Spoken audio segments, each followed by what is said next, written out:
Everybody, I hope you're doing well. We have got a great show on tap today. As always, we thank you so much for tuning in to the Rick and Bubba Show. 866-WE-BE-BIG is our number.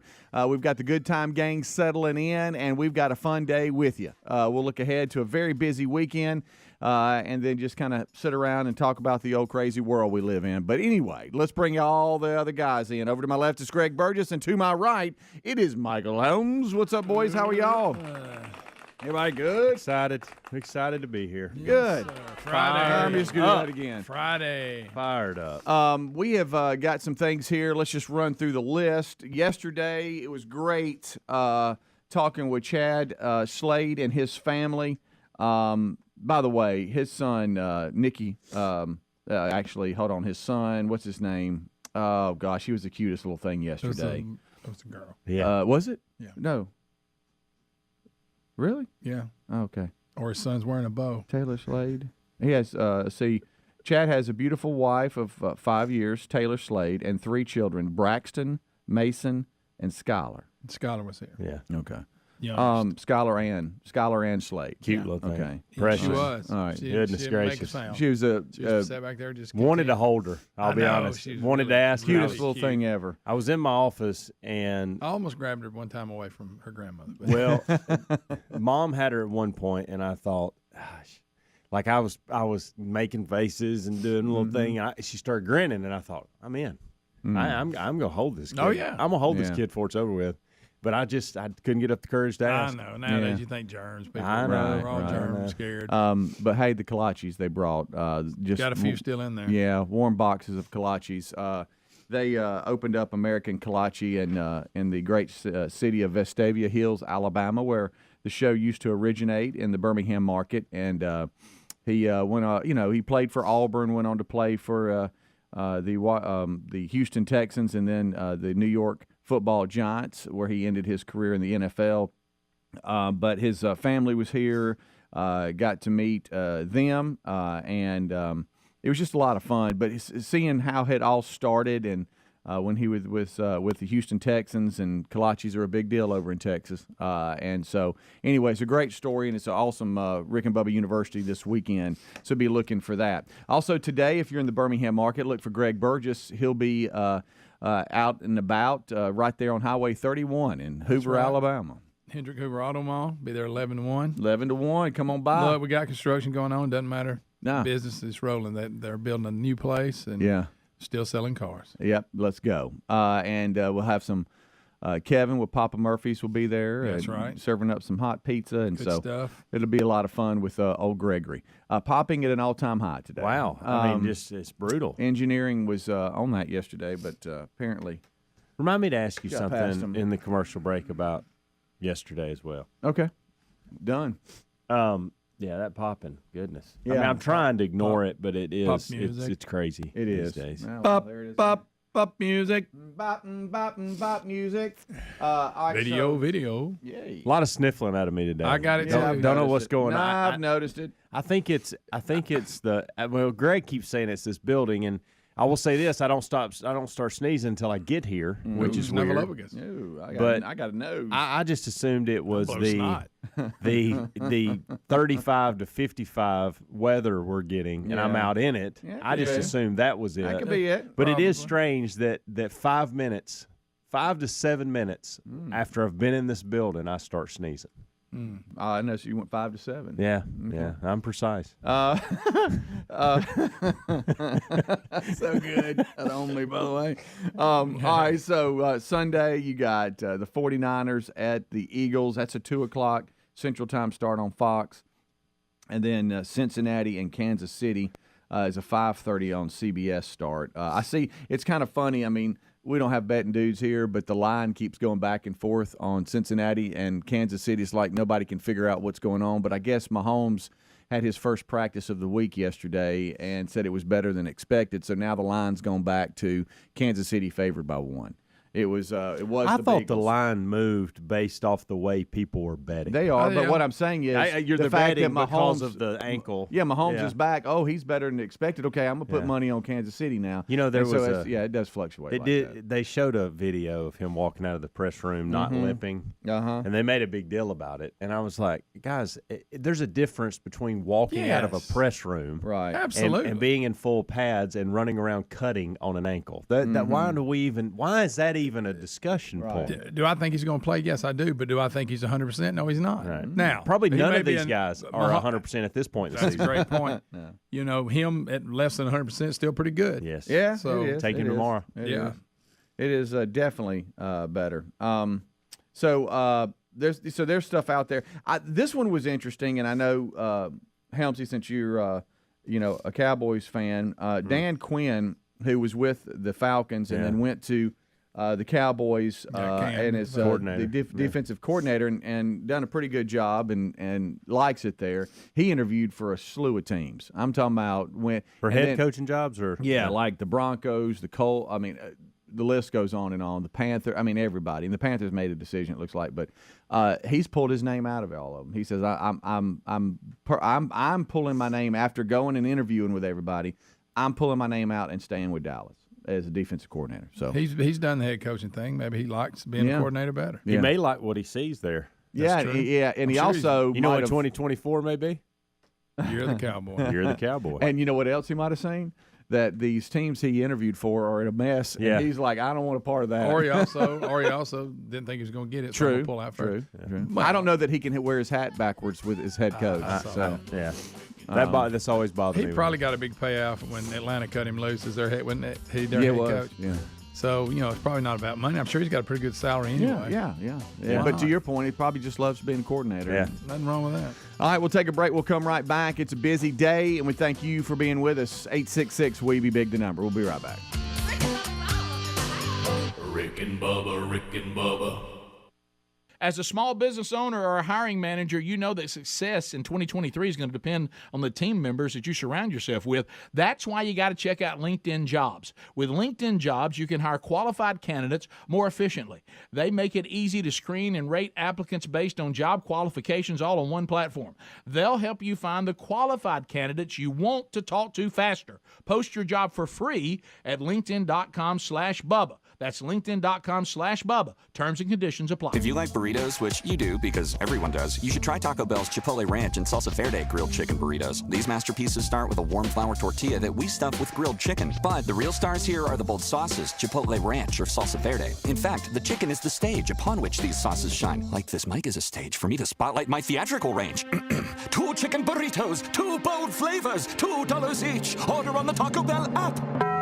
At participating U.S. Taco Bell locations for a limited time only. Contact local store for prices, hours, and participation, which vary. Tax extra while supplies last. Inflation's everywhere. We see it at the pump, the grocery store, heck, even going out on date night. That's why we like using Upside. Upside is an incredible app for anyone who buys gas, groceries, or dines out. With Upside, you can worry less about inflation because you get cash back on every purchase. To get started, download the free Upside app. Use our promo code BUBBA25 and get 25 cents or more back on every gallon of that first tank of gas. That's 25 cents or more back on every gallon using the promo code BUBBA25 or go to the link at rickandbubba.com. You'd like to drop those leftover pandemic pounds, but how sick are you of all the ads for weight loss pills and fad diets? Field of Greens is a science-backed formula of specific fruits and vegetables you won't find in any other product. Proper nutrition reboots your metabolism so you burn calories faster and lose weight a healthier way. And Field of Greens is the only brand backed by a better health promise. Let's get you started with 15% off your first order.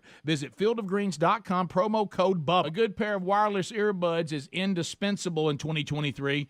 And for premium audio at the perfect price point, you got to go with Raycon. Raycon's everyday earbuds look, feel, and sound better than ever. They offer optimized gel tips for the perfect in-ear fit and a 32-hour battery life. Raycons are priced just right. You get quality audio at half the price of the other premium audio brands. Get 15% off your Raycon order at buyraycon.com/Bubba. That's buyraycon.com/Bubba. Our friends at TheraBreath have some good news if you have bad breath. Try TheraBreath Fresh Breath Oral Rinse. TheraBreath is dentist formula formulated by Dr. Katz himself. TheraBreath doesn't mask bad breath like those burning alcohol mouthwashes that can actually irritate sensitive mouths. It's alcohol-free and free of gluten with no added dyes or colors. Find TheraBreath in all your favorite retail and drug stores. Look for the bright orange cap or online at TheraBreath.com. You can find a direct link at rickandbubba.com under the sponsors. TheraBreath, confidence in every capful. All right, folks, you've heard us talking about what Relief Factor can do for your pain for several years now. If you struggle with occasional aches and pains due to aging, exercise, everyday living, consider this. Relief Factor is 100% drug-free. It's made up of ingredients that simply help your own body deal with its natural inflammatory response. And we kid you not, Relief Factor is for real. And the majority of people who order the 3-week quick start for just $19.95 go on to order more. Try it at ReliefFactor.com or rickandbubba.com under the sponsors. Helix Sleep mattresses are made right here in the USA, and folks, they ship right to your door for free. If you don't love it after 100 days of sleeping on it, they'll pick it up for a full refund. But based on how we feel about our mattress and what the 12,000 5-star reviews say on Helix Sleep mattresses, we know you'll love yours too. Head to helixsleep.com/Bubba for $350 off all mattress orders. This is their best offer yet, and it won't last long. That's helixsleep.com/Bubba for $350 off, or visit rickandbubba.com under sponsors. As a Walgreens pharmacist, I talk with people all the time about little tips and tricks for filling their Medicare prescriptions, like taking advantage of Walgreens 90-day refills to save them a trip, or using Refill by Scan, which is super easy and right on your phone. And for anybody worried about prescription costs, I say, hey, we got you, with low-cost copays on many medications. Let's talk about making things easier. Walgreens is here. Fill your way and save at walgreens.com/Medicare. See pharmacists for restrictions and exclusions. Are you prepared for the unexpected? Now, it's only a matter of time before you're out of warranty vehicles in the shop, costing thousands. You can be prepared like us with CarShield. CarShield offers protection plans to fit every budget and includes 24/7 roadside assistance, courtesy towing, and rental car eligibility. Call CarShield now to save 20% on your plan, and you'll always be prepared for the unexpected. 1-800-465-6550 or go to carshield.com/Bubba.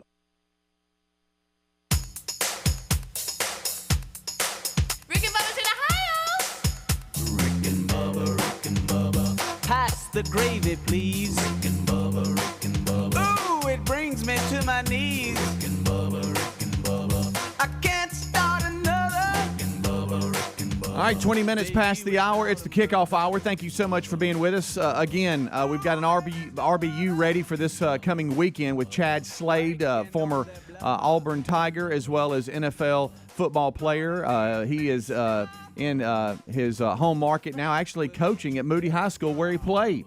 He is the offensive line and run game coordinator coach at Moody High School. But anyway, Chad Slade and his family have opened up American Kolache that he fell in love with when he played with the Texans. And it's a great success story, and we catch up with him, talk about his career, both in college and the NFL, and what he's doing now. So it's a great RBU this weekend. Make sure that you are ready to get that. It'll be published on Saturday morning. All right, so as we are rolling on, we've talked about Greg. If you're in the Birmingham market, he'll from 11 to 1, he will be in Hoover, Alabama at the Hendrick Hoover Auto Mall. That's right. And so go by and check him out. He'll be there from 11 to 1 p.m. Central. All right, so a number of other things are going on where we live and a lot of other states. Deer season is winding down. We've got a few more weeks, so Getting there. a lot of the hunters are hard at it. A lot of the rut, and that's prime time for those of you that have no idea what the season of hunting. Different and all areas that. have rut at different times. Exactly. It just depends on where you're at. But a lot of folks they're winding down. This is about when the last few weeks of hunting season, everybody's either burnt out on it or they're totally exhausted, or they've taken the buck that they've wanted and they're kind of pulling back. But then there's all others that are hard at it because they're still looking for that one buck, or they're still all about it. But the public land hunting is just a different animal, right? Yep. Because it's not like private land where you're sharing all of your space with other hunters. Yeah, you got to get in there and claim your spot before somebody else does. But you don't have any right to it. I mean, you can't say, okay, it's my spot for the year. Right. That's just not the way it is. Yeah. But in Michigan, big deer hunting state. A lot of sniffing. In Michigan, according to authorities, they've arrested a 23-year-old man. He's been sentenced to 60 days in jail, and his hunting privileges have been revoked for a certain amount of time. Basically, he went in and there was a tree stand in there, and the rule is also if you put a stand on public land, anybody can hunt out of it. Okay, that's all right. known. So if you leave it behind, it's for everybody. Yeah, and he saw this other guy had left the trail cam. Well, he left a note said, "Hey, you're hunting in my spot." But he doesn't have a spot. He doesn't. But anyway, the guy even left his number. The guy called him and tried to be reasonable. He said he apologized. He was unaware. Then the guy got smart with him. Anyway, so basically the man who was mad went in and sabotaged the tree stand. So when the guy went to climb up it, he fell about 15, 20 feet. Uh-oh. Landed on his feet, and he's not injured, but could have been. Mm-hmm. But so they they investigated it, and they've somehow pinned this guy down. And wow, I mean, he really wanted his spot the way I see it. So he Question is, sabotaged would you do that if somebody was in your hunting spot? No. That's So my question. was it like a double ladder kind of thing? Yeah, or? it was a ladder stand. And I Where wonder it was how attached. They'd cut he said he partially cut the straps through, so when the weight leaned back, it Well, would good. break. Was he trying to kill him? I'm telling you. Sounds like it. It's, I mean, I guess he really liked his spot. said he Look, I'm just telling you right now. I'm not going to be hunting and be that obsessed with it that I'm going to try to kill somebody or harm them just because we can't have an agreement. So now, private land and all that, we're not talking about that. We're talking about public How land. about just get up 30 minutes earlier? Yeah, I mean, and it sounds like the guy when you reached out to him the first time, he acted like he was trying to be reasonable, but this guy wouldn't be reasonable. In fact, the department got a warrant and they took the trail cam that belonged to the booby trap guy, Mm-hmm. and he thought the other guy got it, so he started calling him and harassing him. So this guy, he stepped in it. I just So authority we came talk and about got the camera, and he thought the other dude had gotten it. and the part is we hear horrible stories about people falling. I had a friend this year that fell and hurt himself, and you're going to set somebody up like that. That's wow. I think he got off kind of light with just 60 days in jail. Of course, they may not let him. Of course, I doubt he cares whether he's allowed to hunt again. He'll probably do it anyway. But. Yeah. Are you in the school of do y'all ever, and I know, Helmsy, you don't really hunt or at this time of life really that much, so you might be out of the equation here or the question. Greg, you're kind of dabbling in it, but do y'all go out on your own anymore, or are y'all with other people pretty much all the time? Yeah, I used to go out by myself a lot, but not anymore. lately. Yeah. I was out by myself a couple of weeks ago, and I'm talking about off in it, and nobody was around. And as I was climbing up, I was like, "Oh yeah, gotta be real careful here. Be careful, cause always have your phone in your pocket." Mm-hmm. But you're like, wow. So I can't. There's nobody here. So I really got the last time. gotta make sure I'm all right. I used to, climb without harnesses and all that. I But then know. as you I get did older, too. you get a little smarter. Sure. Yeah. If I'm gonna climb, We were like, how about harness. I'm harnessed up if I'm climbing. How about I you know. never was really introduced to a harness until, this is sad, but when I met Bubba. Yeah. Mm-hmm. Nobody really, I mean, none of my buddies used them. They was like, oh, just climb. It's not a big deal. They taught me how to climb, but they didn't teach me that I needed to be using a harness. Yeah, if every hunter was being honest, now climbing, when I say climbing, I'm talking about a climbing stand, a Yes. summit Goliath, and Yeah. I'm going up the tree. Yeah. a Which I always double loved to ladder, do a when I was double younger. ladder and all that. If every hunter was to be honest, in a double ladder stand, very few are harnessed up. Yeah. I still don't. Especially on the I'm way assuming. up and way down. Yeah. So you have to be very careful, and Because when you get but to it the hit. part where you're trying to get on the Oh platform. yeah. And You then get you got to busted. make sure you got a rope where you can, some guys they just are like, man, I'm just going up with my rifle. It's not loaded. I'm gonna get it up there. I don't feel like tying it onto a rope and pulling it up and all that. You just got to be careful. But yeah. So if you're on public land and you've got a double ladder stand, then everybody can use it. According to And- Michigan, I don't know if of that's course, yeah, and I guess do they have, because I know a guy that he's part of a club, and this isn't public land, but it's a lot of acreage. I'm talking about thousands of acres, and there's a very few of them. But even they have a sign up app or something where you can sign up for a stand. You don't actually have to go and fight for it that morning I or don't something. I wonder what they do in Michigan, how they sign up for it. If it's at a meeting spot and you Yeah. you just sign up for it at the meeting place, or if you can do it on your smartphone or what. But my gracious, Well, I that's tell you what, taking this guy it took a it little personal. far. And they said taking his privileges away, that Michigan is a part of an alliance with so most of the U.S. states he will also be revoked. So he couldn't really? go across the state line and hunt. Huh. So see, now look what you've done. Yeah. You get your pocket knife out, and you're actually cutting a strap. So and someone can consciously doing that, so somebody could fall. You love hunting that much. You just need to back up a little bit. He must have really thought he had a good spot. I'll tell you that. Yeah. He must have seen a really big one. Well, he's going to understand. He's going to understand that hunting's a privilege, not a right. Yeah, and taking that privilege from him. So anyway, man, we got just a few more weeks for those that are into it here in the state of Alabama, and again, as other states, it's probably pretty close to each other, but it wraps up, thereabouts. But the weather's just been weird this year. It's like it's either bitterly cold or way hot. It's just there's no in between. But you're right. I've done got to this point. You're talking about going in, climbing stand, and by yourself, and do. Now I just go in. I want to be as comfortable as I can. Yeah. And probably hurting myself as far as chance to kill a deer. But right. I don't know. I done got lazy. Yeah. I done got too. It's too easy to get in that nice shooting house and kick back. Yeah. It's not even cold in there. It's pretty nice. Yeah. I've done some double ladders. We tried. I think I'm roughing it if I'm in a ladder. Oh, yeah. What we try to do is put a double ladder on the opposite end of the green field or something in case the wind's not right for the shooting house. And then you get over there and you're like, man, that shooting house sure would be comfortable right now. Asleep by now. It's just more of a social event for me now than anything. Wow, got to be real still over here. I'm out there going on. When we go in, we're going to eat breakfast. Right, I'm looking forward to all that. Right. If a deer gets killed, fine. If not, whatever. Getting kind of dark here, so this light's just really, it's like a flashlight over here. I mean, the phone, so I need to put it up. Bubba, Rick and Bubba.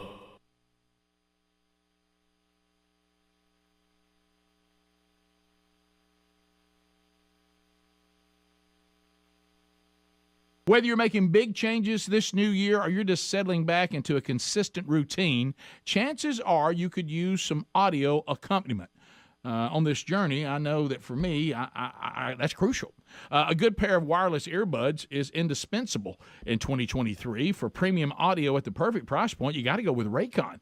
Raycon's everyday earbuds, they look, they feel, and they sound better than ever with optimized gel tips for that perfect in-ear fit. These earbuds are so comfortable, and they will not budge. Trust me, Raycons give you 8 hours of playtime and a 32-hour battery life, and they're priced just right. With Raycons, you get quality audio at half the price of the other audio brands, and it's no wonder their everyday earbuds have over 50,000 five-star reviews. Now's the time for you to check them out for yourself. Go to buyraycon.com/Bubba today. We'll get you an additional 15% off your Raycon order. That's buyraycon.com/Bubba to score 15% off. Sure, we'd love to drop those leftover pandemic pounds, but how sick are all of you, like me, seeing these ads for weight loss pills and fad diets? I've been there. I've done that. They don't work. I'll tell you what works. Eating 5 healthy servings of fruits and vegetables a day. You do that, and the weight can fall off. But A, vegetables, not a huge fan. Or maybe B, who has time to prepare for that every day? Legitimate concerns. Let's talk Field of Greens. Field of Greens is a science-backed formula of specific fruits and vegetables you're not going to find in any other product. Proper nutrition reboots your metabolism so you burn calories faster and you lose weight a healthier way. And Field of Greens is the only brand backed by a better health promise. Yes, you'll look and feel healthier fast, but the greater proof comes at the next checkup when your doctor says, wow, you've lost weight, whatever you're doing, keep it up. Let's get you started. 15% off your first order. Visit fieldofgreens.com. Use the promo code BUBBA. Fieldofgreens.com, promo code BUBBA. Have you tried an American-made Helix sleep mattress yet? Unlike a lot of other mattress companies, Helix owns its own manufacturing facility right here in the States. You order, they ship your mattress directly from their facility right to your front door for free. And if you don't love it after 100 days of sleeping on it, they'll come pick it up for a full refund. But based on how we feel about our mattress, which we love, by the way, and the 12,000 five-star reviews, what they're saying about Helix Sleep mattresses, we know you'll love yours too. Nervous about buying a mattress online? Don't be. The Helix Sleep Quiz takes into account your individual sleep preferences to match you and your partner with a perfect mattress just for you. Plus, you've got that 100-day risk-free trial. They also have plus-size mattresses and kids' mattresses ranked best mattress winner by Parents Magazine. Head to helixsleep.com/Bubba. We'll get you $350 off all mattress orders. That's the best offer yet. HelixSleep.com/Bubba for $350 off your mattress. Folks, we've been talking about Relief Factor on our show for quite some time now. Do we guarantee Relief Factor is going to lower or eliminate your occasional aches and pains? No, we never make a claim like that. But what I can tell you is that the majority of folks who ordered the 3-week quick start pack for only $19.95 go on to order more. Now, what we really like about Relief Factor is it's 100% drug-free. It's a supplement that's made up of ingredients that simply help your own body deal with its natural inflammatory response. For a lot of us, that's very important. Getting older, working outside in the warm weather, even exercising can cause frustrating aches and pains, or maybe it's the occasional back, shoulder, or hip pain that's bothering you. Relief Factor has helped us and so many of our friends, so when you think of it this way, is $1 a day too much to see if you can get out of some of that frustrating pain? To order this 3-week quick start pack for $19.95 plus shipping and handling, just go to ReliefFactor.com. That's ReliefFactor.com. Let's see if we can get you out of some of that pain. Also, you can go to RickandBubba.com. Look under the sponsors button for a link. Folks, do you need to hire new people? Well, as a small business owner or a hiring manager, you know that success in 2023 all depends on team members you surround yourself with. That's why you have to check out LinkedIn Jobs. With LinkedIn Jobs, you can hire qualified candidates more efficiently by matching open roles with people who have the skills, values, and experiences to help you achieve your goals. And they go beyond resume data by using insights from your job post, company, and their 875 million member profiles to put your post in front of the most qualified candidates, and they make it easy to screen and rate applicants based on your job qualifications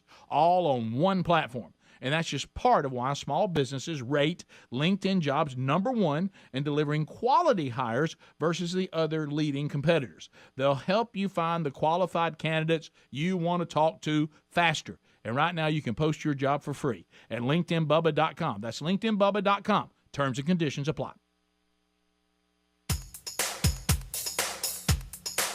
Rick and Bubba's in Ohio. Rick and Bubba. Pass the gravy, please. Rick and Bubba. Ooh, it brings me to my knees. Rick and Bubba. I can't start another. Rick and Bubba. Day without 'em, brother. Rick and Bubba. Ooh, there is no other. Rick and Bubba. Waking on their blubber. Rick and Bubba. Gonna be a big star. It is 25 minutes until top of the hour. We thank you so much for tuning in to the kickoff hour. 866-WE-BE-BIG is the number. As always, thank you so much for tuning in. Come on. We are sitting back looking at a very, very busy day. This one here jumped out at me, though. First of all, I see where Josh Heupel, head coach for the Tennessee Vols football, has had an extension and a raise. He's getting $9 million per year now. So they say thank you and we'll invest in you. LSU. Yeah, I saw. So they had an audit, and it says here that they accidentally overpaid Coach Brian Kelly by $1 million during the first year of his 10-year, $100 million contract. Now, I understand if you're talking about, $100 million, you know what, $1 million might could get lost. Well, I get and that. plus the way they pay them, certain comes out of one fund, this comes out of this fund. It can be, because my first thought was, did Brian Kelly realize and just didn't say nothing? Which I'm going to give him the benefit of the doubt. I think it's very the way they get paid is very complicated. Yeah. It is. It don't all just come from one source. No, he's not sitting around counting his money. No, he's not. No, he's not. That's a lot of money to keep up. But they realize that they've made the problem, or had the problem, and they've discovered it, and are now moving to correct it with the Louisiana Legislative Auditor's Office. They said they overpaid him just over $1 million in supplement payments in 2022 because of duplicate payments made both to Kelly's LLC and the coach directly. So they paid both when they should have only paid one. Yeah, he probably wouldn't. So the double payment began in May and continued until LSU officials detected the error in November, and now they're going to correct it. So if Josh Heupel was coaching at LSU, he got a $9 million. It might end up being $10 million by the way they do their books. So it says here LSU management and the head football coach have enacted an adjusted payment schedule, so the amount of overpayment will be recouped by the conclusion of the fiscal year in 2023. So it's all going to come out in the end to be right, but right now they. Let me tell you something you'll never read. Greg Burgess was overpaid $1 million. No. That'll never be a headline. Not at all. And I was just thinking about that. I mean, just think about what you just said, huh? And for the average American, they can't comprehend that. Some of you probably can that are listening and watching, and congratulations to you. Yeah, but that's just not something. No, you'll never hear that. You know what you'll never hear?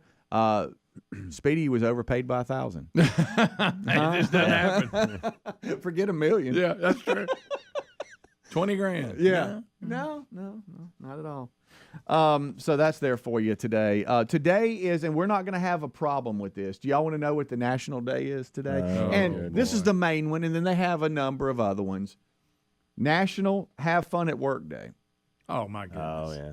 And my prayer to a lot of you that are up and going and you really hate what you do, that right there could be like, oh, wow, okay, I need to try to have fun today. For us, it's no problem because we get paid to wake up and get here, and once we get here, we have a blast. So not going to be a problem for us. No, we would participate in that. Yeah. Please understand there's no problem there. All right, so you talking about can't have nothing. So I play, picture this, I play for the Philadelphia Eagles. We just beat. You do? Yes, okay. We just beat the New York Giants. Okay, that's right. In the beat them bad. In the divisional playoff weekend. And I, you know what? I'm a defensive back, and my name is C.J. Gardner Johnson. All right, and the game's over. We just won, and so I'm walking out of Lincoln Financial Field to go to my car. And I bet it's a nice one. You know, you're probably making pretty good money. And then I start looking, and I don't know if you've ever done this. You start looking, you're like, well, maybe I didn't park there. Yeah, and you're hitting the button. Yeah. Where's it clicking? Right. Where's the lights? Where's my car? And I continue to look. And then I realize, hey, it's been stolen. My car got stolen while I was playing football. Well, my question, like we said earlier, surely the players have a parking lot that everybody else doesn't have, right? Right. Yeah, you would think. Yeah, I mean, you would think. They act like he's out there, in Section C. Right. But he says his car was stolen after the playoff win against the Giants, and he came out and was like, "Where's my car?" Clearly a Giants fan. Yeah. He of course posted something that we'll have for the main show. He's 25. He posted a video of himself on social media in the moments when he realized that his car had been stolen, and says that he believes he already knew who did it, but he wasn't sure. He said, "I know it." Exactly who stole my blankety blank car. He said on the video, "Don't worry about it. He knows who it is. We got you on camera." So I don't know. Okay, but at least they did have camera. Again, I got to feel like the players got parking that you shouldn't be able to steal a player's car. No, yeah. I mean, it'd be hard to get to. Have y'all ever had anything like stolen like that? No, just I had that one towed off that time. And talking about can't find your vehicle, but it was actually towed about you remember the parking incident I've towed. Yeah, that's right. Yeah. But it's a weird feeling. You're looking around going, "Where's my car?" I have flickers of memory because you know me. I mean, like my sister can remember everything about her childhood. I can't really. I can. I can go way back. Now, I can't remember yesterday. I got highlights. You know what I mean? Yeah. But, I mean, she can remember what she wore like on one day when she was 7 years old, remember I had that dress on and we went here, and I'm like, no, can't. But I believe we had our car stolen at church. Really? Mm-hmm. And, Dad, I'm sure Larry the Leaf will text me and can either confirm or deny that. That's before we assign people to the parking lot. Yeah. Wow. But how about this? You come out of church and your car was gone? I think so. But maybe you know your what? dad will confirm maybe that. y'all can make fun of me and Dad say, "Son, no, that did not happen." But, that was a dream you had, or something. Right? But I want to say it was. But I can't confirm. I can't confirm that. But that's about the, knocking on wood. Watch out, we'll have our stolen this afternoon. But I believe that's the case. Okay, here's Dad. All right, hold on. Here we go. Here we go. Hold on. Oh, love a call. Here we go. Hey, Dad, how are you? Hey, you're right. I thought so. What happened with that? I can't remember. Well, it was never found. It was a 1969 Ford LTD when they first came out, and it was a hot item. Oh, wow. It was never located, so insurance had to kick in. You know what I mean? But right there at church. At church. That is amazing. So, Dad, knowing what I know now, where I'm a Yeah. dad and I got kids and everything, what kind of handle was that for you? How did you get home? Yeah, who took you home? Well, we got some of our friends. You remember the Gunners? They Yes, drove sir. us home. Okay. Contacted insurance, and they reacted right away. And I went and bought another car. And anyway, it all worked out. But it was very uncomfortable for a while. I had to report it. Police report. Oh, yeah. And then I think it was so many days. I can't recall exactly, but it was so many days that they had to be allowed to see if it could be located. Oh, wow. So y'all had to, before insurance really paid. But we had a good relationship with a dealership there in town, so that was no problem. They just let us get another car. So. Was there anything in the car that was stolen as well, or some personal item? Yeah, that put you in a handle. The only thing I remember it was your birth certificate. That's all I remember. That's how somebody else got my identity. That's good. No, I'm kidding. No, I can't recall anything. No, not at all. Yeah, but I do remember that because it was a nice car, and but we thought was hot item. Yeah, well, we thought we could have something, didn't we, Dad? Yeah, we did. Yeah, I really liked that car. It was a hot item back in those days. It was one of few that was on the top of the list of cars being stolen high and demand. Broken down into parts and sold into the black market and stuff like that. How old were you and Mom when that was happening? Oh, let's see. Wait a minute. Let's see. 40 minus 70, 30. I'm saying we were probably about 31 or 2 years old. Golly. 31, 32. How about that? Mm-hmm. And thought you could have something. And he was the man. And it obviously wasn't some kid. You were probably 4. Yeah. How about wow. That? 4 or 5. And you could see real good then. You were driving. Oh yeah, I could see like an eagle. In fact, I was a hawk. I love it, Dad. Hawkeye. I remember that. Oh my! And so they never found that. Never. But that means it was professionals. They had that thing broke down in parts and sold, and never seen it. It wasn't some kid out for a joyride. No. But how about I'm stealing someone's car while they're in church? That's pretty bad. That's good gracious. Well, I know you've prayed to forgive that person, but at the time, I have. I think we were all singing "Victory in Jesus" when it was stolen. Oh my goodness! All right, well, I love you guys, and I thought I had that right, but I'm glad you confirmed. That's awesome. You got a great memory, son. Oh, no, I don't know about that. You guys are sounding great. Even Greg is sounding great. Oh, thank you very much. Thank you very much. I love it. All right, so there you go. I thought I had it right, but still, I mean, coming that's out pretty good for you to remember that. Yeah, but coming out and I'm playing in the NFL, playoff game, and I come out and somebody's got my car. I'm ready to go celebrate. Good and now night. I'm stuck. Golly. What a handle. Yep. All right, we'll take a break. We'll come right back. One more segment this hour, and then the main show starts. So don't go anywhere. Rick and Bubba, Rick and Bubba.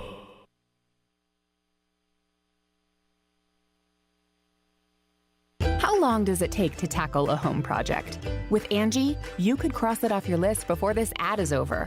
Just tell us what you need, indoor or outdoor, repair or redesign, and we handle the rest, sending a top pro to get it done. You don't have to lift a finger, except to tap the screen or click the mouse. Plus, Angie is free to use. So bring us your next home project, and we'll bring it home. Download the app or go to Angie.com. That's ANGI.com to get started. Paid for by Christian Care Ministry. Let's see, if something costs less, but people are happier with it, that sounds like something to look into, and that's MediShare. Maybe you've heard switching to MediShare to pay for healthcare can save the typical family $500 a month. And that's huge, but it's also true that people are way more satisfied after making the switch, too. The customer satisfaction rate for MediShare is double that of the typical health insurance plan. MediShare works. It's been around for more than a quarter century, and members have shared more than $3 billion of each other's bills. People love having telehealth and a huge nationwide PPO network. So, yeah, you can save a ton and like it better. Imagine being happy with how you're taking care of your health care. So if you're self-employed or part of the gig economy, or you just want a plan you're happy with, you can call right now and get a price within 2 minutes. A very, very smart use of 2 minutes. Here's the number you need. 855-51-BIBLE. That's 855-51-BIBLE. 855-51-BIBLE. My heart was racing just making spaghetti. I could have waited to tell my doctor, but I didn't wait. I was short of breath just reading a book. I could have delayed telling my doctor, but I didn't wait. They told their doctors and found out they have atrial fibrillation, a condition which makes it about 5 times more likely to have a stroke. If you have one or more of these symptoms, irregular heartbeat, heart racing, chest pain, shortness of breath, fatigue, or lightheadedness, this is no time to wait. Contact your doctor. Brought to you by Bristol-Myers Squibb and Pfizer. I'll second guest dinners with friends because they can be interrupted by diarrhea, gas, bloating, stomach pain, or oily stools. It turns out I have EPI, or exocrine pancreatic insufficiency, which means I'm missing the enzymes needed to digest food. My doctor prescribed Creon, pancrelipase, an oral prescription medication that replaces pancreatic digestive enzymes. Creon treats EPI due to cystic fibrosis, chronic pancreatitis, pancreatectomy, or other conditions. Creon may increase your chance of fibrosing colonopathy, a rare bowel disorder. Tell your doctor if you have a history of intestinal blockage or scarring or thickening of your bowel wall, if you're allergic to pork, or if you have gout, kidney problems, or worsening of painful swollen joints. Call your doctor if you have any unusual or severe gastrointestinal symptoms or allergic reactions. Take Creon as directed by your doctor and always with food. Do not chew capsules, as this may cause mouth irritation. Other side effects may include blood sugar changes, gas, dizziness, sore throat, and cough. These are not all the side effects of Creon. Creon is the #1 prescribed EPI treatment. Ask your doctor about Creon for EPI and visit creoninfo.com or call 800-633-9110 to learn more. That's CREONinfo.com. Folks, do you need to hire new people? Well, as a small business owner or a hiring manager, you know that success in 2023 all depends on team members you surround yourself with. That's why you have to check out LinkedIn Jobs. With LinkedIn Jobs, you can hire qualified candidates more efficiently by matching open roles with people who have the skills, values, and experiences to help you achieve your goals. And they go beyond resume data by using insights from your job post, company, and their 875 million member profiles to put your post in front of the most qualified candidates, and they make it easy to screen and rate applicants based on your job qualifications, all on one platform. And that's just part of why small businesses rate LinkedIn Jobs #1 in delivering quality hires versus the other leading competitors. They'll help you find the qualified candidates you want to talk to faster. And right now you can post your job for free at LinkedInBubba.com. That's LinkedInBubba.com. Terms and conditions apply. Sure, we'd love to drop those leftover pandemic pounds, but how sick are all of you, like me, seeing these ads for weight loss pills and fad diets? I've been there, I've done that, they don't work. I'll tell you what works. Eating 5 healthy servings of fruits and vegetables a day, you do that and the weight can fall off, but A, vegetables, not a huge fan, or maybe B, who has time to prepare for that every day? Legitimate concerns. Let's talk Field of Greens.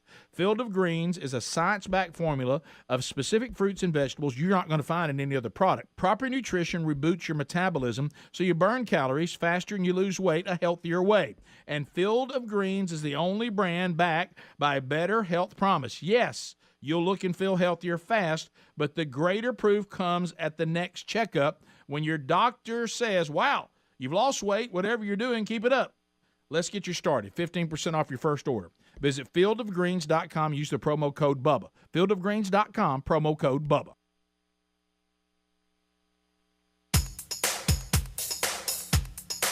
Rick and Bubba's in Ohio. Rick and Bubba, Rick and Bubba. Pass the gravy, please. Rick and Bubba, Rick and Bubba. Ooh, it brings me to my knees. Rick and Bubba, Rick and Bubba. I can't start another Rick and Bubba, Rick and Bubba. day without 'em, brother.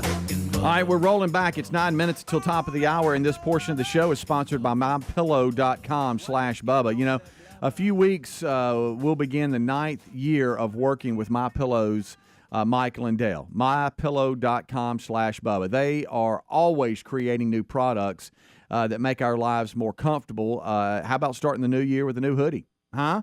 The cold weather, and I know down here it comes and goes, but I think hoodies are in right now. Hoodies are a big deal, and they could be part of your life, especially if you spend a lot of time in and out. But right now with the cold weather, you can now be surrounded with all-day comfort by wearing your MyPillow hoodie.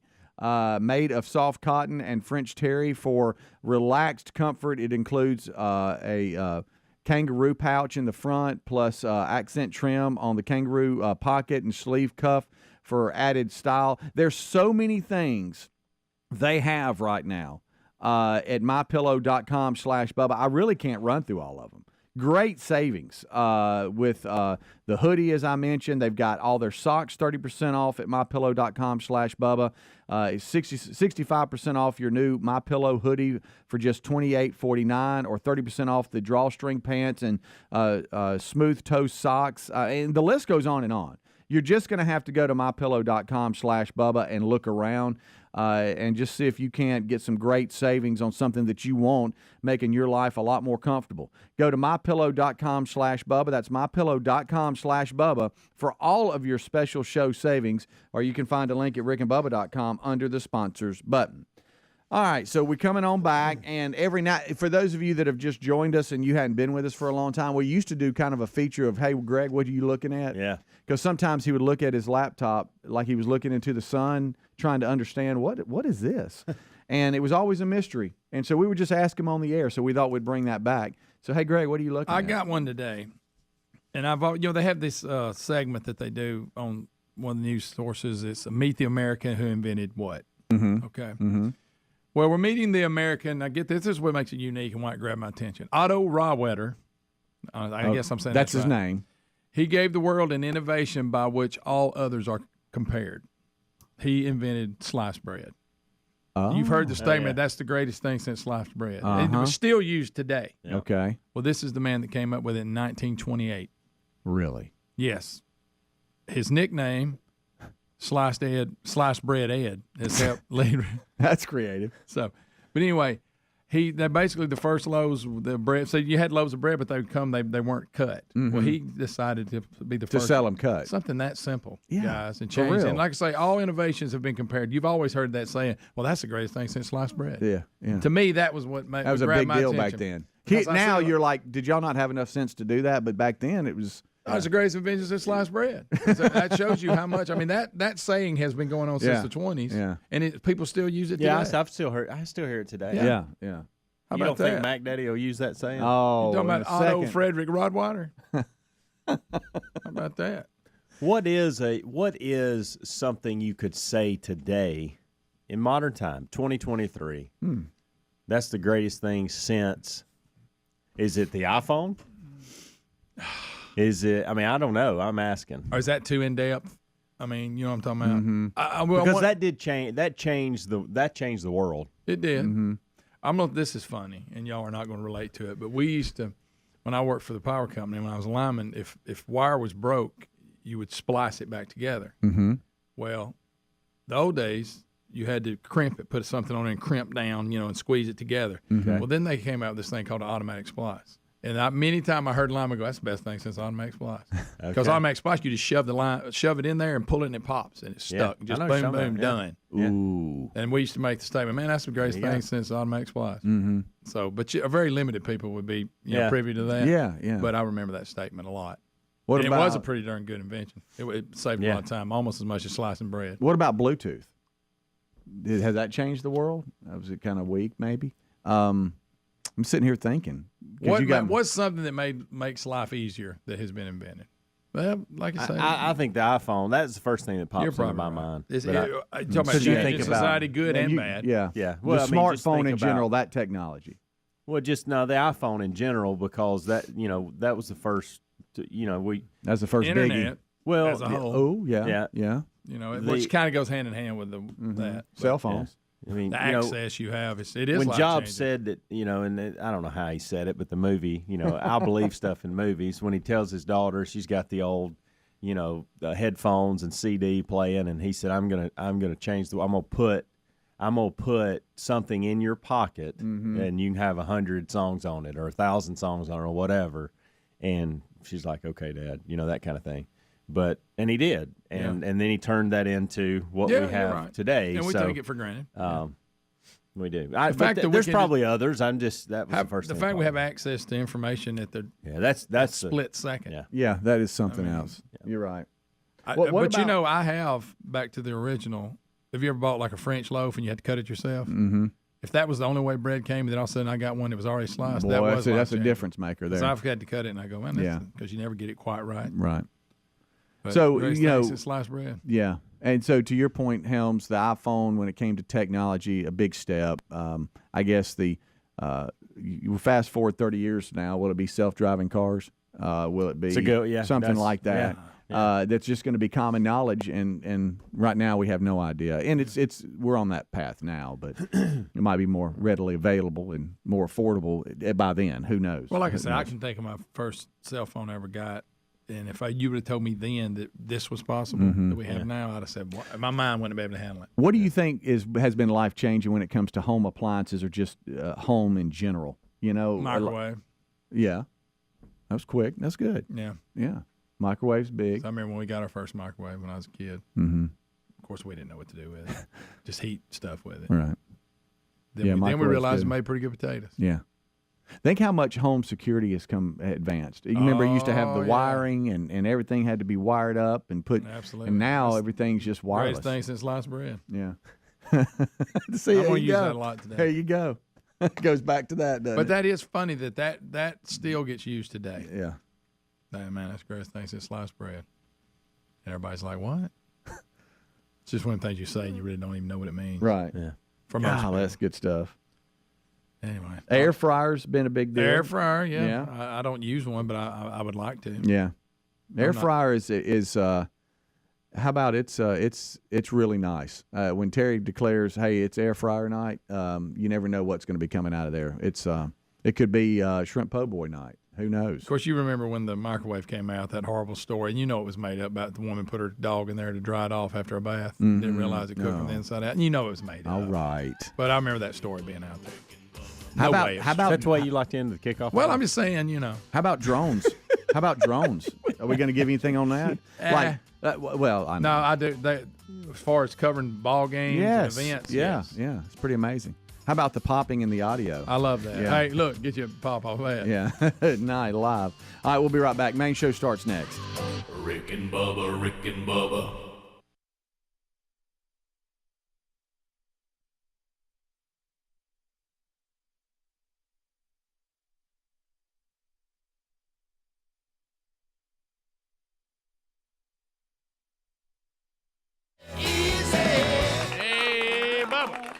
How about it, Rick Burgess? Glad to be back. Thank all of you for being part of the Rick and Bubba experience, and thank you guys and everybody here on the show for working with us the past few days to allow us a trip to Mobile. Everybody in Mobile says hello, guys. Well, they'll some of them down Mobile way. We'll see Greg and me coming up again this Sunday. We'll be back down there in the Daphne area, so Daphne, Mobile, down there. So we'll drop the mic tour heads back that way this weekend. So as if they haven't had enough. And I was there back in February. So Mobile maybe for a place not to have its own affiliate anymore, they're getting too much of us. A lot going on. Of course, there were people there from all over the state at the state tennis tournament, and boy, I ran into so many stories about y'all. It's baby. People that played against you in football, Rick, and people's coach with your dad, and people used to go out and tear up the town with Greg, and all that stuff. Oh, so sure. I heard all the stories. So the one that played against me, is he finally settled in to trauma over? And I think, if I remember right, which is a little difficult at this particular moment, that he may have played against you in high school and then again in college. So. Okay. Yeah. But anyway, a lot of good folks. Always good to renew those friendships, even briefly, when we head to the state tennis tournament for our state high school. And we'll get you updated on all that a little later. Yeah. Man, I tell you, when that bus rolled in last night, I'm not sure exactly what time it was because I used a new strategy. I didn't look at the clocks. Yeah. But I know somebody said after midnight, and I didn't want to look and know how bad it was. Sure. When that alarm went off, I knew it was real bad. Right. Yeah. And did I hear Greg say he had 1 hour sleep or an hour extra sleep? I slept late 1 hour. He said he went to bed and didn't set either one of his alarms. He got two of them. I was ready to get mad and go, what's wrong with him? I got to looking, I didn't set either one of them. Yeah. And he's in a really good mood today, yeah, which tells me he's really perky. It helps. Yep. Yeah. It does help. Now, the panic when I woke up, I knew we were fine because, it ain't like it was the best of day. Hey, Greg, I'll say this, though. If you'll do this every day, I'll come in early and set the tones. No, you just show up at 5. Okay. Ready to rock. Normally, I woke up, it was 3:30, and I'm usually nearly here. I get here at 4. And I said, that's good. I even was trying to save time. I know I probably wore this shirt the other day. I had a shirt that I was going to wear, and it was a button up, and I knew it would save time just to put this on instead of buttoning. I was cutting it down to that many every second. Well, that's high tech. Terrible feeling. Mm-hmm. Terrible. Coffee or no coffee? My coffee's automatic, so it was already made. It was already done when I got in there. Hey, been done for about an hour. You know?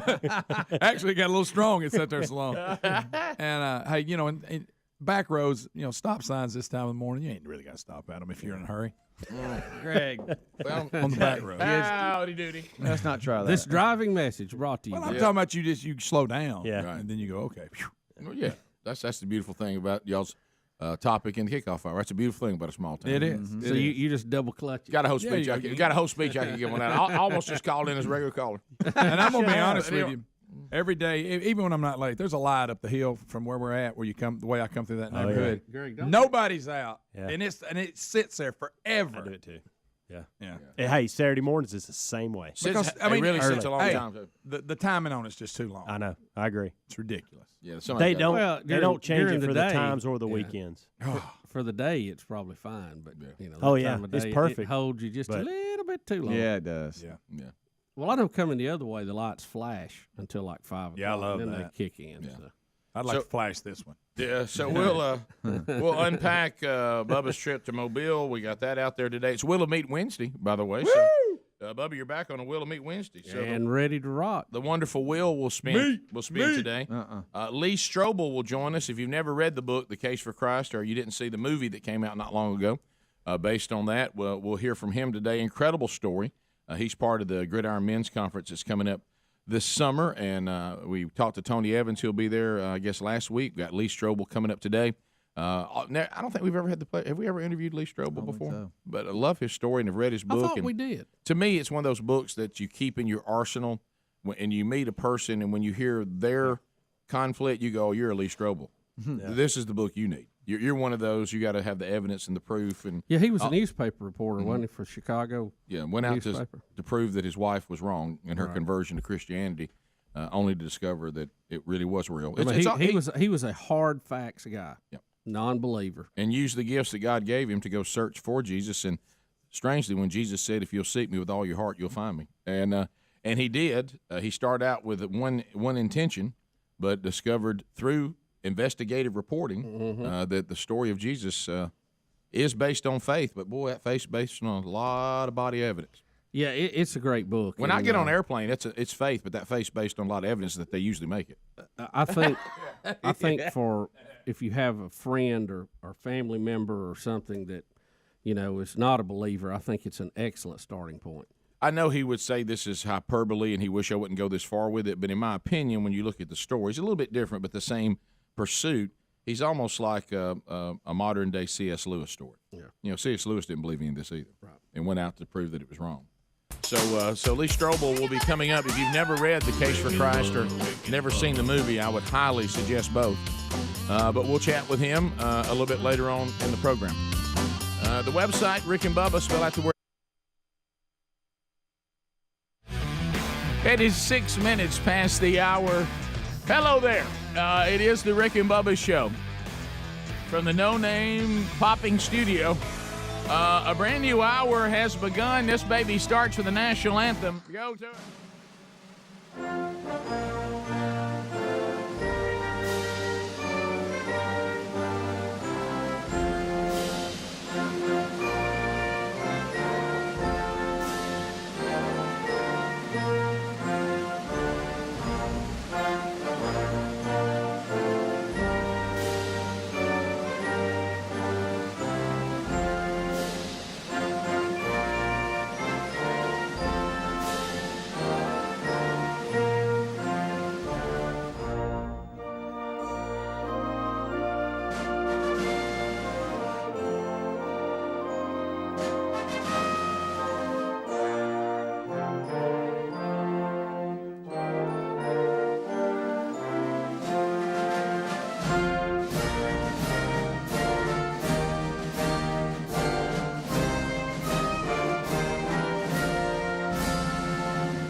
It is 7.5 minutes past the hour of the Rick and Bubba Show. We thank you for being with us today. Speedy, the real Greg Burgess, Helmsy, they've already given you a kickoff hour. Along the Rick and Bubba platforms, that's America's boldest radio stations on the Rick and Bubba Radio Network. Got some new ones that we'll be telling you about shortly. Our TuneIn app works for all of you that either prefer that or you don't have a bold radio station. You can stream us on the TuneIn app, which is a free download, and there's a 24/7 Rick and Bubba channel. Gives you the live show and archive shows and best of bits 24/7. There's also our YouTube channel. Eddie Van Adler is here. He runs that. You can subscribe and watch it live. Get alerts when something live is on, the Daily Show. Also, the Wednesday Bible study, you'll get alerted when that's live. And then there's all kinds of archive options there as well. Also, our podcast archives, that's another option. You catch the show on your time, audio only, and you can kind of get the show broken down for you and listen to it on your own time. You find those podcast archives on our Rick and Bubba podcast channel. Then there's the unique podcast every week that is its own show, and that's Rick and Bubba University, a 45-minute show podcast that happens every week. We did another one yesterday. It'll come out again this weekend and comes out most weekends. Not every weekend, but most weekends. So there is another one that's coming out this weekend. So catch that. Our guest is Chad Slade. Played in the NFL, has some personal connections to the show too, and we'll walk through his really, really fascinating story. And now is an entrepreneur in one of the toughest industries out there, the restaurant business. But we'll talk to him about that this weekend, so enjoy that. We do not have Bubba. I don't even – this one is going to be hard to even explain. I don't really. First of all, I don't want anybody. It's nothing terrifying, but it is odd. Has nothing. A little concern. Has nothing to do with cancer. Has nothing to do with cancer. No. Yeah. So let me take that. Let me drop all that. Something to do with gravity. Has a lot to do with gravity. Bubba's falling a lot lately, and so I don't even know the details because Bubba has not shared those with us. But he took a spill yesterday out at a major box store that does home improvement. He fell. Yeah, we're getting a call this afternoon. Yeah, he fell to the point that he is injured and cannot come in. He's going to try to come in, golden ticket seat people, for you, basically. All right. Because the Elite Eight and the Grade 8 will be arriving later in the show today. And Bubba does not think, due to his injuries, and he has x-rays later today, that he could sit here for the duration of an entire show. Say that again? Yes, I will say that again. That's how bad he's hurting. On his hip, right? Yeah, his hip. Now, I'm going to tell you something. If you think this is a rough room, if anybody here breaks their hip, because that's Rick's got his hip broke. Well, I didn't say it was broke. No, Bubba said that. I don't think his hip is broke because he's only 59 years old, or he's 58, about to be 59. Yeah. So I hope it ain't a Bo Jackson injury. Right. But when he described what took place, there's security camera footage out there somewhere. I think that's why he's hiding. Which Rick, we store need it was that at. and the one you walked through the glass. I think you're all over that, by the way. Yeah. When and those of you that are wondering how much time's left in the show, just in the last week. The one host ran into glass and nearly broke his nose. Yeah, we're looking at that footage. Yeah, and then another host just fell down trying to shop. It's been tough at a retail store. So it's not looking good. Rick, could I just give a highlight of what he said? I would load up on best of CDs if I was y'all. Yeah, things are getting off to quite a start for right. 2023. This thing is slowly turning into a tribute. Yeah. The time was 6:51 Central last night when we got the word, and I had so many questions. I did too. He'll fill us in a little bit, but just as a highlight, he said that he did fall. He was mad at himself. Couldn't believe it happened. Laid there for a bit. Yep. Picture Okay. So that footage. Climbed up some shelves. Yep. Rick. Leaned on a big box for a while and found a cart and laid over it. And then finally got to the car or truck and sat there for a while. Did he leave his items right where they were? To get together himself to get home. I want to try this again. What we are being told to what Speedy just read to you from Bubba's own Yeah, texting, right, is that he fell, Got a man down. had to grab shelves to pull himself up, leaned over a cart with wheels on it to wheel himself to his vehicle, and then sat down and drove home. Is that what I hear? And his injury seems to be his hip, correct? Yeah, it's his hip. Something to do with his hip. Yeah, it could be a pulled muscle, a pointer, a fracture. Hopefully not that. You know, But hip hip pointers are something you normally hear If you're hit. in athletics. Yeah, in you got to football. be strike a blow to a certain area. Yeah, Well, which maybe he did hit fall. the shelf. Maybe he hit the shelf. Yeah. I had a hip pointer when I played little ball, and it's not pleasant. Right. So of course that was from somebody trap blocking, but it could be not if he falling at a store. But I will say, Rick, what if he fell back and that's the first thing that hit? yeah, that's possible. Yeah. I'd kind of like some footage, but Oh, yeah. Well, yeah, that's how just we so all I want could footage. attest whether or not he's hurt. You know, what type of injury we may be dealing with here. If I could find that footage, what a weekend I would have. To Speedy's point, I think Right. that's why he's not telling us exactly. He knows where. we'll go search it. Yeah. I want to know when he says he laid there for a while. I want to know how long Is he was that on 3 the ground. minutes or 10 minutes? That What number's is that? important. And was he trying to get up and he kept going back? Like a turtle on the back of a shell? Yeah, Just like yeah, that. right. Yeah. Just yeah, like yeah, because getting up when you get a certain age and you have a certain shape is much more difficult. It is. It is, yeah. When he said that he climbed the shelves, Yeah. was that him to get up, Yeah. or Yeah. was he climbing the shelves and he fell? No, it'd be I like promise this. Look. Oh, here you go. Oh, here, here okay. comes our mind. Okay, Our okay, mind in here. Okay. It'd be like that. Okay. Yeah. Good so, But as always, you deliver. let me tell you something. You talk about somebody that missed the call to be a mom. Oh, really? Yeah. But anyway, You think he could get trapped in an invisible box? another thing Good too night. is when Bubba's frustrated with himself, he referred to himself as an idiot several times. Oh, yeah. Yeah. When he gets So- frustrated with himself, it's pretty so funny. somehow he thinks he's at fault that he maybe took a gamble that maybe we shouldn't take anymore. I don't know what that means. So he won't be calling is the that? Alabama Hammer? Yeah, I don't know what that means. I really don't. I think that means that he was not paying attention to his surroundings and it was his fault. Yeah, I wonder if he tripped or just fell. Hopefully Yeah. not. Hopefully he didn't trip over like his shoelace or something. I don't know. Laid there for a little while. Yeah. Speedy, how was he? No, I'm just kidding. Yeah. Somebody help me. Oh, wow. Somebody. Would you please? So do I you know y'all think- can't believe what you're hearing or seeing. I'll be honest. delivering.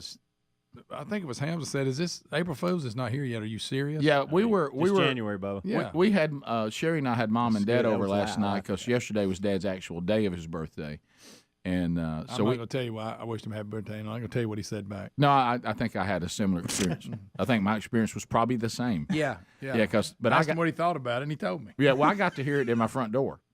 Oh, even better. He had a speech for me, looking right at me. Okay. Yeah. So I didn't fare well in that speech either. No, Yeah. you never do. But anyway, so we'll discuss that a little bit. Now we can't use his exact words. No.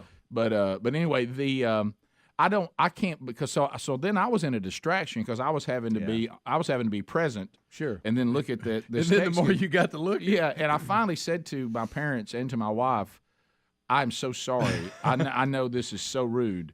I have to read this text. This has reached the point I must see what we're doing. I must see." Hey, Pop. That's where I was at that Pop. table right there when I got it. Oh, yeah. Did you read it out loud? I did. How'd that go? Well, it got an oh my. Oh, my. Oh my. That's about what it got at my house. Yeah. Ah, wow. But he says that we're allowed to totally unpack it in the last hour today. Okay. He's going to come in and we'll hear it from the horse's mouth. Or in this case, the turtle's mouth. Rick. Iron crutches. We'll be right back. Rick and Bubba, Rick and Bubba. And.com. Go there, gather all the information about the Rick and Bubba show.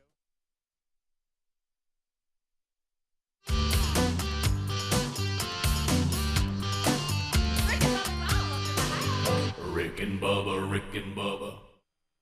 Donald Trump, he's really getting chummy with the French president. I mean, they're really getting along pretty well, and everybody keeps talking about that. Even got the French to drop a few bombs.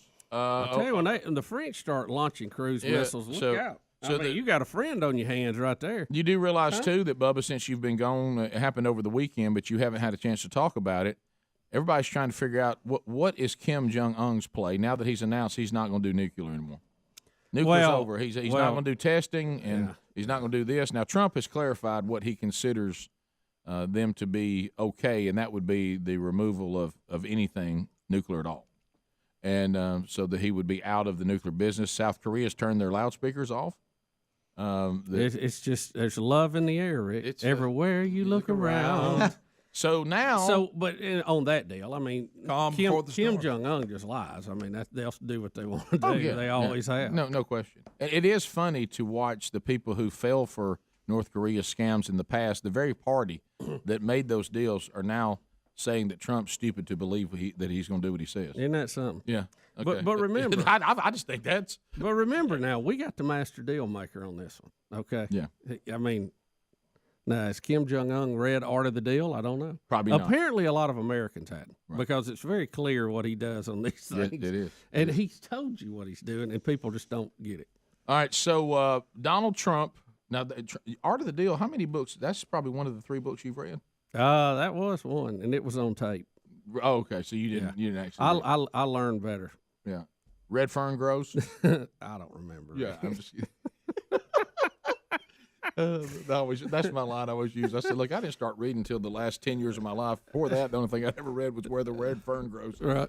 All right. So book reports there. So now, of course, when he's sitting there with the president, he's got the president. They're hanging out, and a reporter wants to ask him about something unrelated to this moment, and Trump basically pulls a Bobby Knight on him. So here we go. Mr. President, what about Michael Cohen? Are you considering? Thank you very much.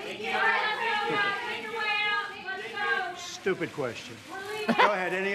Anybody else, please? The French president. You see him? You're like, yeah, that's a good. Stupid question. The French president is laughing. Shouldn't our press conferences with the president, when we have a foreign leader there, not be like the trading floor at the Chicago Mercantile? I mean, it's just all that screaming and hollering and stupid questions. Look, there's a time and place, and you look. The Cohen thing's a fair question, but he's not covering that stuff right now. We got the French president there. Well, I tell you what I expected. It could have been worse. I expected there to be a Stormy Daniels question. Which I guess in a way this is part of that. Right.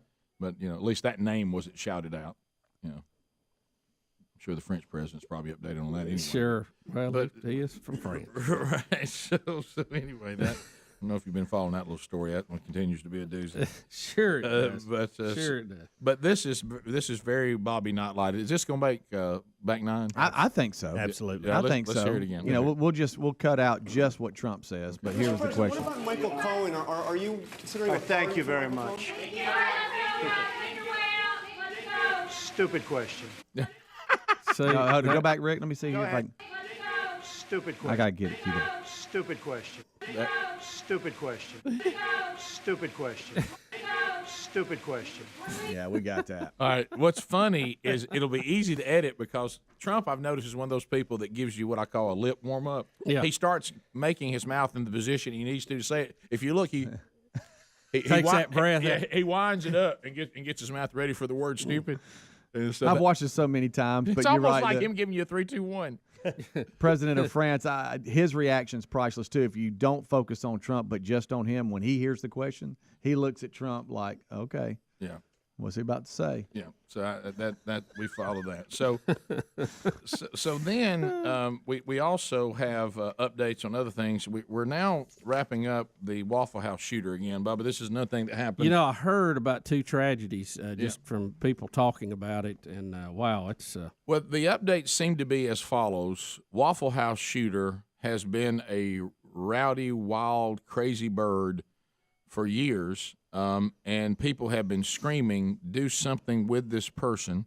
The dad of this person. Rick and Bubba's in Ohio. Rick and Bubba. Pass the gravy, please. Rick and Bubba. 22 minutes past the hour, the Rick and Bubba Show. Thank you for being with us. Well, so we'll just delay.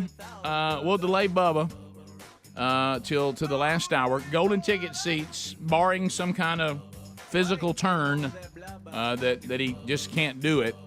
His plan is to come here, and you guys at least get to spend the last hour with him. So you will get Bubba time today. So that I mean, you sent me an email, Hams. My brother-in-law sent me another text. We got people coming today that have been trying to get here for a long time, and today's their day. And Bubba is sensitive to that. We all are. Now, sometimes you can't help it. I mean, sometimes no one plans on getting sick, and no one plans on falling.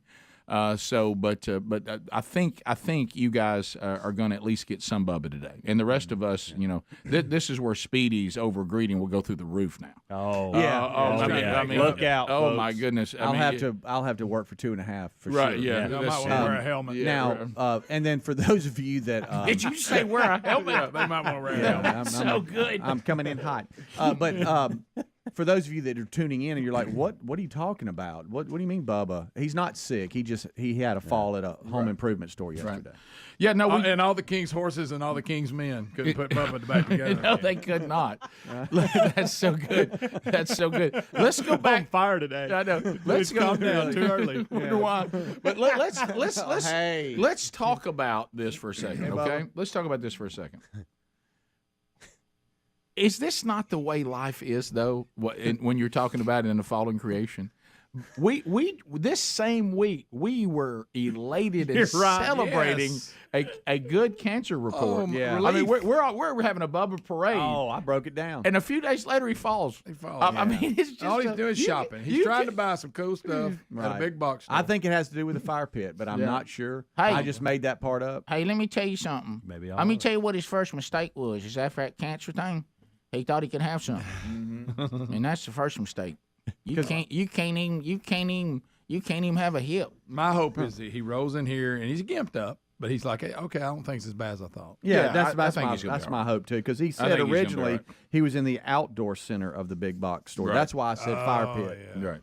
Which means he had to be somewhere out in that area. The Christmas party this year, him getting to go to one of my wife's fire pits. She has to have a fire pit everywhere we go. Yeah. And so this fire pit, he got down there and he got so stirred up about fire pits. Mm-hmm. He went on a fire pit. Somebody flipped the fire pit switch. How about a fire pit frenzy? Yeah, and I mean he is on a fire pit. I mean, I think he sits by them all the time now, and he's built one. Not since Gangnam Style has he been on something like that. Look, he's really acting like they were just invented last year. I know. That's true. I tell you what's shocking. A little late to the game. To see the how do I put this? To see the fact that Bubba has been given by great blessing and hard work the ability to have a fire pit if he wanted one. And the fact that he's just now getting around to a fire pit. Yeah. I mean, Hunter had said he had been begging him to get one. Right, and he just was holding out. But I'm thinking, but he don't love fire the way Sherry does. I think he also, he's scared of things. And he so is scared. He don't want to burn something down. Right. But in an outdoor apparently not afraid of trying to get something off a shelf. But, but in the outdoor center of a home improvement, I'm thinking wheelbarrow, probably not going to get that. Fertilizer, probably not going to need that. You think it's something for the hunting camp? He probably didn't need a water hose. He does go to these places and just walk around. Not looking, true. Not looking for pots to plant anything. I don't think. Not looking for pavers unless it has to do with fire pits. Right. So now they do have a pool supply area there, but I don't think he's got. He wouldn't be. I think he's got Hollywood for that. Yeah. So that's kind of where I'm landing. Well, if I were you, Speedy, and I'd somebody go for and somebody said who you going to draft with, I'd be drafting with you. It's got to be tied to fire pit because he's really got fire pit on his mind. Yeah, and he's been could looking. Be hard. It could be tied to the new land. Mm-hmm. Yeah, because he's been looking for pavers. He's got a lot going on down there. Yeah. No, you're right. He's looking for. You're right. Yeah. That's definitely where I would be. Yeah. Probably fell the in curved pavers. Probably fell in the lawn and garden area. Yeah, and he was laying down that outside area. Yeah, that's where he went down. I'm reading his text. He hit the cement. I'm reading his text. It says no one was around, just laid there for a bit. Okay, I want to know that's lawn and garden.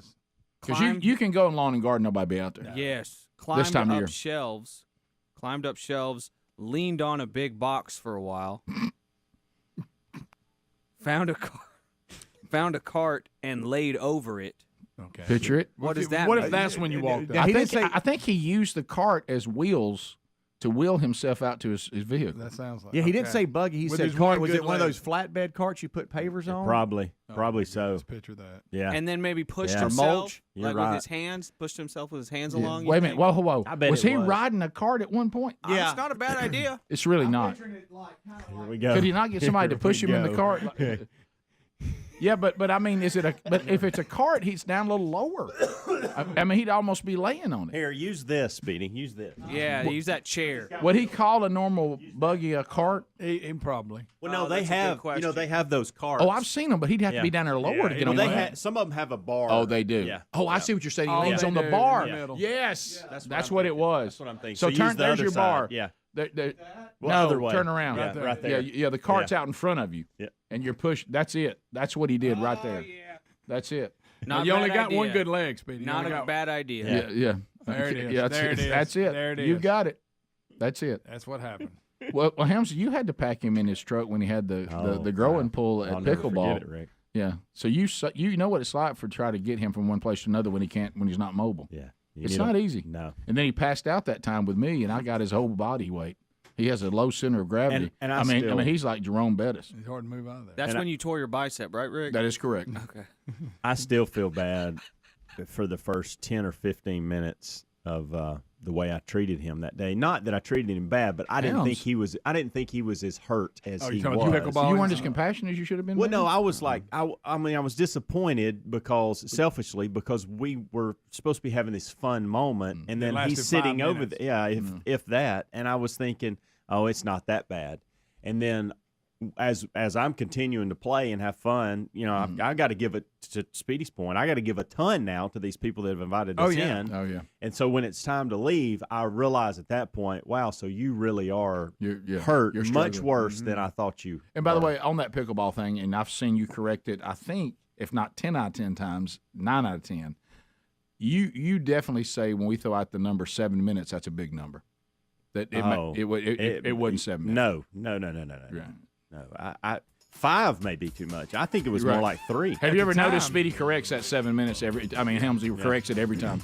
At the time, he said that was his worst injury that he's had. I wonder if this tops it. Great question. Yeah. That is a good question. Hopefully, we'll find that out. And we do hope he's today. okay. Yeah. Well, he is okay. Yeah, Speedy, he's okay. you don't have to say that. No, I know we're a rough room. Because if you don't tuned have in the to last say 8 minutes, you didn't know that. Right. But so I just wanted to reiterate. Some guy on Twitter says this is a terrible way to push best of CDs. Bubba, Rick and Bubba.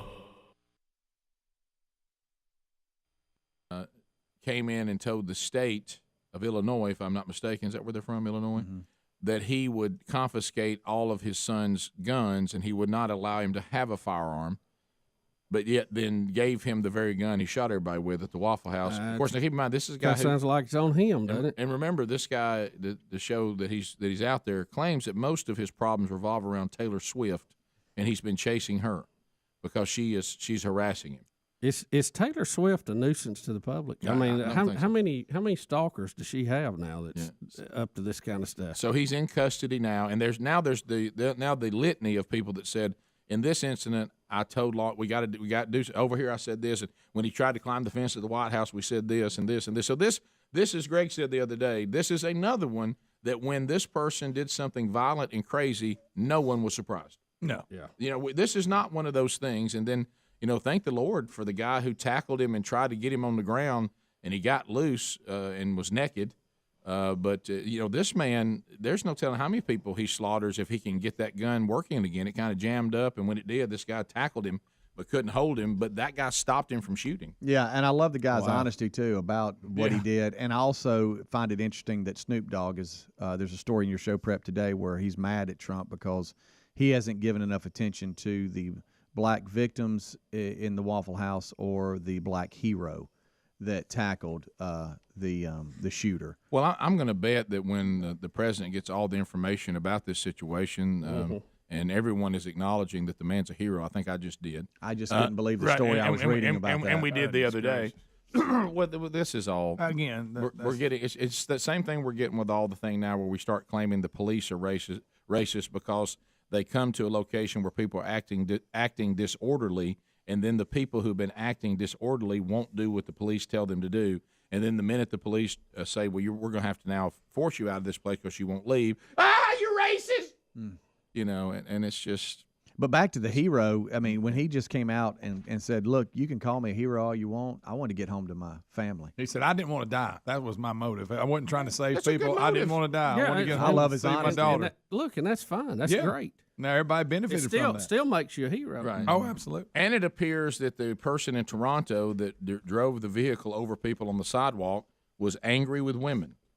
He's one of them loons that women always turned him down. He hates women, and he hates the men who get all the women. So who did he mow down with the van? He just went into a crowd. Anybody that was out there, but some happened to be women. But I guess this was his way to mow down women and maybe any other men that had a shot at women. It didn't. That's what it looks like. Rick and Bubba, how we love You got Speedy, Greg, and Span, and all of those in turn. With us, we come out of the break doing a parody song based off one of the old Schoolhouse Rock songs, Conjunction Junction, What's Your Function? And as we welcome Bill Bubba Bussey back to the show today. Hey, how about it? Hello, Bubba. Dead at 94, huh? 94 years old, Bob Duro, who wrote, I guess that's how you say his name. It looks like it's how it's spelled. Bob Duro wrote the songs that became Schoolhouse Rock. If you were like us, a child of the 70s and 80s, Saturday morning, Schoolhouse Rock. They're giving the history. Bob has died at 94, saying that he had a friend. He was played the Paris jazz clubs in Los Angeles and did some comedy sets with Lenny Bruce. And he said he had a knack for teaching math through music. And he was approached by a friend of his. It was an executive at ABC, and he said that his son, the executive son, was having a hard time remembering his multiplication tables, but he seemed to be able to give him all the lyrics to popular songs. So he told Dave told Bob, he said, do something for kids involving music, but don't talk down to them like so many attempts in the past. Give them something that'll be fun that they could learn mathematics through, and then he went on to learn other things through music.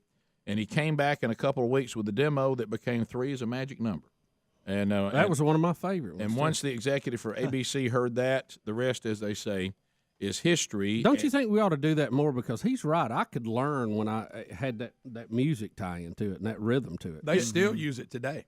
Yeah, the songs. The songs, and you run into some people that don't know Schoolhouse Rock, and didn't. We even went as far like to get our kids. We bought the DVDs and CDs of them for them to hear back when they put them out on box sets and stuff.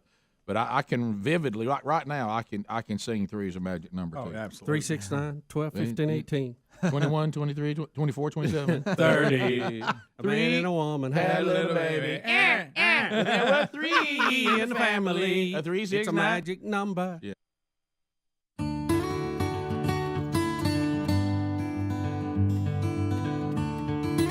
35 minutes past the hour. And so we make our way back. I do want to point you to, there's a lot of sponsor partnerships. Some of them are new and they're exciting. And then there's some that have been around for a long time. And we remember how when they came into our lives, we thought, we'll see how this goes. And then it turns out to be life-changing. That would be Relief Factor. Relief Factor, here's an email from Michael in Florida. He said, I'm writing to let you know, by the way, I know that, I don't know how devoted Bubba is to Relief Factor. I take it every single day, but I will get him some today after this, I promise you. Relief Factor right now, he said, it almost eliminated completely my elbow pain when I could not find any other solution. It's a great product. It's helped me with a lot of other aches and pains I've had as well since I started Relief Factor with the Quick Start Pack. He did the Quick Start for 3 weeks, and now he's ordered his second round. He said, I'm taking it 5 weeks now. I feel like I've got more energy, and I just generally feel better. Yeah. 4 botanicals. It is all natural. All of these botanicals have been researched and have shown that they can help the body's inflammatory response. And again, because they're all natural, you can take them every day as a supplement to your overall health. And they don't have the side effects of the over-the-counter drugs. And in all fairness to them, these things have been great things when it comes to headaches and things like that, but they're not designed for you to say, I'm hurting today, let me pop some more. And I do that every day. That's not what they're designed for. And as a matter of fact, you can have bad side effects from that. We saw that, Greg, with our own dad. Yeah. But then you get over to the opioids for the more severe pain, and now you got all kinds of problems with addictions and overuse and things it can do to the body as well if they're overused. But with the 4 botanicals, you can do it every day, and hopefully it will work for you the way it has done for the majority of the people. The majority of the people who ordered the Quick Start Pack, Rick Burgess included, said, I see relief and I want more, and I'm going to order it and keep going, and I've been taking it for a couple of years now. So get yours by going to ReliefFactor.com. You can start for $19.95, see if it's going to work for you, or you can go to RickandBubba.com, and you'll find it right there under the sponsors button as well. So speaking of Dad, yesterday, Greg and I, our father, and again, you talk about a character. I have people tell me all over the country that have played for him. I got an email again today, and they all said this. They said, Coach Burgess was put on this earth to turn boys into men. Yeah. And he certainly has a legacy of that. And then he used to also make the comment, which I had never heard. One of his players told me this about his faith. He said, your dad would be out there and he would be molding us into men, and he would do it in a way that, like all of us, we all have our little flaws. And he would say to them, if he had a day that maybe he was making a point the way he uniquely can make them, and he would say, understand, boys, he said, there's no doubt that I will be in heaven, but I probably will be in a cabin while others live in a mansion. You know what I mean? So anyway, he now at this stage of his life, as he got older, he had the heart issues, which of course he says was not a heart attack. He brushed them aside. Yeah, he only got 5 bypasses, and Greg was there when he had to be put in the ambulance. But he said he never had full cardiac arrest because he never completely passed out. That's right. Now I don't know. I don't know if that's a medical. I don't think that's a medical marker, but I believe that's his. And I remember you telling me that he wouldn't get on the gurney and he wanted to walk to the ambulance. He did, and they said we don't do it that way. And at one point, I think tried to ride shotgun. But anyway, so this man, it's just that era. They're all a different breed. But even inside that different breed, there's those that are so unique. The things that he is passionate about and the things that he's not passionate. If you were around our dad a lot, Greg and I would make a lot more sense to you. Okay, we're almost like a combination of him. Greg's got some of his, I've got some of his. We're kind of a mix of that, and like he wouldn't tolerate this popping, I promise you. No. So anyway, that would be resolved today. Oh, boy. But anyway, so he had some. They finally determined a few strokes during a knee replacement deal because he was on blood thinners and stuff like that, and they had to take him off of them, and that hit his short-term memory. Yeah. But then now he also, which is genetic in our family, unfortunately, and we're all trying to stay on top of it, is developing Alzheimer's as well. So this leads to Dad. Picture Dad the way he is now. His physically, I mean, he's 82 and he looks like that he could go to battle today. Yeah. So, but mentally, his short-term memory is all but gone. So remember, it just keeps resetting, in the moment. So this leads to very unique conversations with Dad now. Yeah, does it? Yeah, and Mom, is taking care of him too, and the stress it puts on the caretaker. And especially when you're my dad, who doesn't think anything's wrong with him. Yeah. So don't miss that. So anyway, Greg, you had the similar conversation. Mom had the conversation. Our biggest battle yesterday was getting him to believe that we weren't messing with him by telling him not only was it his birthday, but that he was 82. Yeah, that's the part. That's the part he didn't like that. No, he didn't like that. He said, I ain't 82. And yeah, Dad, you are. Yeah. And nah. And so that did you go through that I too? asked him how he felt about being 82, and he told me how he felt about it. He did me because too. he didn't believe it, which he will Yeah. use a certain term Yeah. He when he thinks something's not it true. It involves a bull. Yeah. And he says that us saying I said, well, happy birthday anyway. Yeah, happy birthday. Then of course he always goes to the thing which first time I said it at the Gridiron Men's Conference, it brought the house down because the first time he ever said this was when he was 77. He's now gone on to say this for 5 straight years. Sure. And he told me finally because they live 7 minutes from me, so I said, well, we're gonna have him over and just do a little dinner. And so what I did Well, Sherry did the main part because she prepared it all day. We prepared 2 deer roast because Dad loves deer, and with the potatoes and the carrots and the onions and the beef broth, and let it cook all day and all that. So we did that. Let's go. Then Mom went and got him a little piece of cake because all of us are trying to do better. Nobody's really eating cake right now. So, but he's going to have cake, and got a little. Mom went and got a little cake for him, and then, which is the picture Adler's got there. So then. We also, of course, you must have coffee brewing 24/7. Oh yeah, right. He's always been. He drinks coffee from the time he wakes up to the time he goes to bed. Yeah, and you better have it really, because it's going to be brought up. Hey, we got any coffee? Yes, sir. Yeah. Sherry was over. She goes, "Let's get the coffee rolling before you get go. here. Hurry up. Hey, y'all got any coffee?" Yes, sir. We certainly do. And so he also loves the band the Eagles. Now, no matter what he's going through in his cognitive life, he recalls the Eagles clearly. He knows every song. He knows the words to every song. Yeah, he does. And if you want him to have a good day, just put on the Eagles essentials. So he'd gotten to the point where taking him to a concert had gotten where you really can't do that because of the whole setup. So we have the big screen, the movie room, and so I prepared a live concert with the Eagles. And because they're out there, you can get them. There's some old ones. He didn't care. No. I even went back and let him have Glenn Fry again. Sure. We brought Glenn Fry back alive. Back alive. Yeah, he doesn't know he's passed anyway. No. So anyway, I went back to, which is hilarious, their farewell tour. Yeah. Which was 2005. Yeah. And they were making fun of it even then. Glenn Fry says, "Well, this is the farewell tour one. Yeah. I'm sure there'll be others." Still doing it. Yeah. So so that concert and so we sat and watched the Eagles and he just had a blast. So, but he finally got that thing out that he always does. When I finally, like Mom had tried and Greg had tried and I'm sure my sister had tried to convince him it really was his birthday and he really was 82. Then it happened. He looked at me standing in my doorway. He's on my porch. It's 4:05 p.m. And I said, "Dad, happy birthday." How about that? It ain't my birthday. Yes, sir, it is. I said, "Huh?" I said, "You're 82 today." He said, 82. He said, "Well, I can whip your." And he told me he could whip me. And I said, "Yes, sir, I know you can. And I can whip anybody that is from your age to 82. And I was like, You are correct. Okay. Dad, Roger that. Roger that, Dad. How about some deer? You know it. And we do have coffee on. Yeah. And so he drank his coffee. He ate the deer. He got him a little piece of cake. This thing with him trying to get him this picture that I got, how we got that was unbelievable. Yeah, because it was like you posed for Yeah, it. well, I just called him looking at Sherry. Sherry said Quick. something, and he's like, because right there, he's like, what in the world? Okay. Yeah.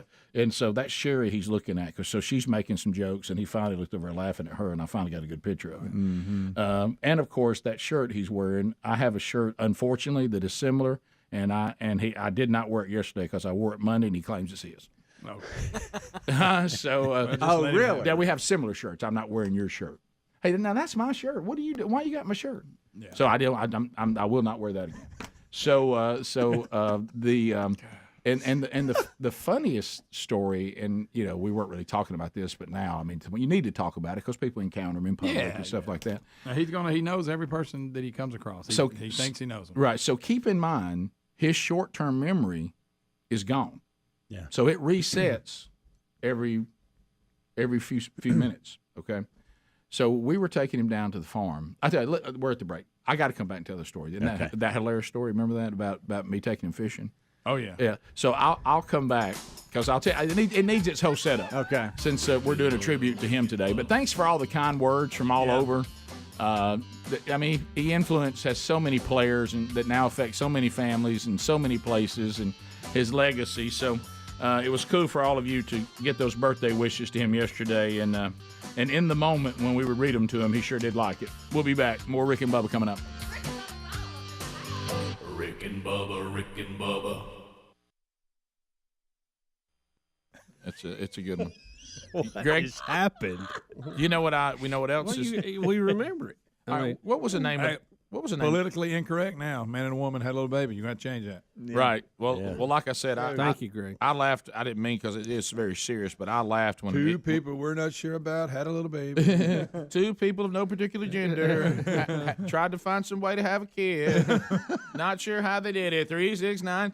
So anyway, but there is a headline today, and one of the listeners sent it to me, and I laughed my head off because it really is a current state of our society, where it literally says woman who married transgender man having trouble having a baby. Is that true? Yeah. Hey, you know what I said when I said when I saw that headline? I bet. So anyway, Bubba, you had a very busy last few days. Do tell. Rick, the scene was the Mobile Tennis Center, the largest public facility in the world. They do a great job there in Mobile, and they bring a lot of revenue to town with their athletic events they have there, and good for them. They figured out the magic thing that, hey, we can bring people to town and they spend money, and that's good tax dollars.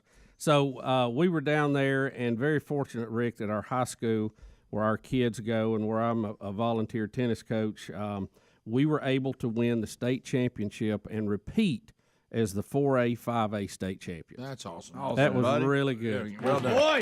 Well done. Attaboy. Had a kid. And a way to make it happen.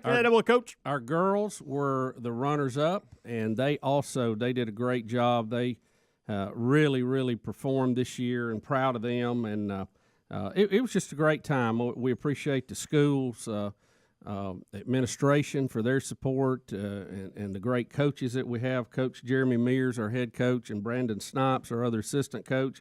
But, Rick, it all starts with Captain Chris Glover from Thrasher Brothers Transportation, who he's 3 for 3 when he drives, man. Man. We're on fire when he's the bus driver. He's a great guy, too. You don't need to change anything up. That's right. Look, I'm not superstitious, but being an old baseball player, you don't believe in taking chances. No, you don't. But we're real proud. The guys really outperformed this year. We've had a historic season. They ran the table from beginning to end, and that was with some very difficult competition and tournaments along the way. And we actually won the state championship at every position that has been played. Now, we have one that still has to be played today, first court singles. But I do want to congratulate these guys. Our second court state champion, Parker Bradbury. Third court, Connor Coleman. Fourth court, Ethan Carr. Fifth court, Alex Phelps. And sixth court, Tyler Guerrera. And then they also won the doubles. First court doubles, John Wolf and Parker Bradbury. Second court, Connor Coleman and Luke Wolf. And third court, Alex Phelps and Tyler Guerrera. Now, we will play that first court today. The other school that we're playing is in the North Alabama area, so we're meeting in Coleman today to finish that championship for court 1. So hopefully we can pull that out too. And on the girls' side, Caitlin, my daughter, and Callie Ware won the second court double. So very proud of them. Awesome. Yeah.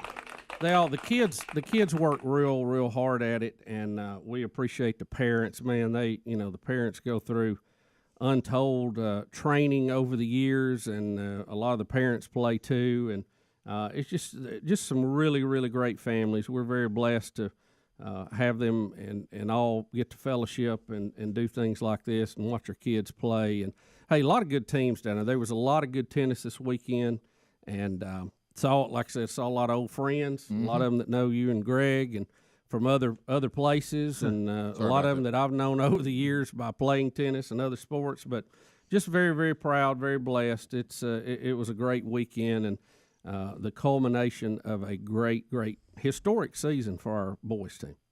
Well, congratulations to all involved. Job well done, and congratulations to you, Bubba, again for a job well done as well. Enjoy the kids, man.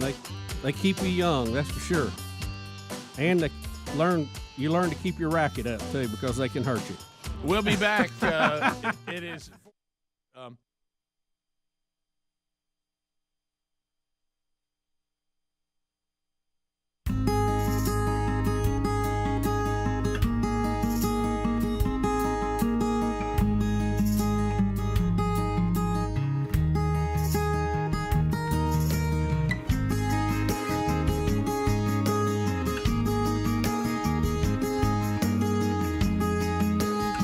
9 minutes to the top of the hour, the Rick and Bubba Show. 866-WE-BE-BIG is our number. Thank you for being with us today. Bubba is not here, but will come, Lord willing, toward the end of the show for our golden ticket seat guest, and for us to hear the story from him on how he fell yesterday while out at a home improvement store and is hurt to the point that he didn't think he could sit in that chair. He did something to his hip for the length of the show, but will come in toward the end of the show and is getting an X-ray later today. I know you can't believe what I'm saying, but that is exactly. Got a man down. Guys. We got a man down. We do. So we were talking about things you need to know. A new Rick and Bubba University coming out this weekend. Chad Slade, our guest. Think you'll enjoy our conversation with him. Cool story, and the fact that he and my oldest son, Greg's nephew, played together at Auburn at the exact same time. So that we get to talk about their friendship a little bit too. And then of course Chad goes on to the NFL, and now as an entrepreneur, it's a very interesting story. I think you'll like it, and we kind of get some looks on the inside of the state of football today and that kind of stuff. Kind of cool. So enjoy that this weekend, and we thank him for giving us his time yesterday. So talking about Dad. So now the fact that he does have loss of short-term memory. So everything resets, and his birthday was yesterday, so we talked about that. So now we're kind of telling some stories that we were kind of holding for a while till it got to the point that we thought, talking about this on the air probably is appropriate now, if for nothing else, just to give people a heads up. If you run into Dad out there and he comes over and talks to you and whatever, you kind of need to know what's going on. So anyway, we're down at we're all getting into the things he can still do and can't do. So we're down at the farm. This has been a while back now. Back in the spring of last year. And so, or it might have even been the year before, but it's been in the last couple of years when he first started getting where his short-term memory was going. So, he's a phenomenal fisherman, phenomenal. I mean, he owns Greg and I and sets us on the shelf and makes it very clear. The only person that we ever met that could fish better than him was his own dad, our grandfather, whom our grandfather said openly, Greg was there for, that he was better than Dad. Openly. You tell that story about them in the boat that day. Yeah, we were kids, and we were fishing with them too. And one of us popped off and, hey, Papa, who's a better fisherman, you or Dad? And Dad goes, oh, you Papa, no doubt. He then looked up. He goes, yep, no doubt. He just kept fishing. So anyway, so we're down there and we're sitting, well, strange enough, by a fire that Sherry had built, of course. And so Dad looks at the pond. And these are the conversations you have with him now. He goes, how big's that pond?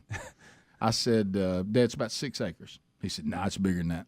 He knows. I had it surveyed. It's about 6 I believe acres. It's about 6 acres. Paperwork on it. Yeah, and it's bigger than that. Equipment for that. If I was going to fish it, I'd fish it right over here. And I'm like that. Okay, so okay. So I said, so finally Sherry says, take him fishing. Yeah. And so my mom at that time says, you don't want to do that. It's just going to break your heart. He's getting where he can't do things anymore. I'm not sure he can fish. And I said, I'd seen the Glenn Campbell special about how Glenn Campbell did a tour with Alzheimer's. Yeah. And he could remember how to play most things and all that. I said, I think that's still in there. Well, I mean, it's going to break your heart. So anyway, and then he goes, how big's that pond? I said, about 6 acres. Nah, it's bigger than that. Okay. All right, then. So then I said, I'll tell you what, let's go fish. So I knew I was in pretty good shape when I go in there and I pull open the closet with the rods in it. And he goes, well, them ain't my rods. And they're not. He was correct. Yeah, and that's good. Yeah. And I said, and he said, that ain't my tackle box. I said, no, it's just my stuff. Let's just use my stuff. So I'm sure he had a lot to say about it. Well, where's my stuff? I said, well, I got it. I said, but I got it kind of put up. I said, it's not really ready to use, and the line on it might be old. And I said, let's just use these rods. And all right. And so we get out there, and there's you have you in the pond, there's trees that are in there because you want to have places for the fish to get under, and they love to gather around the structure, but you can get hung up in that stuff if you know. Well, we're throwing rattle traps. For those who don't fish, that has 2 treble hooks on it, so very easy to hang it up. Mm-hmm. And but it's a fun kind of fishing because you just throw and bring it in, and it was still cool enough to where the bass they reacted to things like that. So I cast first, and I get a hit, and I see him looking at the rod, and Mom's kind of like, you're going, and all of a sudden he just boom, and he throws it out. Boom.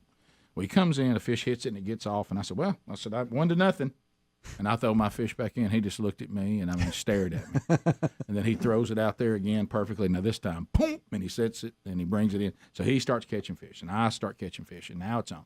And I look over at Mom. She goes, "Can he make toasting fish?" Yeah, like yeah, that. And I said, "Yeah, he can still fish." So we start working around. Well, now we're getting over to the trees. Okay, here comes the speech. Hey, be careful throwing around these trees now.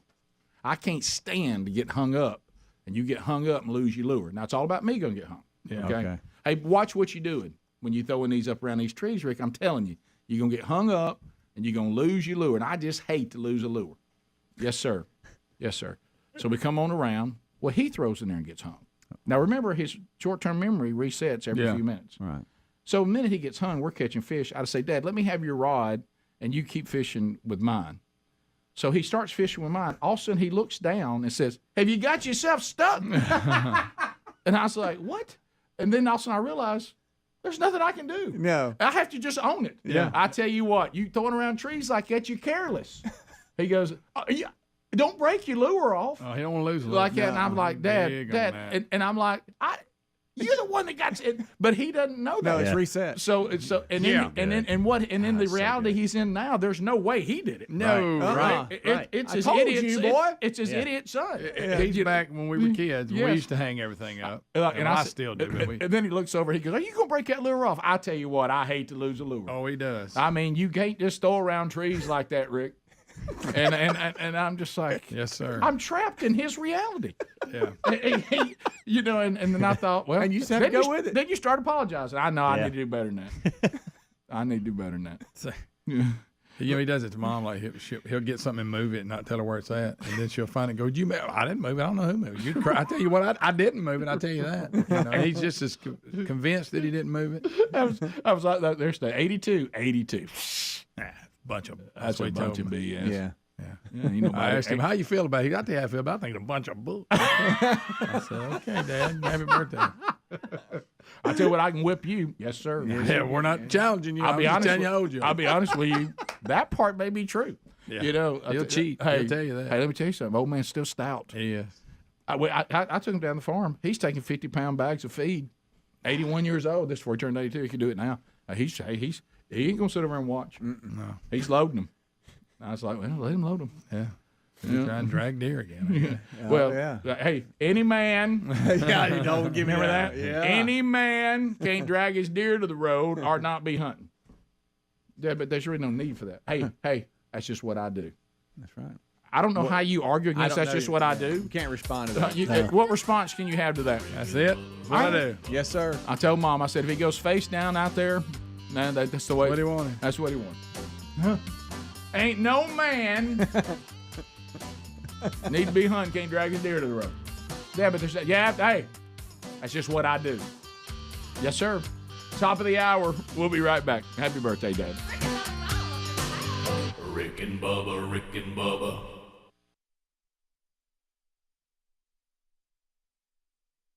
So we had Lee Strobel scheduled for this moment on the show, and he has not called. So don't know if that's a mix-up on our part, their part, but no Lee Strobel as of now. Sorry for the big build-up for that. If we get Lee Strobel, we will certainly put him on. I will put you to LeBlue.com, though, because that I know is scheduled for right now, and I have it.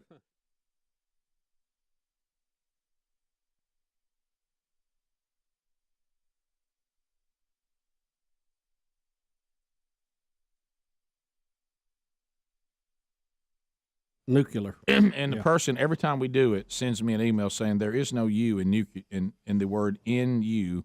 And he says you're there is a U in it. Well, not after the L, the C. I mean, he's saying that we're saying it like it has nuclear, and it's just nuclear.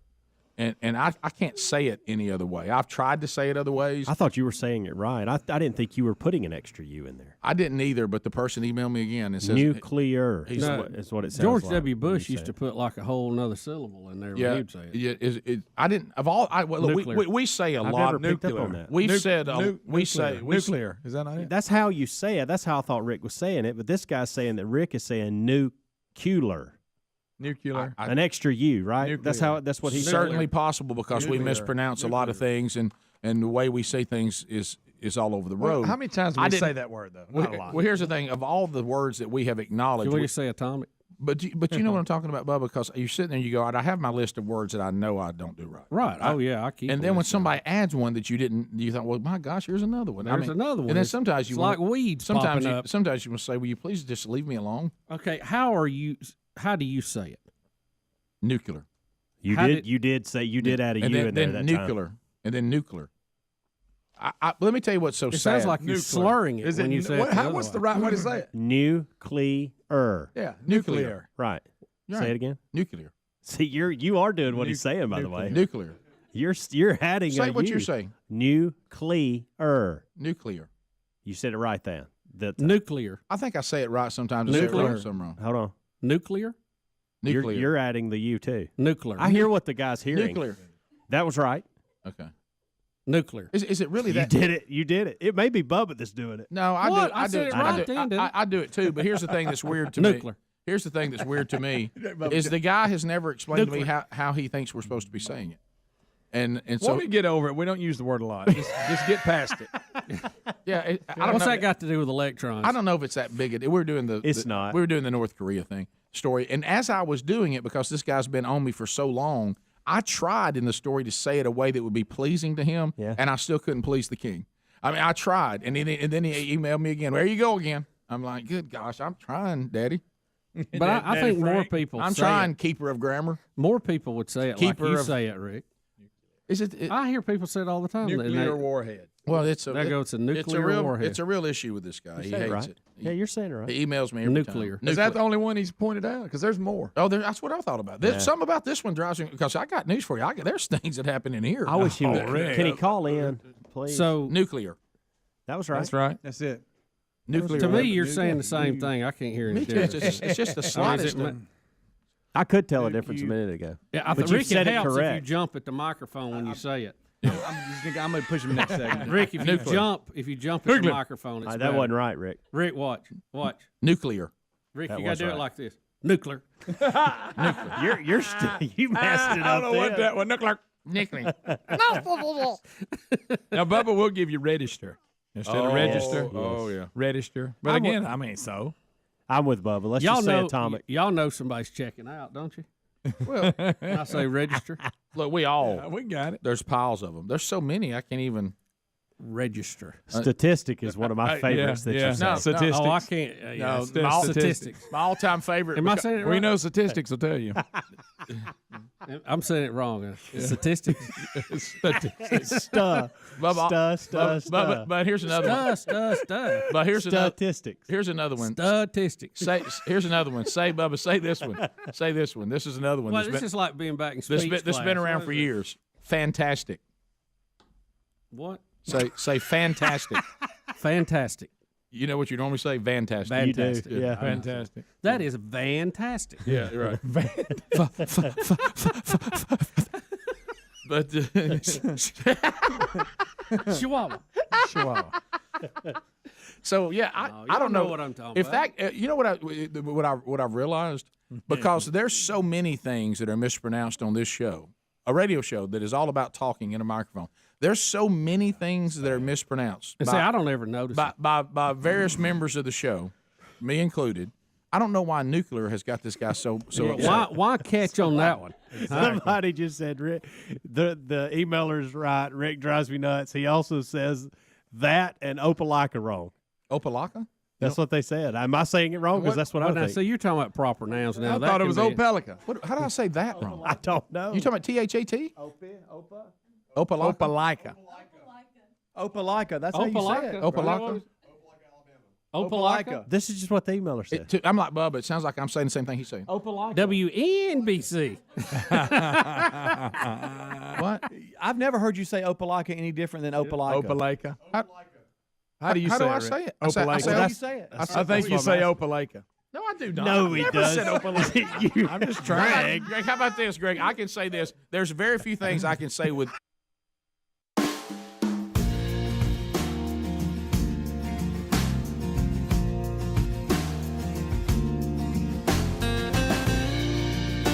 Minutes past the hour. You got the Rick and Bubba Show, Speedy, the real Greg Burgess, Helmsy, and Eddie Van Adler, all here and ready to go.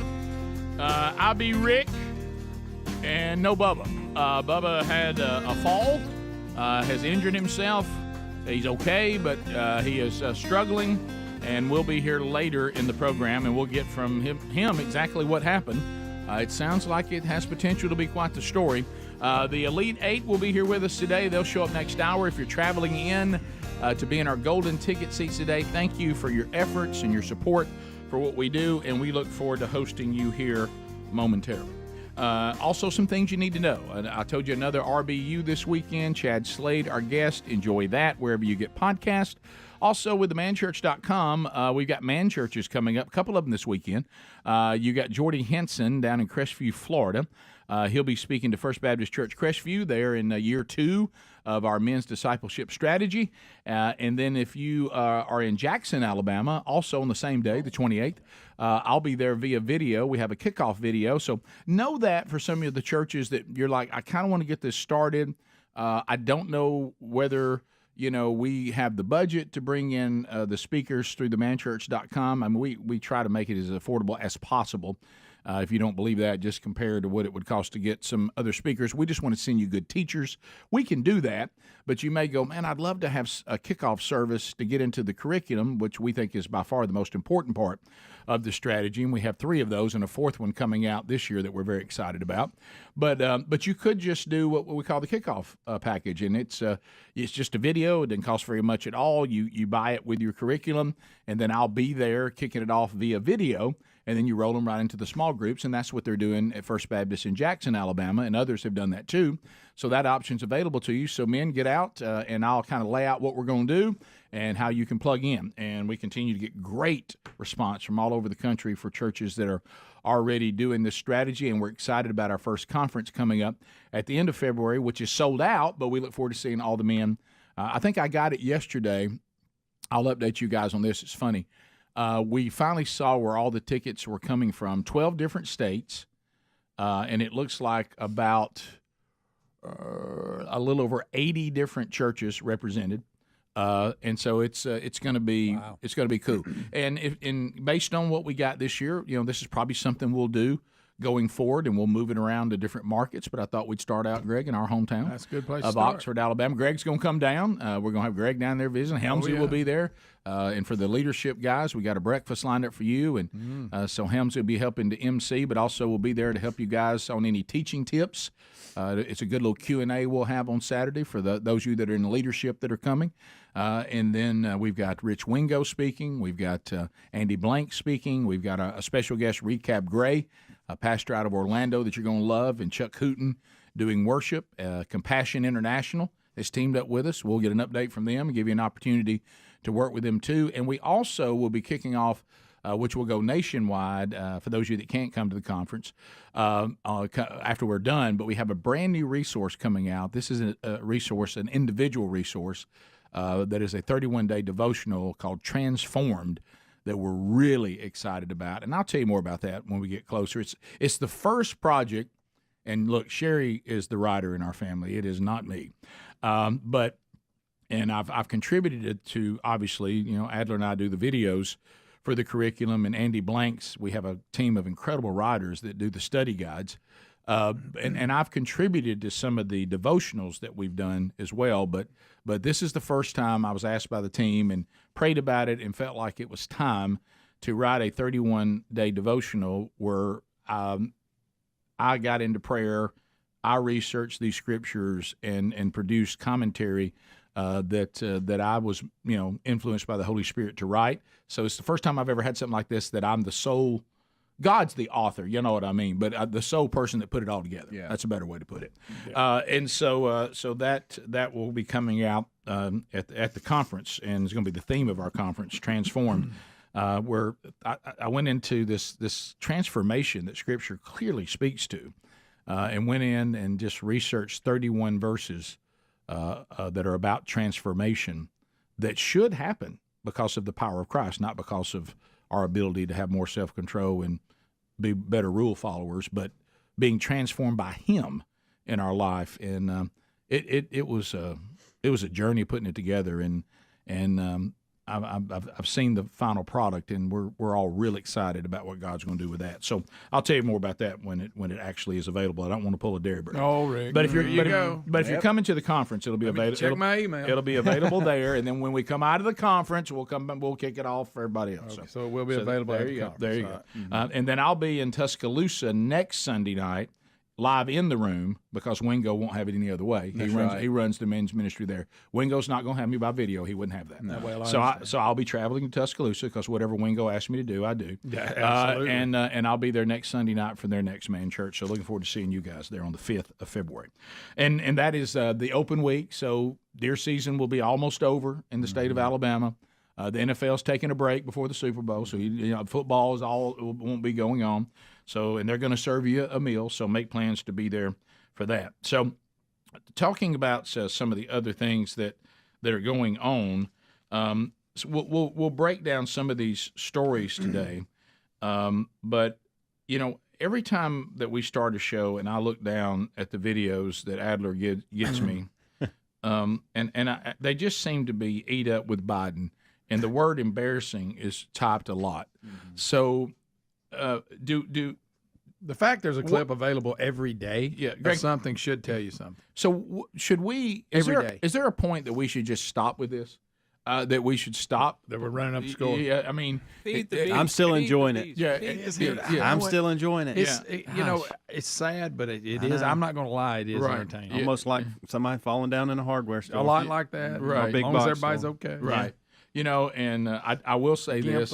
I am a little concerned about this story that Bubba's come up with. This could just be a ploy to give Bubba time to get rid of the classified documents he has. That's true. He may be cleaning out his stuff. What he's doing. So he needed some extra time today. By the way, is everybody going to have classified documents? I tell you, anybody that drove by the White House in the last 20 years. Right. I see where the archive office has actually sent official letters to, I think, the last 6 presidents and vice presidents to, could y'all please look through your stuff and see if y'all got anything? And I believe I credit Helms with this. I agree with him. There's got to be a system of checking this stuff in and out that maybe we go by. Yeah. You can't just let people walk I think we got a document problem. We've had several people email us who have worked in the military and have access, and they say, if I had done any of this stuff, I would be in jail right now. Right. Like, this is not how the protocol is supposed to go. Right. Yeah, I don't understand when all these people email us and call the show, and Bubba's made this point too, that seem to know how this process works.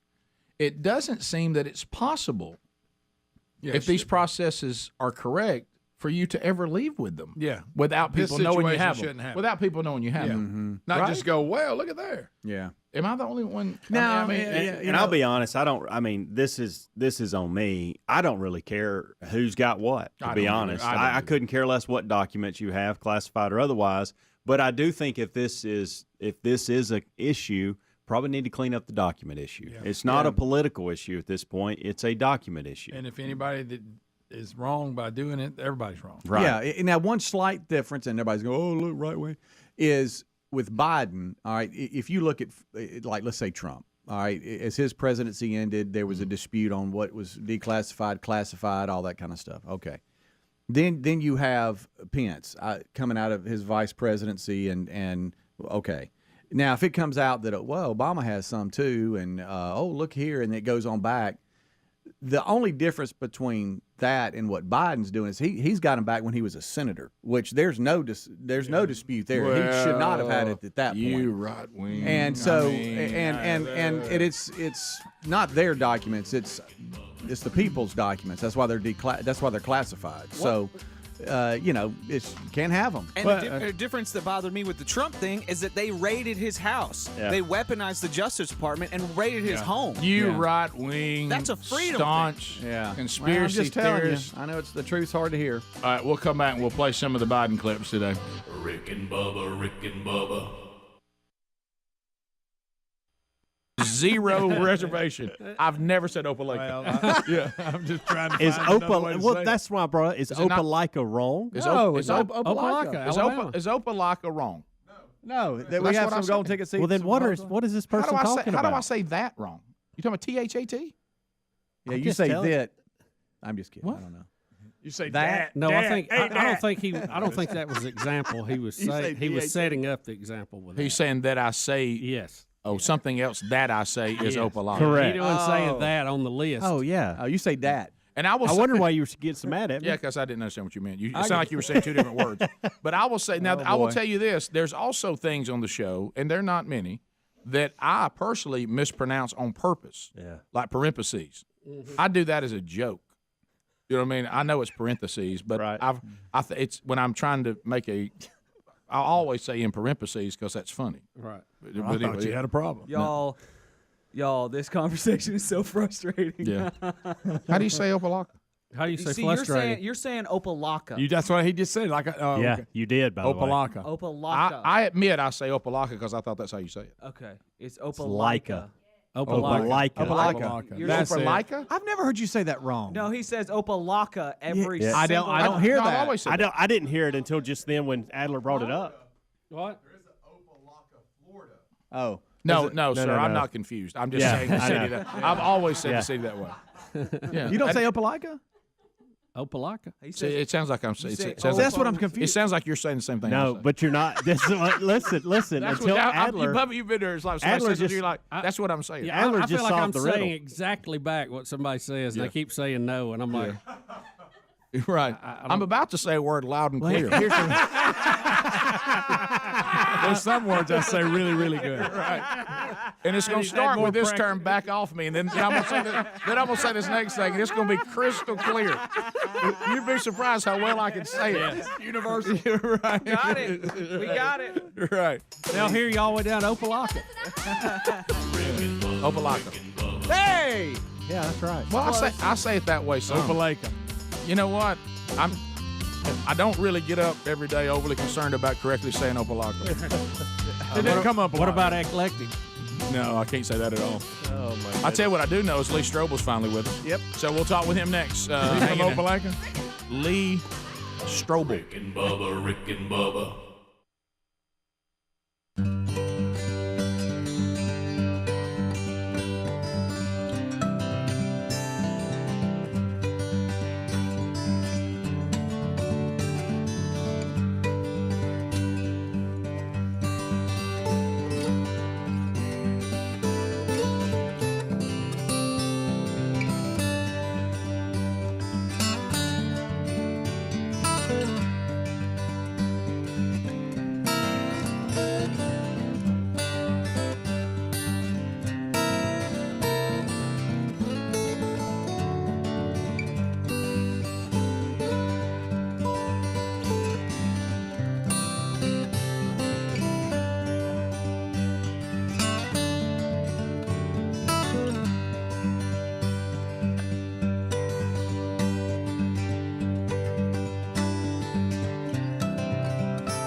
Minutes past the hour. The Rick and Bubba show. No Bubba yet, but he should be here later. We talked about that Bubba had a fall of some type yesterday, and all we have is the basic information that he sent to us in text overnight and in the wee hours of today. So Golden Ticket Seats, he should be here in the last hour today, and we will hear exactly from him what happened. But of course, all of us can't really wait for that. We have to speculate. So now we're getting emails of people speculating. Mike says, I hate to hear about Bubba. Sure hope it's nothing serious. However, I question the team's assessment of Bubba being in the outdoor center. While watching on YouTube and seeing Speedy's incredible reenactment, it must have been in the plumbing area. So was he over in the plumbing area? It feels lawn and garden to me. Because the fact that he said nobody was around, and it's winter, you know, and he said it was in the outdoor area. And he's working on some fire pit thing that he's all into now. And then the other is okay, all right, okay. Oh, what? Nothing, just somebody out of Virginia. Oh, and I thought he may have texted you, and that's what. No. He's saying sorry about the fall. I hope it's a quick recovery, and then he goes on to other things. I thought he was going to speculate on something. He really is just saying he's running a list of all the things he's enjoyed on the show so far. Which thank you for that. Yeah, the stories of Dad are legendary. Yeah. And then what if Bubba was pushed?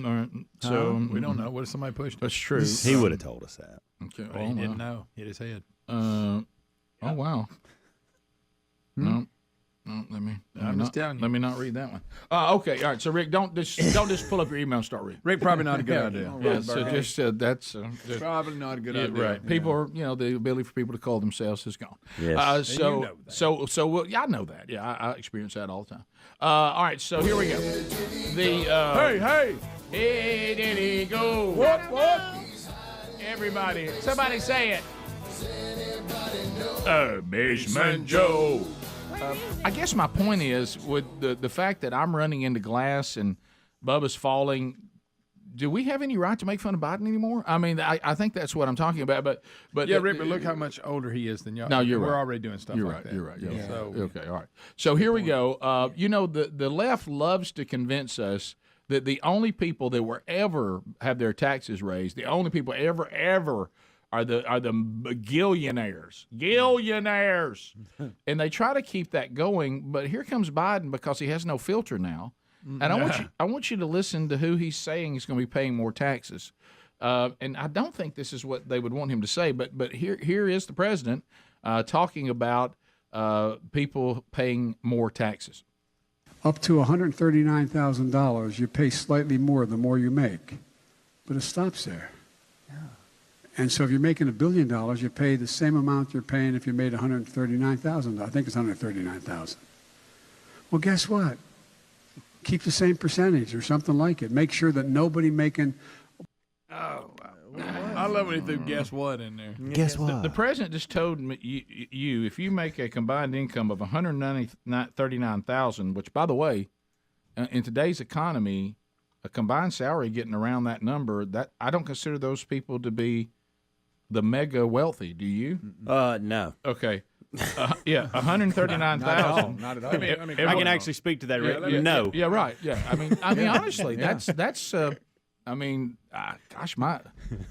I got kids that are not far off from that. I mean, it. So I'm going. So $139,000. What he just told you is that he's going to tax you at the same rate he does billionaires. And all this we need to tax the billionaires talk. It comes from people like Elizabeth Warren. Elizabeth Warren makes $285,000 a year, yet her net worth, according to Forbes, is $67 million. Yeah, Elizabeth Warren isn't one of the people. No, these Democrats try to act like they're the people and they're going to stick it to the billionaires. No, they're the elite class. Right. That's why they move their yachts. You're right. That's why they raise taxes and then move their yacht where they don't have to pay them. Yeah. And as Greg said years ago, the fact that these politicians, based on where they are, they make anywhere from about 180 to, for her over in the Senate, 280 something. And they end up with net worths in the tens of millions. Yeah. In the hundreds of millions. Yeah, hundreds at times. So there's something about that gig that the math didn't work. The ability to pick up a little something on the side is very high. Yeah, that's your net worth. And that's why people will kill people to stay in power. And yes, and there are literally investors that will just copy whatever Nancy Pelosi does, and they just make bank doing because it. now her husband didn't have any inside No. information. Y'all Which, saw by her the way, the other day. She went, no. That body cam footage and home security footage should be released this afternoon. That'll be weird. Buddy. All right, now this next one is when the president every now and then will just throw out something so bizarre. I don't think there's any commentary on it because I don't know what to say. The president says that if you're struggling to afford gas, here's what he suggests. Okay, And listen. by the way, families are going to save more than $1,000 a year in tax credits for these vehicles when they purchase one, and energy-efficient appliances like refrigerators and washing machines. Oh, good. So if you can't afford gas, buy a new car. You'll get $1,000 back. And a big refrigerator. Yeah, the problem with that, they're cheap. That if I can't buy gas, you think I have enough money on what an electric car costs? And you said, don't worry, when you pay $80,000 for it, we'll give you $1,000. I think I'm in a bind if I'm financing $80,000. Add, subtract, and I do more than $1,000. And if I have $80,000 that I can go pay cash for an electric car, I'm okay on gas. Yeah, I can pay for $5. I can pay for gas. Does he think that these new appliances they're going to force on all of us, they're free? Are they free? They're not free. I don't think they are, and they're really expensive because on the bleeding edge of technology, the new technology always costs a lot until it catches up. Right, a lot. So and then to continue the crazy, the Democratic House Minority Leader Hakeem Jeffries, listen to how he starts. Is it a he? Yes. Hakeem Yeah. starts his press conference. I didn't know I could say male or female. All right, here we go. Here's the Biden track record on the economy. Economic growth is up. Inflation is down. Wages are up. Gas prices are down. Where's inflation down at? Where's gas? He's going off gas prices. Well, they're going up. Right. Has you anybody- know what he's saying. He's does saying he think we we- reset them. Does he think we haven't been to the grocery store and saw eggs?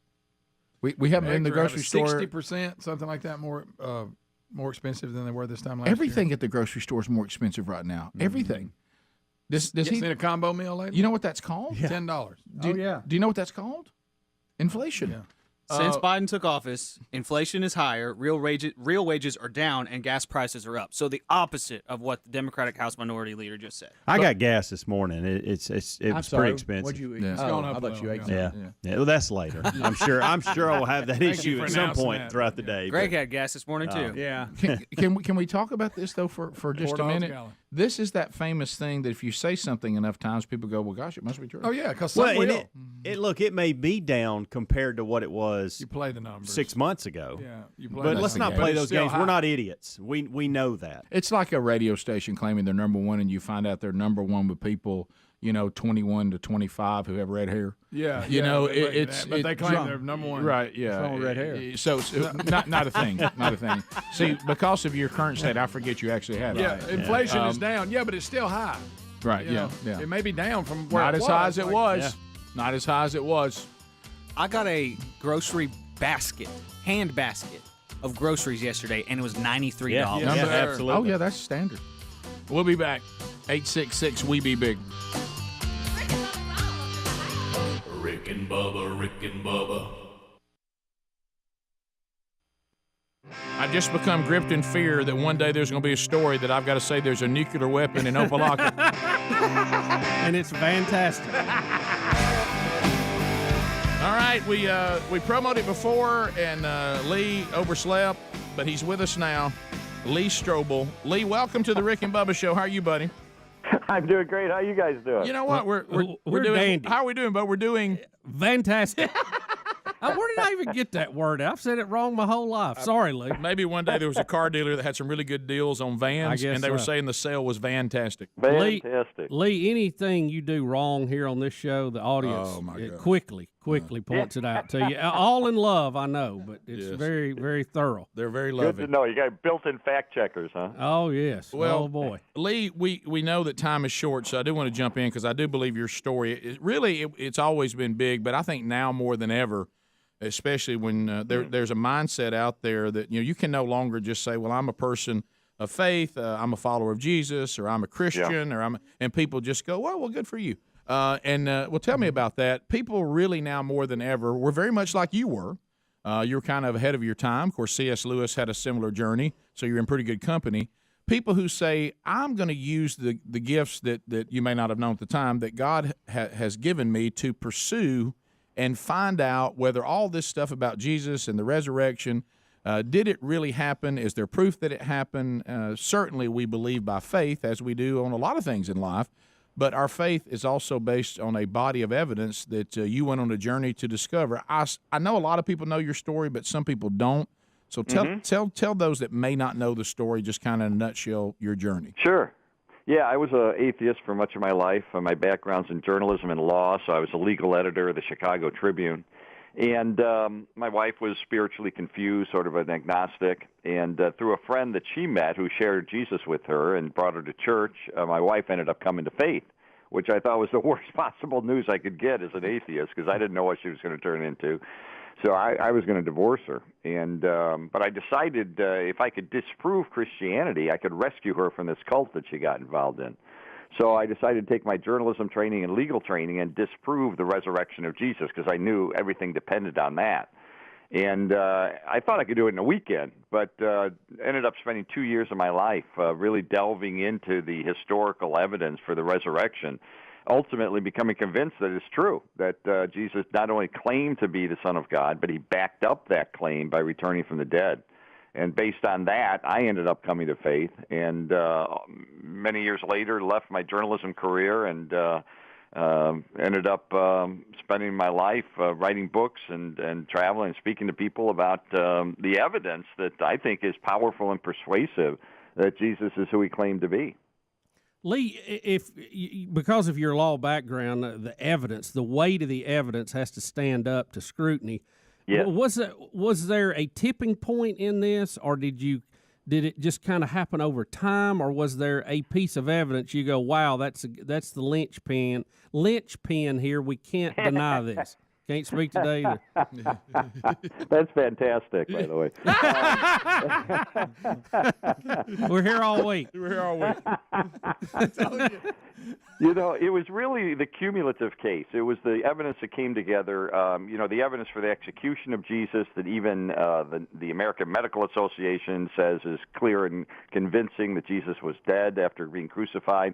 The evidence for the early reports of the resurrection had come too quickly to be a legend. We have a report of the resurrection based on eyewitness accounts that goes back to within months of his death, which is way too early to be a legend. We have the empty tomb that even the opponents of Jesus conceded was empty. And then we have 9 ancient sources inside and outside the New Testament confirming and corroborating the conviction of the disciples that they encountered the resurrected Jesus. So that forms a really strong case. But each piece of it is kind of a piece in the chain, that builds the case. And there wasn't any one piece, but all together, I think it makes a strong and powerful case. Were you happy with the movie? Because I love that scene in the movie where the person playing you has all the evidence in that room, and he's standing there as you looking around, and you can see that moment where he says, "Hey, this really happened." Was that accurate? It is very accurate. In fact, the funniest thing, I just got an email the other day from an atheist who said he was watching the movie. He said, I don't know why, but I'm watching the movie, and it got to that scene where I'm evaluating all the evidence. And he said, I started shouting at the screen, you idiot, you blanking idiot. Can't you see the evidence? It's right there. Can't you figure this out? And they said, oh, wait a minute, what about me? And he ended up coming to faith. Well, I actually read Isn't that awesome? Yeah. Of course, with my luck, I was in Nicaragua on a mission trip and found the only 2 atheists in the entire. It is 35 minutes past the hour. Rick and Bubba, thanks for being with us today. As we work our way back, Car Shield teaming up with the Rick and Bubba show. And, let's face it, I don't know about you, but I don't think any of us right now are going, I'll tell you what, I hope I get a car repaired today. That'd be awesome. Because with the way cars are now, good night. I mean, any little thing that happens is $1,500 minimum. And the warranty on your automobile is great, but what if you're driving an automobile right now, the warranty's gone, you keep getting telemarketers trying to call you, you keep putting them to voicemail or declining them or trying to block them. Well, let's stop all this. But let's get to something that actually could help, and that's a protection plan from carshield.com/Bubba. So if you want to be prepared for the unexpected and you don't have warranty anymore, get a protection plan, and the administrators at CarShield will have your back, and they know that, let's face it, guys, if the automobile goes down, just getting from point A to point B is nightmarish. So here's what their protection plans offer you, okay? They have, towing is included, access to rental cars, 24/7 roadside assistance, and, of course, if it's a covered repair, you pick the ASE certified mechanic that you trust, and they'll pay them directly. And we'll get you 20% off your protection plan because you love the show. carshield.com/Bubba. Also mention Bubba if you call 1-800-451-7776. All right, so, and the sponsors button at rickandbubba.com, of course, has that too. So we've been talking. Bubba did have some sort of fall yesterday. He should get here, we hope, the latter part of the show, and we will actually ask him what happened and let him recap that for us. Many of you are saying, well, here we go with the theme of 2023, Somebody Help Daddy. Mm-hmm. So, which I think, haven't we already named the CD this year? Yeah. Doesn't it just about have to be Somebody Help Daddy? Has to be. Somebody Help Daddy, for the goodness sake. Somebody Please help got the name the first month of the Somebody year. Help Daddy. Somebody help me. So, on that note, 2023, there's a lot of things that we start thinking about. And, the aging process, as you unfortunately can see and hear on this program, and, of course, see and hear in our president, it's ugly. It can be an ugly, ugly thing. And so you do the best you can to stay on top of it. And, for Bubba and for me, we're in that group of deals where, the ongoing struggles with weight, there's times where, you just deal with it. You don't care about it. There's time. But there has never been a time in my life that I can recall. Let's see. I stopped playing a little ball in 1984. And so even when I was a senior in high school, I was getting a little chubby, and I was a little bit chubby when I was a kid. Then I kind of had a few little lean runs in there after puberty, but it didn't last very long. So I have pretty much been struggling to some degree with being overweight since I was 20 years old. Okay? So, because let me tell you something. When you play a little ball and you leave and there's no workouts, there's no anything, you just continue to consume and which is easy to do. Yeah, you're not burning any calories anymore. And then you take on some bad habits, that are high in calories. That kicks it right out. Yeah, and so so anyway, so no matter what version, it's this has gone back and forth, and so then there becomes the time in your life where you're like, this has to be dealt with.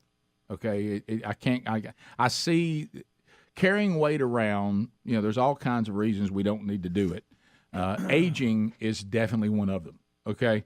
And so, but at the same time, the fact that you're aging, some of the things you need to do to lean out a little bit and lose some weight physically, you got to watch, joints and injuries and things like that. So you try to find that perfect balance. Well, in 2023, Sherry and I decided, as opposed to, she still does some things on her own, with her health and staying in shape. And she's always been, a good runner and Pilates and all that kind of stuff. And me, as everybody knows, and just being completely transparent, I was this way when I played ball. I've been this way my whole life. I absolutely hate to work out. Yeah. I've never enjoyed it. I've never liked it. I know, Rich Wingo, you're disappointed. I got it. But I just don't like it. I don't enjoy it. I've never enjoyed it. And you know what you can say? Yeah, I've seen you most of your life. You certainly don't. Yeah, you didn't enjoy it. And so when I made the commitment, when I walked off that field for the last time, I tell you one thing, I won't be returning to that kind of stuff anymore. Unfortunately, I was resolved on that, and I really stuck to it. So, but I know I need to, and so I try to come up with different things. And as you know, I had some people come into my life that have been very, very helpful with that. And so this year, Sherry was like, I would like for us to do some sort of working out together. And I talked about that. Yeah. Now, Sherry is a little, is all in. Okay. She's not going to cut a rep. She's not going to cut a corner. I cannot say that about myself.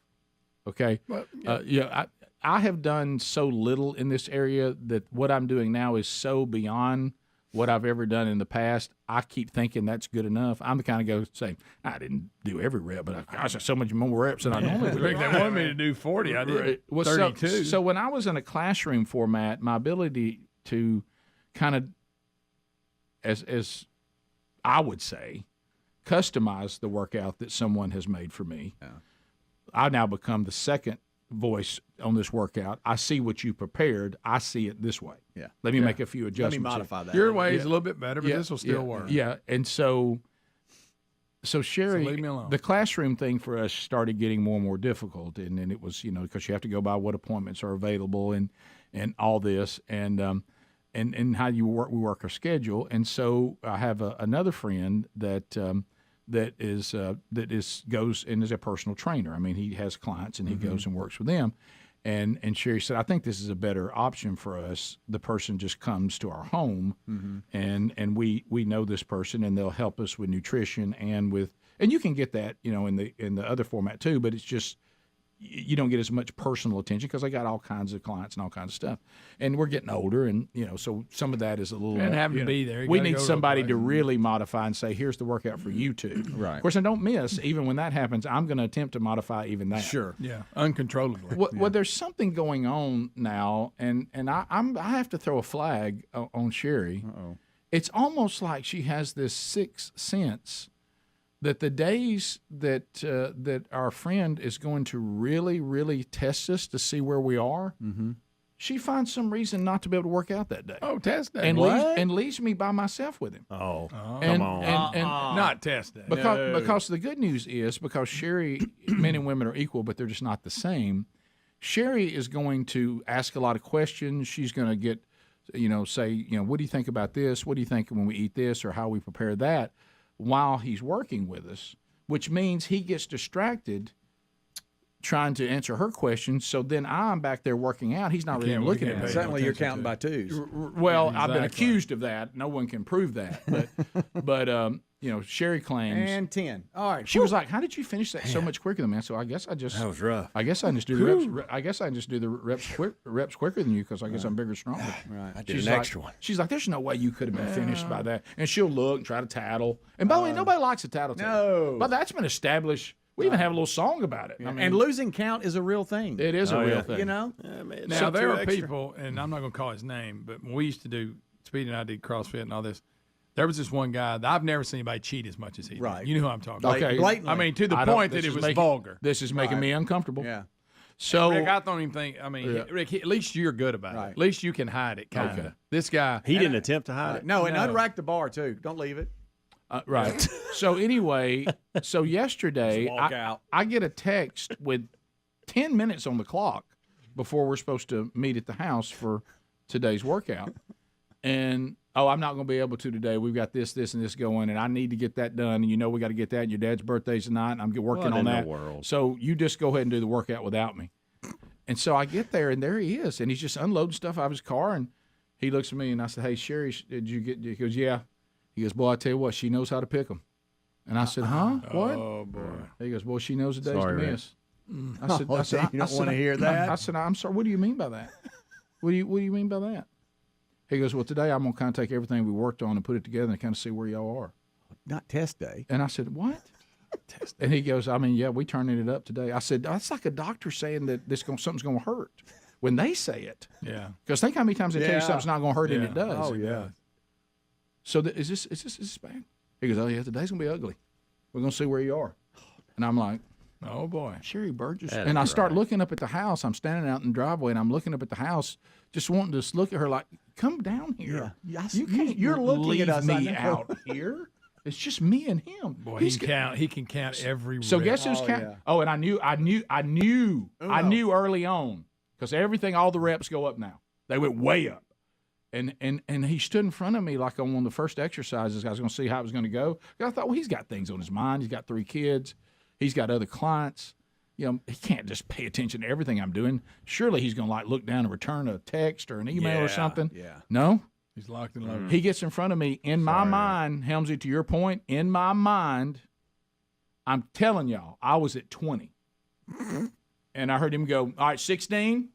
And I said, 16? 16. And then I start going, no, I'm at 20. Now, you ain't at 20. You think he got hung in a stair and missed something? What about when you don't? Sherry says it's so that I'm so naturally trying to manipulate and modify the workout. She said, I think you're 20 is 16. But Because you think he wouldn't count him? Rick, I also, said, I thought I saw him look at a bird. Also, those trainers, if you don't do the forms exactly right, they'll call no rep on you. Too. Yeah. Maybe Well, you can't. I went in. When you think you did, they go, no rep, no count. You didn't do it right. I was climbing up the stairs like Bubba at the Home Improvement Center.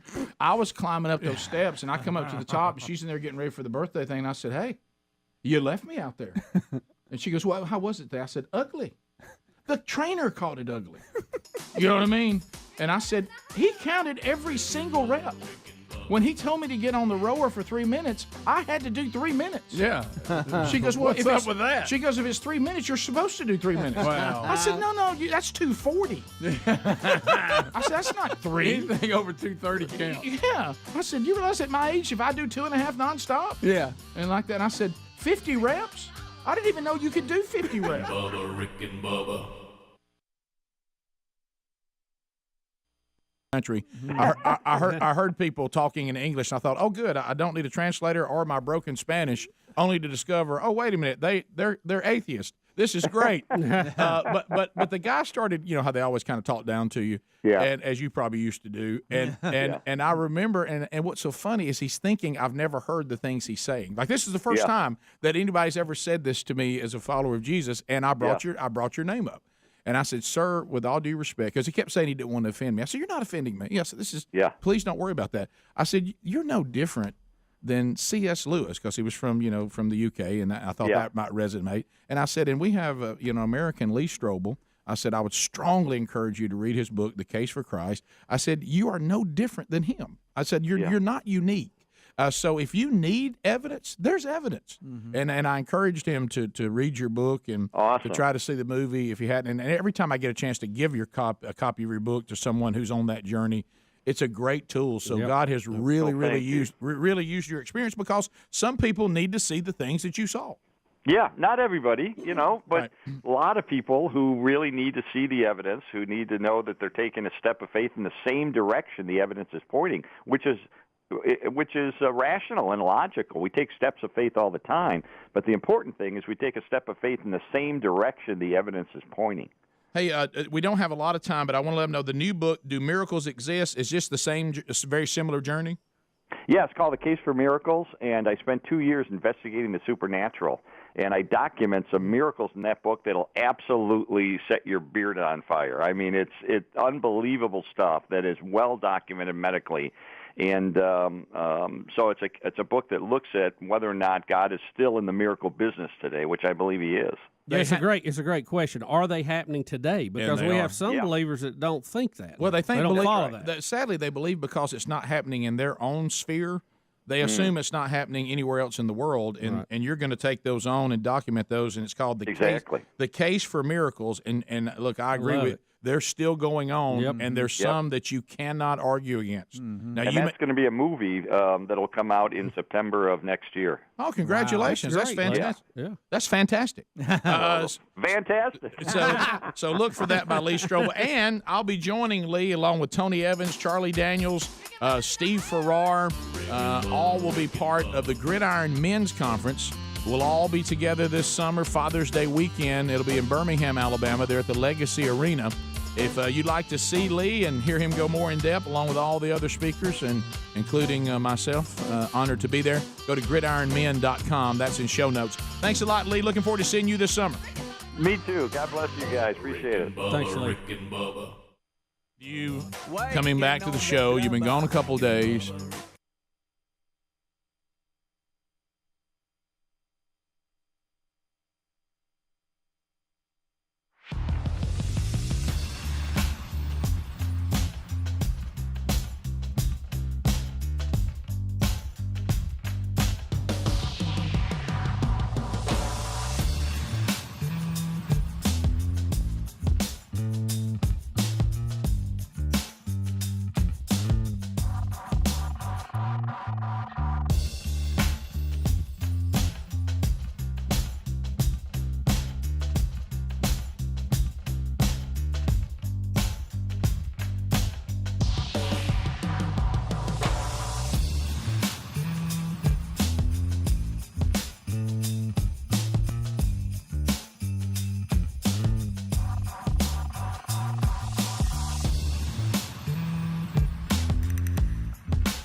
what is on your mind at 866-WE-BE-BIG. You can do it. Come on in. Come on in, and you make a comment, ask a question, bring information to the table. Well, settle down. And so also, just also the real Greg Burgess will be taking your phone calls. Not a time to visit with Gregory.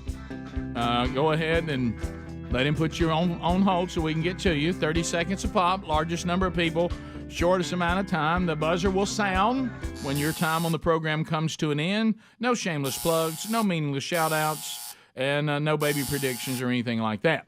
But you definitely can ask questions and make comments and bring information to the table.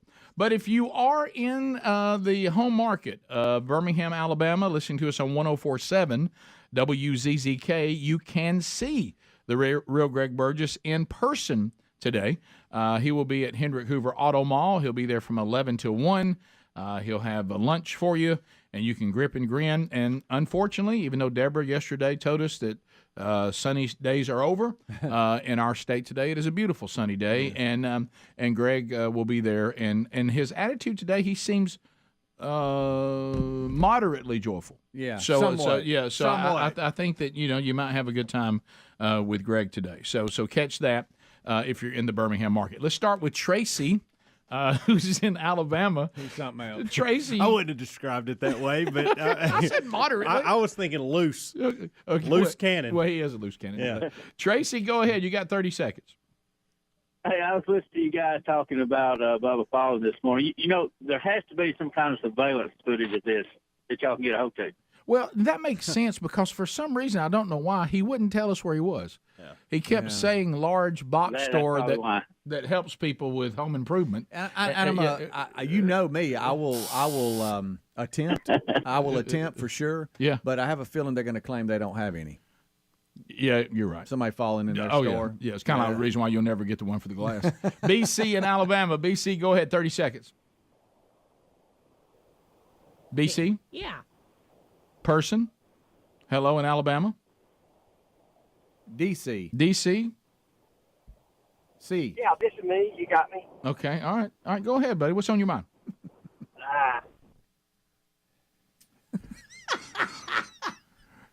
Remember, and I want all of you to know this, and yesterday was another example, and my friends know this. I'll sit down to a lunch with my friends, and we have just finished a show. You know, every day we talk to people every single day. Yep. We talk to the whole people all over the country, sometimes around the world.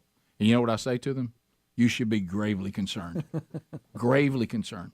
Let's go to Rick. Rick, welcome to the show in Alabama. 30 seconds. Just want to make comment on Dave's thing since sliced bread. The kitchen appliances would be the Mr. Coffee. Okay. Mr. Coffee? Okay. Gravely concerned. Okay. We can help you on this one, though, Rick. Gravely concerned. All right, so that made no sense. Yeah, we can help. All right, so I want you. Somebody help. I want you to try to guess. Somebody help Daddy. Before we tell you, I want you to try to guess what he was referring to. The saying, greatest thing since sliced bread. Y'all think there's been things that are better than that now? There was, because Mr. Greg Burgess in there brought to the table about how they introduced people that invented things. The guy that invented sliced bread and when it was invented, and now the saying, the sliced bread saying that he just said. That's what we're referring to. How did it go to Mr. Coffee? In today's kickoff hour, because then we said what compares to that from that time in the 1920s. And Mr. Coffee, and there was other things like the iPhone and things this day and time. When did we get air conditioning and indoor plumbing? To me, those are the biggest ever. Yeah. I mean, those are the biggest ever. That's huge. Yeah. Yes. Yeah. Let's go to Adam out of the great state of Mississippi. Adam, go ahead. What's going on? I don't know. I was just... Yeah. Greg? Adam, yeah. Yes, I'm sorry. Somebody help Daddy. I was just going to let Rick know how much of a blessing the men's Bible study has been to me over the past 4 months. I've been going through a major trial. Oh, I'm sorry. And every week just speaks to me. I've been playing catch up, trying to go through the archives, and God's just been pouring so much into me through that. And I just want to thank you for what you're doing, and keep it up for for the kingdom. You know what? That did help, Daddy. Thank you. That was very That's nice. awesome. That's kind of you to say that. I'm sorry you're going through difficulty, but I'm thankful, as you discovered, this is not something that the scriptures are silent on. So I'm glad that's been helpful to you. Let's go to Brian in Tennessee. Brian, 30 seconds. Go ahead. Hey, morning, guys. Hey, buddy. Just wanted to let y'all know, you talking about the NHL the other day. There was a player here a few weeks ago, I can't remember his name. He got hit in the junk with a shot from the puck. And one of his boys were burst, and he finished the game. Okay. All right. Well, Tough guy. How about this? Another marker over on the tough scale for NHL. Right. David in Montgomery, I-92. Go ahead. Hey, Bubba. Hey, Rick. Yeah, Bubba not here. Tell you something that's an invention that will make you lose weight is a drug called Ozempic. Yeah, me. I lost 30 pounds. Yeah, me getting a phone call, no offense to you, David, and then going out and buying something and starting to pop it. I probably won't do that, but I appreciate you bringing that up. Yeah, I have found the thing that has helped me the most, and I want everybody to stand back because this is going to be cutting edge, is when I eat healthy and exercise. No. You'd be amazed how much that works. And every time I've been disciplined enough to do it, it has actually paid off. And when I don't do it, I actually put the weight back on. Yeah. Plus, I'm not trying to get out there on the edge, but I mean, it's. There's this thing called Ozempic Face as well. It's one of the side effects. Yeah, it makes you look old. It does. Yeah. I've heard that. No, seeing. the key is there's a lot of things that'll help you lose weight, but there has to be a game plan that you can do for the rest of your life that also doesn't have side effects that now make you unhealthy but still leaner. Right. It's got to be an overall health assessment. Rick and Bubba. To kind of get you back in on a positive note. I mean, Yeah. Papa Murphy's is here. Can't get any more positive than that. Nope. And I have on purpose had a few Your Americas that I did not. You don't see me talking about the 3-year-old Thank story. you. Thank you. You know, There's really no need. I looked at No that need. story and it was so repulsive. I just said, nah, Well, it's not going to. Everybody wants me to talk about it, but not going to. It's ridiculous. But then, if you would like to not talk about Pete Rose, I'm good with that. No, what But- is up with Pete? because I'm thinking, what has Pete done now? Well, I know that you have often tried to tell the world that you thought Pete Rose, though a bad person, has been treated at a different level than people who are as bad or worse. Rick, we all know people. Here he goes. Here we go. Well, Here I'm it comes. I'm just saying, okay? I'm just saying. Big Red Machine. Go ahead. Charlie Hustle. Yeah. We know people who Here he have goes. killed somebody else, been to prison, and they're out now free. Okay, Right. Pete Rose still banned from the Hall of Fame. I'm just saying it just seems that it doesn't. I know it's My apples goodness, to we- oranges, but yeah. it just doesn't seem If right. I'm not mistaken, we're letting Michael Vick have dogs again. Yeah. But let's be honest. When is the last time we've said, well, here's a good story about Pete Rose? Well, Greg, this is a really nice story, Pete. Hey, all of his stories lately are not good. Not helping. No. Listen, not helping. no one is saying Pete Rose is a good guy. Right. Okay. All I'm saying is Pete Rose hit a lot of hits in baseball and probably needs to be most acknowledged ever. for that in the Hall of Fame, where they acknowledge baseball accomplishments, not how lousy they were as people. Is it true? That's all. Is it true that I'm with you on this. Is it true that he has the most hits of anybody? No question. Okay. All right. Well, I would say this, Rick. Some of the people we do hold in the highest esteem in our country, some of them even have statues. don't do this. Don't do this. Made to them. Don't do it. Somebody He's he's high on pizza. Somebody don't let him. Could have been very bad people in their private life. Do this. I'm just telling you. Don't do it. I'm just telling you. Watch it. By today's standards. Bubba, Pete Rose. Well, but by today's standards, none of us should be in trouble for anything. All right. So Pete Rose reportedly has continued to be involved in high stakes gambling, and he owes major money to the casinos and to the IRS. They say he still earns $1 million a year, I guess, on going out to signings. Yeah, that's and things autograph signings and appearance fees and but stuff. continues to blow a substantial amount of his money on high stakes gambling, according to the wife that he's just been estranged from. Well, listen, if he's not paying the IRS, he really is gambling. How about this? You done? See you, buddy. All right. He's 77. Guys, I don't know how to tell you this, and I know of a couple stories that just happened recently, so this gives me hope, involving men coming to faith in their 70s, one even his 80s. Really cool story where a man even came up there and said, "Is it too late?" And of course, praise the Lord, it's not. But it's really hard to get somebody at 77 turned and say you got to change the way you live. I mean, it's just not that easy. Well, especially when you've banned everything that meant so much to him in his life. You did not only not say you can't be in the Hall of Fame, you banned him from the sport.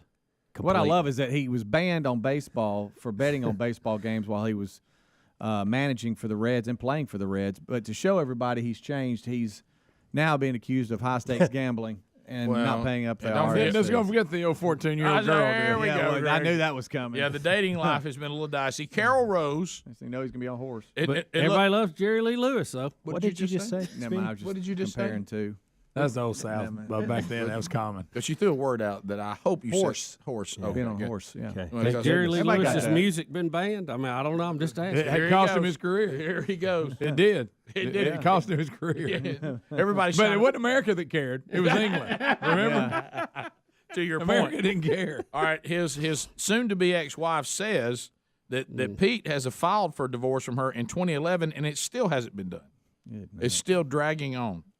Pete's a handful, isn't he? And she says that her husband, she alleges, let me be clear, she alleges, owes money to various casinos and, to Bubba's point, the IRS.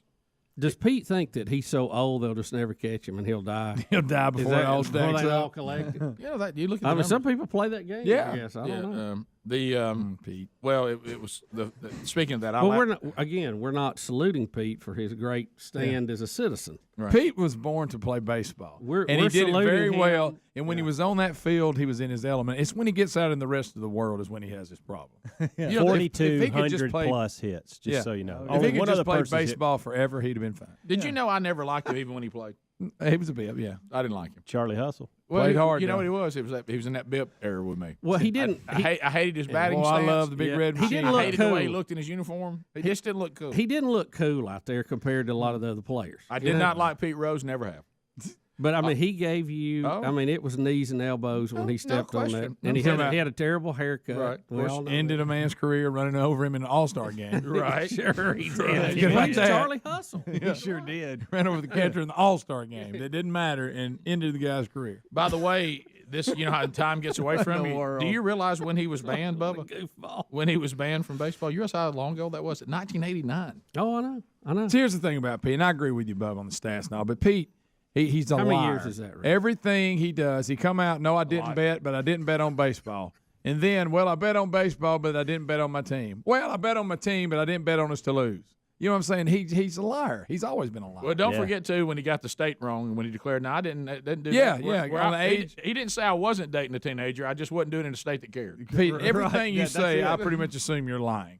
I mean, I do, just if you based on the past. Because like I say, as deeper they go, then they go, well, yeah, I did.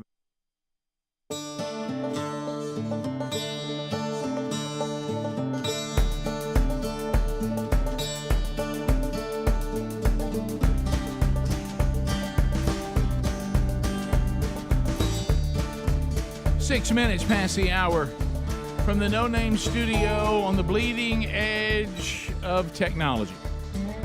It is the Rick and Bubba Show from Sweet Home Alabama to the world on various platforms. The latest technology. Bubba out, but should be here next hour. Bubba has injured himself. The details are very gray. Bubba has not been overly forthcoming about what happened. We hope to get that information.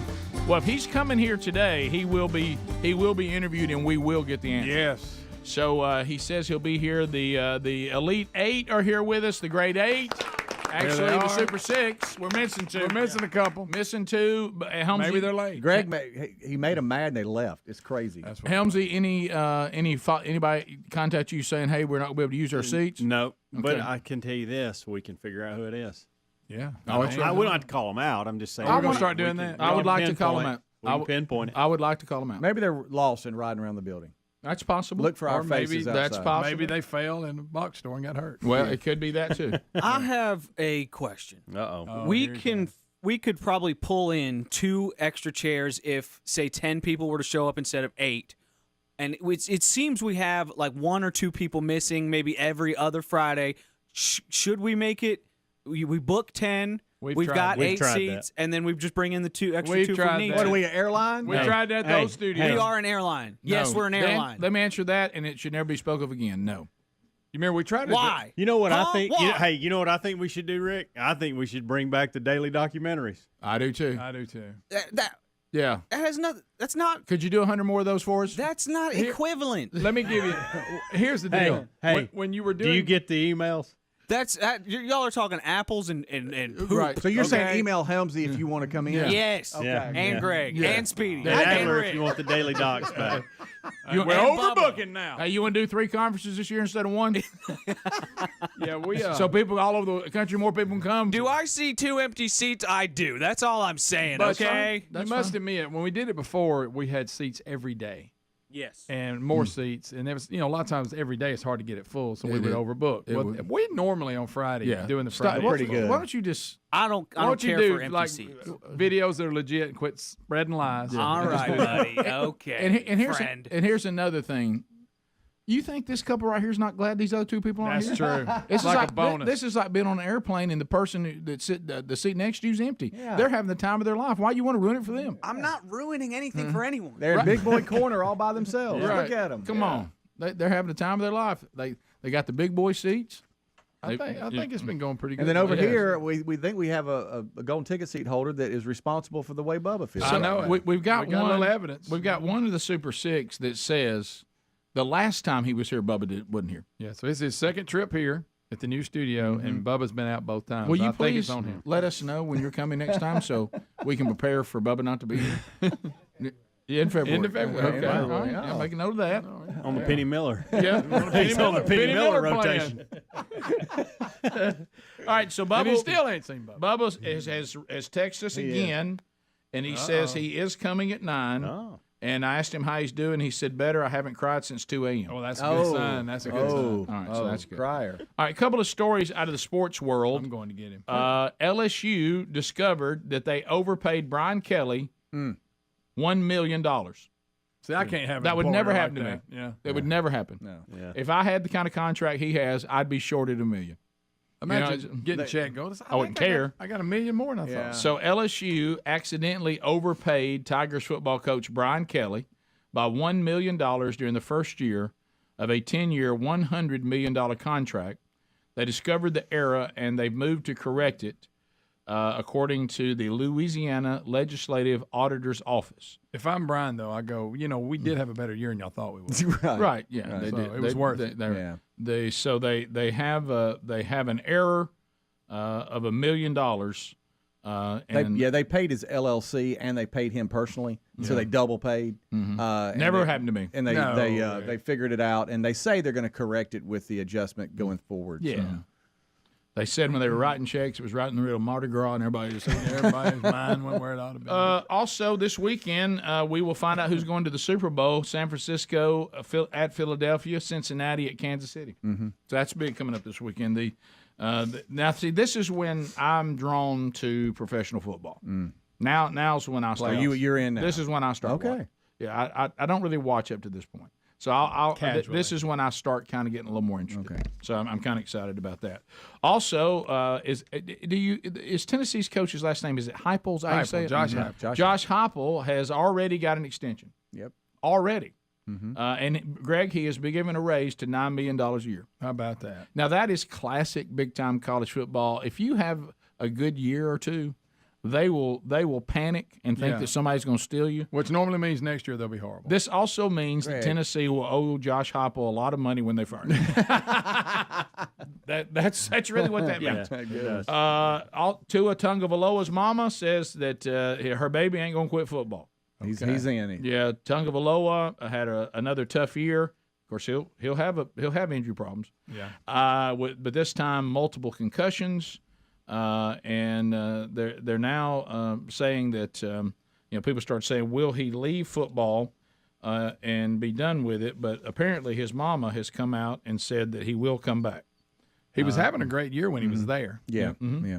But And I understand what she's saying, that Miami loves him and that's their guy and all that. And she said her son continues to go through concussion protocol, and grateful for them, the Dolphins, how they've handled it, and thankful to Miami, and that her baby is not done playing football. So interesting. Didn't I see where his brother said he was going to return to Maryland for another year? Okay. Is he really? Okay. Believe so. Did not know that. Also, when you look at the state of our country, there's a lot of perplexing questions out there, and there's so many. The one that I don't understand is the current obsession with drag queen shows. Rick, I've never seen nothing like it. I don't know when we became obsessed with that. I don't know when that became such a staple in our society.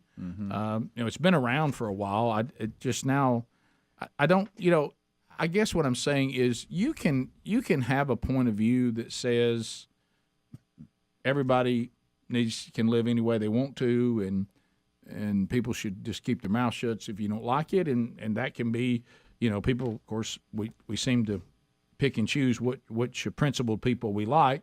But anyway, I don't think it has to go as far as children going to drag shows and our obsession with drag queens. But the Milwaukee Bucks had a halftime show, and part of their Pride Night festivities was at halftime. There was a drag queen show. Yep. So I don't know why we would. There's a new drag queen story every week. He's playing 5 here, Rick. So we're showing it a little bit. So anyway, the luckily it was from a distance. Yeah. Should I do audio with this? I should. Do I want to do audio with this? Yeah. Okay. Okay. So I don't know why. I got some big ones. Greg, how can you see from up here? And they said the drag show drew mixed reviews. Oh, they do. Mixed reviews. Yeah, and here's one that kind of makes sense. People were concerned about how children were reacting to being exposed to this when they tried to go watch a basketball game. See, this is different. There's a legitimate concern. When you're already there watching something else and this happens and you got a child, I feel for you. Now, these parents that are taking their children to these shows, and we've had stories on that. Oh, yeah. That's a whole nother world. Right. Guys, Big Red, there's. I saw one where people were taking kids to this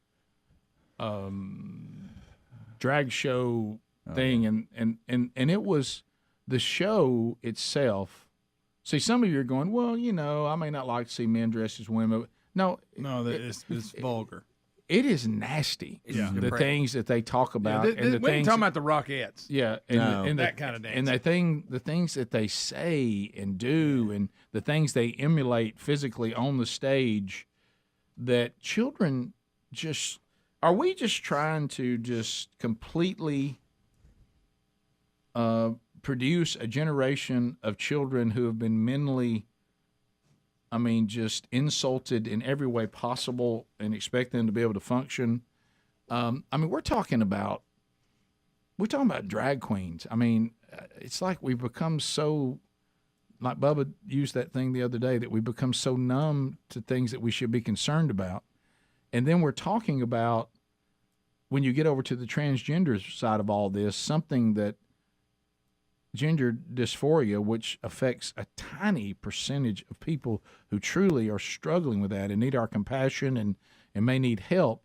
And we're taking something that serious and something that affects a tiny portion of people, and we're taking gender dysphoria and basically talking to little children about it, almost trying to force it down on them as if this is something cool and hip and mod you might want to try.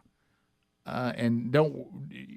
In a lot of places, do we doing think it behind that's their parents' back? Do we think that's going to lead to mental stability in children? Well, no matter how you feel. What are we talking about here? Let the kids maybe. Yeah. How about this? I don't think a stripper should dance in front of a kid. No, I don't either. I don't That's care what what I'm saying. gender Like they Rick are. said, these are not wholesome shows. No, that are done by You've drag seen the queens. one where It's from back to the waist up they were transgender, from the waist down he was in a Speedo, and the kid was covering her eyes and the mom was clapping. Well, let's go back to this again.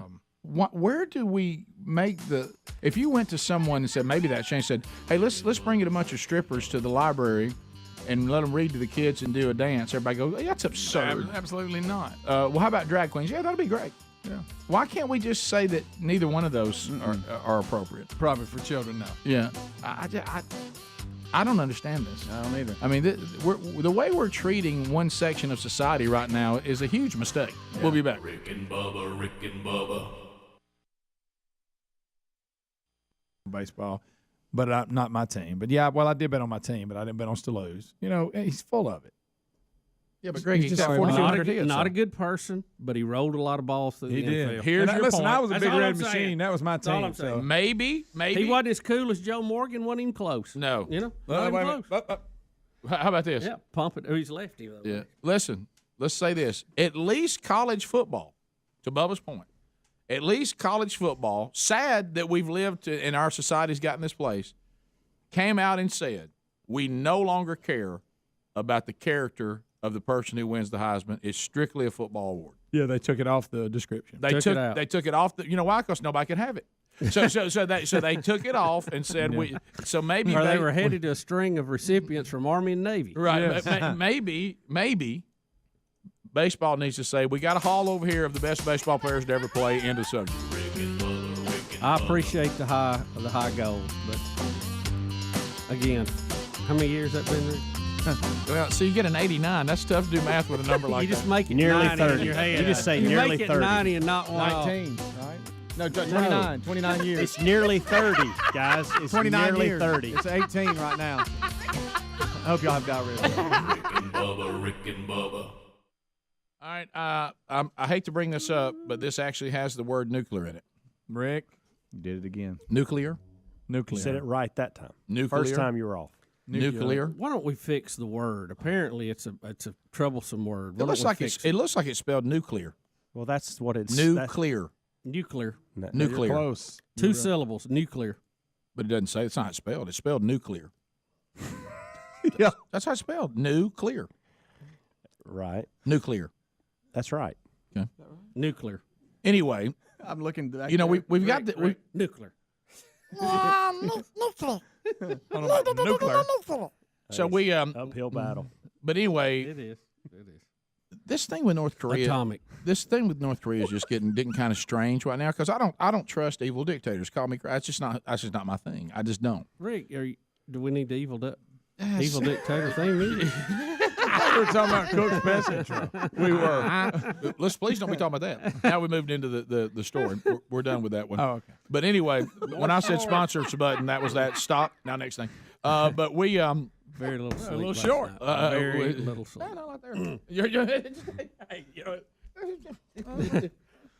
Colin, Pest, done. Anyway, we have the now we have the talks coming up saying he's getting rid of stuff. I'm not going to do the testing anymore. Now we're calling for him to get rid of all the stuff that he has, and that's all we'll be happy with. There's some talk between him and Trump that's supposed to be coming up. And now, Bubba, they're saying that a test site in North Korea, reports coming in, an underground test site has collapsed. Well, how about that? Well, shocking, isn't it? Well, who would have thought him doing all of his tests? Right? I mean, North Korea doesn't have a lot of territory to begin with. And he's been doing all of his nuclear tests up in the Northeast and all the what testing? The atomic testing up in the Northeast. And I don't think anybody here can ever say anything. No, no way. And apparently his test site has collapsed. Now, we had reports before that it was so contaminated, and they had done it in an area that really, from a geology standpoint, was not a good place to do it, that the water supply is poisoned there. And now they said that the whole mountain was about to cave in, and apparently it has, if you look at the pictures that are supplied from satellite. Right. So people are saying, is this the real reason suddenly he's become all cooperative? Because he knows he's got a problem? He basically blew his own test site up. Or did he?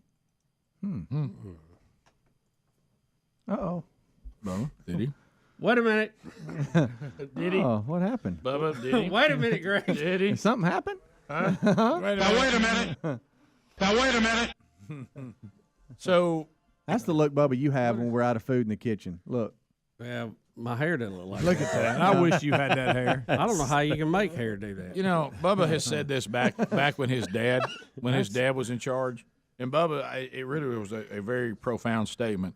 How can anybody mess up beautiful Asian hair? Well, I mean, right there's your picture. If you're an Asian, you've been given a really great head of but hair. he's got a big square head. Look, Why would you Greg, make that's not a square. You don't see many bald Asian.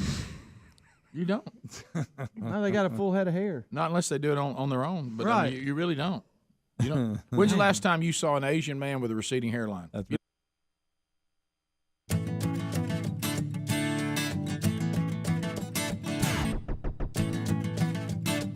It is 22 minutes past the hour of the Rick and Bubba Show. Thank you for being with us. We have Bubba, hopefully, making his way in next hour. Looks like he will be here. He had some kind of fall yesterday, which we'll let him tell us what happened. It's all speculation at this point. And Al, are you happy now? We now have all 8 seats full.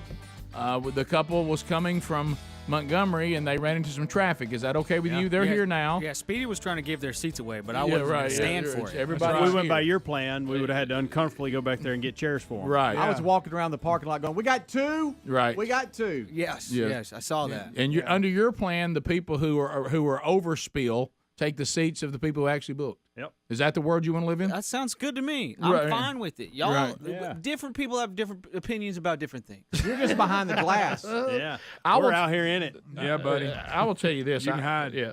The new system I'm actually loving. Yeah, I think it is the best one we've ever had. Good. So, all right. So let's. No, I'm serious. Good. Let's I'm be glad sure you and change like it. I'm glad I didn't know. Good. I didn't know Okay, 2. good. Sure, fine. I didn't know 2 of the folks here were golden ticket seat holders, and actually met them in the bathroom prior to this opening up. Yeah, they went ahead and got that out of the way. I bet you overgraded them. That's No, fine. I think we did good. Yeah. Yeah. Y'all recovering from his greeting. Yeah. So, couple of another video we haven't looked at, and so this is. You remember yesterday when we played the video audio of Project Veritas busting someone at Pfizer who was talking about that they do believe that the pandemic came out of Wuhan, and that some of the stuff they're working on with people's DNA and the mutations and basically starting to suggest that they kind of knew they had a problem with these variants and blah, blah, blah, blah. But anyway, the Pfizer director now is about to physically assault James O'Keefe and the Veritas staff, and because I guess, they keep turning up the heat. Everybody keeps trying to ask Pfizer man, why did y'all pretend not to know things that you knew? And of course, they won't answer questions, and then they do the undercover thing. Apparently, at any company, if you can convince a gay man you want to go on a date with him, he'll tell you whatever you want to know. Burgess. That's what happens. Is that not what I keep seeing? Yes. Well, So they're about to tell. get a couple of drinks in them, and there they go. Yeah, Pfizer man's about to realize what's happened, and he really wants the iPad back. And to the point where the police are called, and they're trying to get out of the restaurant that they were in. So is this the follow-up to the thing we just saw? Yes. And he realizes he's been busted now. Right. And now I didn't know he wants was it a back. director. This guy's a Pfizer director. I didn't know that. Yeah. Yes. Okay. Yeah, All one of right. the big dudes. So this is the guy from yesterday in the video, and he gets upset when he realizes that Veritas has busted him. Here we go. And he's not the director of A Pfizer. director. He's a director. Yes. Kind of like multiple vice presidents and all that kind of stuff. Totally. Really And- long title. And the person that's going to confront him is the main guy behind Project Veritas, and that's James O'Keefe. Okay. Hey there. Is this seat taken? You work for Pfizer. My question for you is, why does Pfizer want to hide from the public the fact that they're mutating the COVID viruses? Is this real life? I'm literally a liar. I was trying to impress a person on a date by lying. This is unfair. Don't touch me. Well, this is not. By the way, Why are you doing don't this? tell anybody. This is someone who's just working at a company to literally help the public. You really did. Please bring the cops as soon as possible. I'm really very unsafe. Can you calling the cops. No, don't let them leave. Please unlock the door. Give me, why is Give going me on some here? stuff. Please unlock the door. Wow. Please unlock the door. Unlock the door. Wow. The guy in the red's about to. We're trying to unlock the door. Unlock the door. Wow. Now skip to the end, and you'll see where the cops actually come, and they're trying to get out the door and get away. And they finally get out. Can you please unlock your door? you, don't let them leave. can you unlock the door? I say, please, no, don't let them out. Don't let them out. Could you please let us leave, ma'am? I don't know what's happening. Wow. We'd like to leave. We'd like to leave. Please unlock the door. See, now they're worried because they know what they're doing. No. Stop. Get away from me. Please unlock the door. Get him. Why are you Give us our stuff. It's on the cloud, pal. What am I waiting on? When this gets forward just a little bit, this is a replay of what just happened, but they actually get in the SUV, and he tries to stop the SUV, and then they get away. The cops actually finally get there and said that if they had not left, they actually could arrest them. I don't know on what charge, they do get away. But it's really more about the reaction from this Pfizer director person. They're outside now. We have the iPad, so we're getting into the vehicle now. Where's our car? Oh, here he comes. Here he comes again. Here he comes. So he knows he's busted. Yeah, That's what all this is. Yeah, he knows he's busted. Now, who's filming this? Come on, stay right there. Yeah. Stop. Run up. Well, This guy. He's charging the guy, charging. You can't make an arrest at this point if you don't have the victim right here. Okay. 'Cause if he was here, you'd arrest that guy? If he was here, yes. Oh, then we could just walk away then. Not worry about it. If that's what you guys want to do, then yes. y'all, that guy panicked because he got busted telling the truth. It's so obvious that's what happened. When he started screaming, I was lying to try to impress somebody on a date. I mean, come on, man. I mean, he panicked. Yeah, he did. Because he knew that, first of all, he ain't going to be working at Pfizer very long. And he has let everybody know things that they don't want us to know. And he got busted. Wow. That video was so much more than I thought it was going to be. Yeah. That was wow. But yeah, there was gain-of-function research going on at Pfizer, according to this Pfizer director. Yeah. Bottom of the hour. We'll be right back. Rick and Bubba, Rick and Bubba. Wow. Have you ever seen it? So I the haven't. bottom line and what Don't see Speedy- a lot of homeless Asians either. No. Well, no, work ethic is everything, Rick. You don't lose face. That's a Henry Cho classic right there. Yep. He tells his kids all the time, be proud to be Asian. When's the last time you saw a homeless Asian man? A lot of pros there. There are. Great hair. Now, evil dictator, not so good. Well, but I mean, everybody's had one of those. Right. Rick. They don't have the nobody escaped that one. They don't have the corner market on that. Nope. Misbehaved a few times, but so have the rest of us. Sure. So.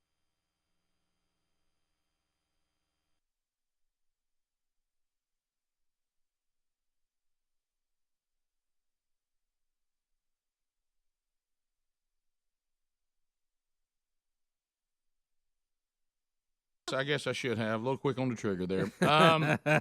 So I was getting dragon energy from it. What are you talking about?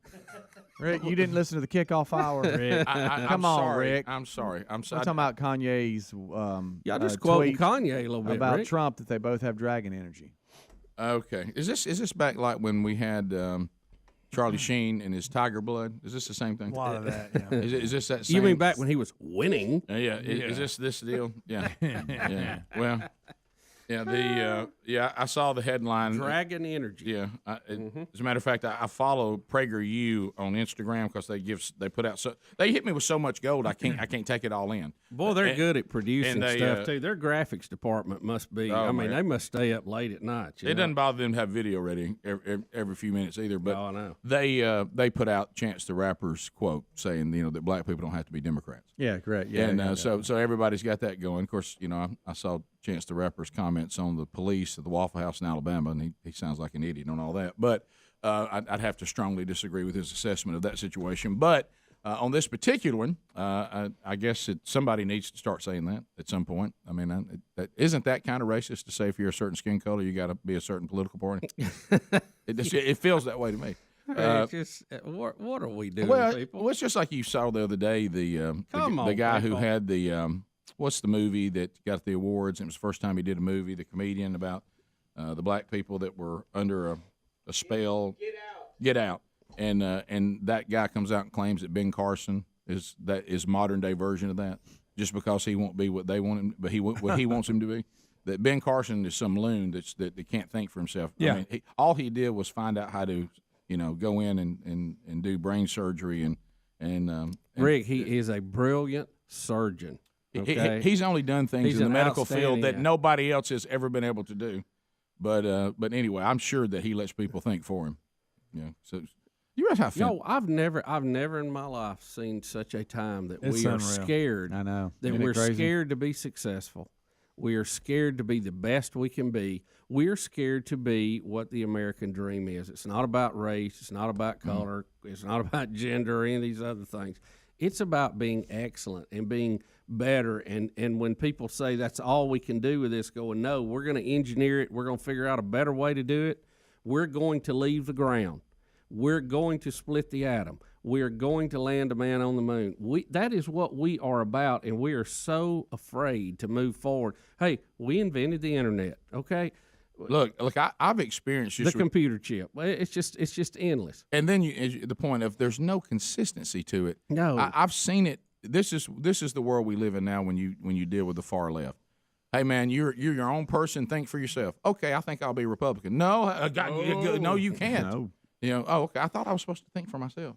hey, you know what? Your beliefs, your truth is just as important as anybody else's truth. You need to be able to do whatever you want to do, no boundaries. Okay, I think I'll be a devout follower of Jesus, so I believe his standard for marriage is correct. Well, you're not allowed to do that. I thought you said I could think for myself. I thought you said I could have my own beliefs, my own truth. None of it's consistent. What it means is we want you to have our truth, and we want you to think the way we think. Yeah. Which I don't know if y'all know this is the very thing they accuse their opposition of doing. Yes. Mm-hmm. Yes. So there's no consistency, and human beings can't be consistent because they're human beings. It was no, we're incapable. Right. It's like, so anyway, so I don't. You can't spend too much time on it because Sherry and I were talking about this the other day. Is she was saying, and most men have this. This is nothing for me, but men and women are equal, but they're not the same. And one of the things, in general, there's certainly exceptions on each side, but in general, men seem to have a mind and that is. Well, I better be careful here. But Rick, you're gonna start. You're gonna start with this today. Men, can you say this for 9:50? Men in general are less emotional and logical, and because in my mind, sometimes to a fault, I'm so logical. Today, as we start another segment, it'll be phone calls. Calvin Speedy Wilburn now on the phones and ready to go. If you want to talk and you have a question, a comment, come on in at 866-WE-BE-BIG. We're about 30 minutes from hearing from Bubba in the studio on what happened yesterday and why he could not be here earlier. It sounds like a story for the ages, and we'll chat with him coming up after the first segment of next hour. But right now, you can talk. 866-WE-BE-BIG. We have the lines available for you to join us. So come on in, and we'll get you lined up, and we'll chat here momentarily. Field of Greens, this product has just, it has exploded onto the Rick and Bubba scene. And I love it. Guys on the show are using it. It has been one of my favorite products and a huge part of my new commitment to nutritional and physical health, because as much as you try to get your diet balanced and to get all the different food groups, it's just hard to do. But with Field of Greens, that's supplemental. It can provide the recommended amounts of fruits and vegetables without sometimes the bad side effects for some of the fruits that are high in sugar. And you take 2 scoops a day. One, you spread them out. Well, I do mine in the morning, then another one late afternoon, and I can tell you the body feels better. There's more energy. There's more clarity.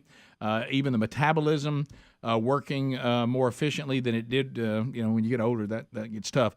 Fieldofgreens.com. If you'll go there now and use the code Bubba, and everybody keeps asking, the one I'm using is the green. They have some others, and certainly check into that. But it's the one in the green package that I use. Fieldofgreens.com. Code Bubba will save 15% on your order, and you can start to try and get yourself and hopefully it'll do for you what it's doing for us. We absolutely love the product. All right, to the phones we go. Let's start with Jimmy in Alabama. Jimmy, welcome to Rick and Bubba. Go ahead, Jimmy. Yes, I just been thinking about Bubba. Don't y'all think it's time to order one of those bracelets where I've fallen and can't get up? It may be time. Life alert. It may be time. I think, when you think of the scene yesterday when he described lying there with no one around, and he had to pull himself up on a shelf and then lay on a cart and wheel himself to his car. That's quite an adventure. That just those details alone may warrant what you speak of. Meridian, Mississippi, the Buzz. Brian standing by. Brian, go ahead.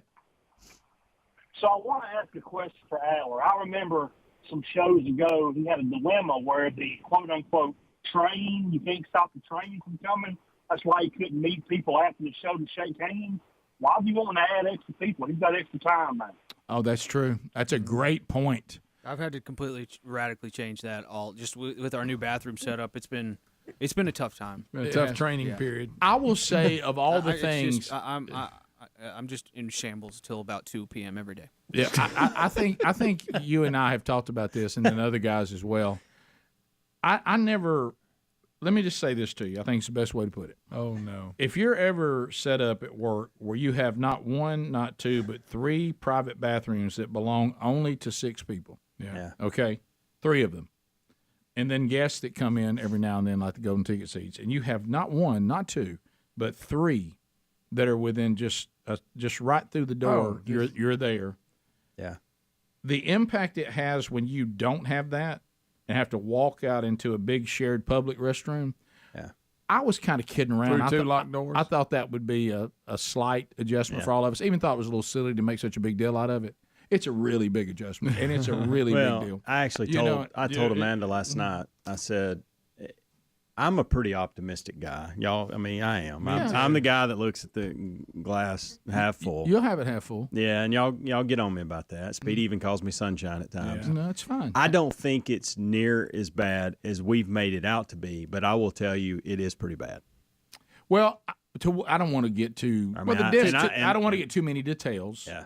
But what Adler is talking about, especially if you're someone like me, you experienced something yesterday. Yeah, we don't have to talk about it, but you did. Yeah, I'm quirky on the other call to the restroom.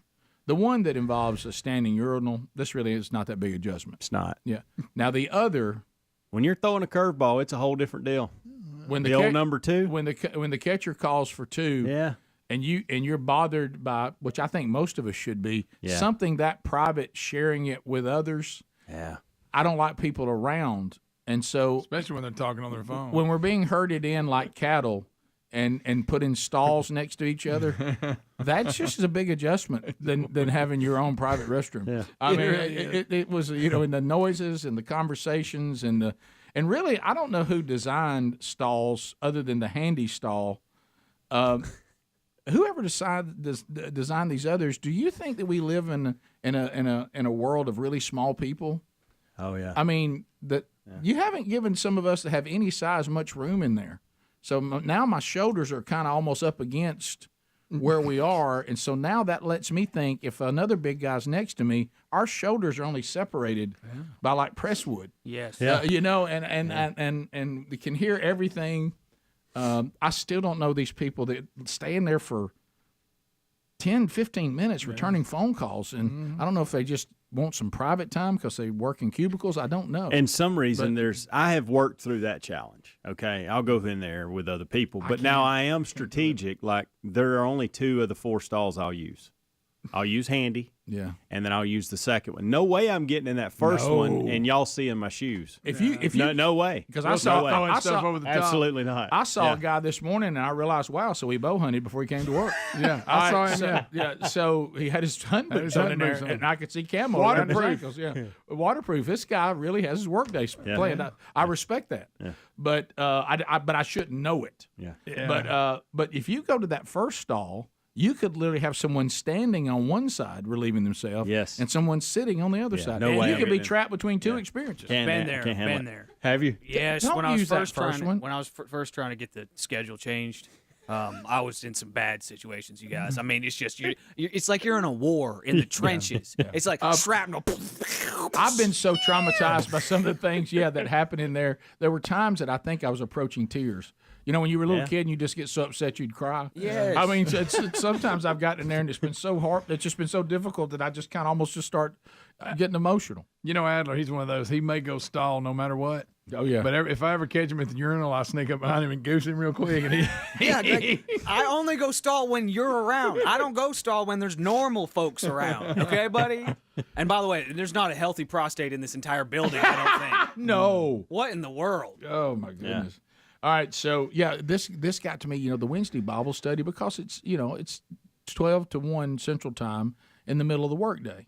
So a large majority of the Wednesday Bible study men that are in the room are retired. Okay, and you have to be a certain age to retire. Yeah. I made the mistake. One of them came in late, said, "Man, I can you escort me to the restroom?" Because he didn't want to have to go all the way around the building. And I said, "Yeah." I said, "We got 8 minutes." I said, "Before we start, that's plenty of time." And all of a sudden it hit me, he's 70-something. That may not be plenty of time. Yeah. And For a lot of reasons. I stood outside and I thought to myself, okay, he's been in there a while. Yeah. And I thought, they don't go in there and stand and go. I mean, he may be standing there a while. Mm-hmm. And it pressed me on getting back in time. Yeah. So, I agree. All right, so to the phones we continue, and we'll come back and we'll do more phones after this. To Megan in Montgomery, I-92. Megan, go ahead. Good morning, guys. I'm just flabbergasted about this drag queen show at a professional basketball game. I mean, who's on this marketing team that we've resorted to? This is what we're going to show. I mean, we know that a majority of the people that are in the audience are men. And, I mean, I'm not a man, but I can imagine this is not what they signed up to see for halftime. Probably not. Well, It ain't the Laker girls. No, it's not. We're catering right now to a movement in our country that I guess we're just terrorized, but they shouldn't be treated poorly, but they shouldn't be given some kind of preferential treatment that you can't say to drag queens, you want to have your drag queen shows and the clubs and do your thing or whatever, but drag queen shows are not appropriate for certain environments. And probably not. And I don't think that's probably not. And I would be fine with saying, and some of these women we have gyrating at halftime, that's not appropriate either. Yeah, exactly. So I guess sometimes they're a little bit hypocritical. If you're going to have a bunch of scantily clad women out there gyrating, I guess a step to a drag queen show isn't that big a step. That's a good point. You know, with children in the audience. Yeah, a lot of people. Or how about even anybody who doesn't want to see that? Yeah, a lot of people, and y'all have talked about this. People are like, well, would you take your kids to Hooters or whatever? And we say, no, that's inappropriate as well. Like, we're not saying that's okay, too. Yeah. Granted, one seems to be a lot more depraved, one of those situations. They're both, but they're both inappropriate. Yeah. Well, yeah. I don't see the Hooter girls reading to kids in the library, but I have seen that with the drag queens. Yeah. Yeah, that's what I mean. We're like, that angle I don't get. We said it earlier. You wouldn't have strippers of any kind reading to kids at a library, would you? No. Leave the kids out of it. That's back to that preferential treatment again. Like this is just family entertainment. We'll continue with your phone calls next. Rick and Bubba. That when something's illogical, it drives me crazy. Like I can't get past when somebody's doing something that defies all logic. It's like you can't breathe. Yeah, You got to get them to move. You can't just stay there. It's almost to the like I met a guy yesterday. We all have our little quirks, and I'm not saying logic is a quirk. I just realized at some point it probably gets to me more than it probably should. Like it bothers me if something's illogical. But I met a guy yesterday. Did you know what? And he said it's medical that he has a phobia against. Are you ready for this? Cotton balls. He said, I can't touch them. I can't be around them. Wow. And he said the texture of it, like I have and he gave me the name, everything. It's a phobia of cotton balls. Like he said. It's the texture thing. Yeah. And he says, so I mean, he said, I'm not talking about like I don't prefer to have cotton. I can't be around them. I can't touch them. Can't do it. Can't do it. And I said, really? And he said, oh yeah, look it up. He said, it's a phobia. And he says, everybody messes with me about it, but it really does bother me. And somebody had put some in his pocket at work. They did not. Yeah. They put cotton balls in his pocket. Yeah, and so when he reached How about his pocket. Just don't be afraid of cotton balls. Yeah. You cured. Well, before cotton balls, did that disease exist? Was it cotton stalk bothering? No. He said it's not like cotton clothing or anything. It has to be cotton itself. and Bubba, Rick and Bubba.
So 9 minutes to the top of the hour. Want to see the real Greg Burgess, Birmingham, Alabama? You can today. The land of 104.7 WZZK. Greg will be at Hoover, in Hoover at the Hendrick Hoover Auto Mall. You can go by and see him today 11 to 1. He'll have breakfast for you. He can grip and grin, spend some time with you.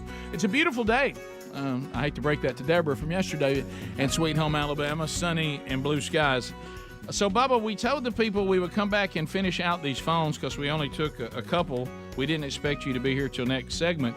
Do you want to settle in and we continue these phone calls, or do you want to jump in now? Carry on. Because we need to hear from you. Carry on. I'm going to catch my breath. We need to hear from you. No, we ain't going to be doing no high knees. Yeah. No high knees today. No high knees today. So, Bubba, you settle in. We will hear from Bubba what happened coming up next hour. Let's go to Marcus in Florida. Marcus, go right ahead. Welcome to the program. It's now troll form. You got 30 seconds. Go ahead. Good morning, gentlemen. Listen, in regards to Project Veritas, listen, I remember the last gay date I went on. Hold on. I've never been on a gay date. Right. Yeah. It's we don't really have a reference point there, do we? I understand now, though, at the next Milwaukee Bucks game, they will actually have gay men dating at halftime. Yes. Let's go to James in Alabama. James, go ahead. 30 seconds. Hey, yeah, first time caller. Thanks for the call, buddy. I want to talk about. I used to watch a show at my house, just a bunch of funny videos, kind of like Family's America's Funniest Home Videos for another show. But every time there was a commercial break, you had to watch a RuPaul's Drag Race commercial, and I just think that's nasty. Yeah, our country's obsession I don't with even watch it anymore. Yeah, our country's obsession with drag queens right now is really bizarre. I don't think it's the country as much as it is a few liberals in high-ranking places who are being catered to. Yep. There he is, Bubby. He chimed right out of the gate. Well, Settled in, got a chime. You know in. what I figure? Get all I can out of that last pain pill. Yeah. There you go. JR in Alabama. JR, go ahead. You know, it is already late for y'all in there talking about your first world problems with the bathroom and the stalls and whatnot. I tell you this, take your little time and go to the penitentiary. There ain't nary a stall in the bathroom, not between the shower, not between the commode, not between the urinal. Ain't nowhere in there. You might be sitting there doing your business, talking to somebody about watching somebody brush their teeth. Yeah. Of course, kind of like at home. Yeah, but Mr. Langford, I have to say though, the key to your analogy was if you find yourself in jail. Penitentiary. Yeah, you can't avoid that. Yeah. Not if you're just at work. Yeah. You know that's. Yeah. I think that's a user control feature there. You know, I don't know about y'all, but I really have no fear of penitentiary today. You know, I did work at a place that didn't have doors. They didn't have doors on the stalls. And a buddy of mine, he let somebody go in there and get started. Then he'd go in there and squat in front of them and go, "What are we going to do today?" And they'd be like, "Go on." Jesse out of Georgia. You crazy power line guys. Jesse, go ahead. Yeah, I'm glad Greg's back in there because we really value his opinion. I wanted to get y'all's top list of European rock bands. I know y'all listed your top American bands before. European rock bands. First of all, we're not that Like good. Well, the Stones. Yeah, Rolling Stones are good. Spice Girls. Oh my there goodness. it is, Bubba. We don't. Ace of Base. You know, we're ABBA. Oh my gosh. Motorhead. Bubba. He said rock bands. Oh. Motorhead. We're not. You know, probably one of the biggest marks against Def us Leppard. musically is we're not really big Beatles fans. We respect the Beatles, but I don't really listen to much of their music. I like Def Leppard. I really never have. I kind of liked them more as individual artists than a group. Yeah, I know that's almost blasphemy to say that. Favorite. We talked about we like John Waite, but that's a solo artist. But you know, I'd almost have to Google that to know what the probably the what Stones. my options were. I probably, as far as a catalog, I probably listen to more Rolling Stones. I have been to a Rolling Stone concert. Now, again, because growing up in the 80s when they were huge, especially, they're still big. Like I just said, Def Leppard, that would probably be my first choice. Yeah, no, that too. Let's go to... I thought Photograph was the greatest song I'd ever heard. That's a fantastic song. David in Tennessee, go ahead. Hey, I was just years ago when I was traveling through Alabama, I remember Greg and his confrontations with Tyler, the angry cyclist, and I was wondering whatever happened to him. Have you ever heard Bubba and I go on at lengths about how cyclists need to be careful riding with traffic? Mm-hmm. Yes. Yeah. You hadn't heard from him? Yeah, enough said. Yeah. Well, it was they called it the ugly turn at the Cheehaw Challenge. Yes, they did. Yeah. People still talk about it. You know, the word challenge is in it. It is. But sometimes right from Ball Rock down to Skyline Drive, all in one turn. Yeah, I'll say it once and I'll say it again and I'll say it time after that. Just how about this cyclists out there trying to interact with traffic? You know, keep your head on the swivel. Wendy and being on specialties. Yes, Wendy in Alabama are walking through a home improvement store. Yes. Wendy, go ahead. Hey, I wanted to ask Bubba, Tana Brown is the bachelorette he knows because she's on the Fox Special Forces. Yeah, I saw her. She was joining that. Yeah, that's not the one. That's not the one. That's not the one. Very well. Go way back. One of the Spice Girls is on there, Cardi B, and a Real Housewife. I thought they'd be out first off. They're up against Olympic. Yeah, that's not the one. She was The wrong one- in a lot of She's ways. confusing. She was right. Because it's not Cardi B, it's Mel B. Bubba knows the basketball coach's daughter. Yeah. Not Hannah Brown. Yeah, right? not Hannah Brown. The one from Auburn. I Yeah, can't think of Maddie her. Pruitt. Yeah. She's Right. confusing Hannah Brown Right. with Maddie Yeah, Pruitt. I don't know. Which, by the way, that's a big miss when you think yeah. about the way they see the world. I don't know Hannah Brown. I've never met her that I'm aware of. Yeah. What about Would Cardi love B? to meet her sometime though. Very interesting, but I've never met her. I love when people are passionately wrong. Sure. but God love them. Greg, it was okay. I mean, It she was in the I mean, she got ballpark. the You know B what? right. We knew what she meant. We did. And I rely on that a lot, so I like to give people that. Yeah. Steve in Illinois, go ahead. Hey, fellas, I'd like to make a suggestion for the studio. You're not the gonna- bathroom handle studio. What is it? The bathroom handle studio. Bathroom Yeah. The outhouse. Yeah. like that, Greg? We're really considering strongly today and yesterday, and it may stick because Bubba, you said it, and I agree. The name has to stick. It has to rise out of experience. Coming to you from the Popcorn Studio. That if we ever come off no name, that might be the one that fits the best. There's No, Rick, you forgot about Jim's, the lab. You're such a mean person. I love Jim. I'll see him today. Greg, that's the root to rat. But I didn't think of it. Let's just call it. I knew Lab didn't have a chance. Look, he's been in treatment. He He's came better, to me, but it Rick, he came to me with the it lab. raises like he raises had its the ugly answer. head every now and then. You know, it was like he. It's the ones around that suffer the most. Riddle solved. And I was like, Look, wow. look what it's done to Speedy. He's doing that uncomfortable stretch he does when he's really uncomfortable. He starts stretching. Have you ever noticed that? I'll give when Jim a Speedy's pizza, he'll be uncomfortable, you know how you have to do something with your body? He starts stretching. And he'll work a yawn in, too, if you watch him. You know, it's like he's trying to protect himself from the feeling he has right now because he's in an uncomfortable situation. He just, remember when he said it off there and we were like, yeah, that's probably off there. And then all of a sudden, there it is. Well, I mean, I think people ought to vote on it. What happened to Bubba? We'll find out. Oh, boy. If you can't get the next hour live, I'd find a way. TuneIn app is an option. YouTube channel's an option. Or catch it later in the archives. Top of the hour, we'll be back. We'll find out exactly what happened to Bill Bubba Bussey that caused him to miss the front half of the show today. Rick and Bubba, Rick and Bubba.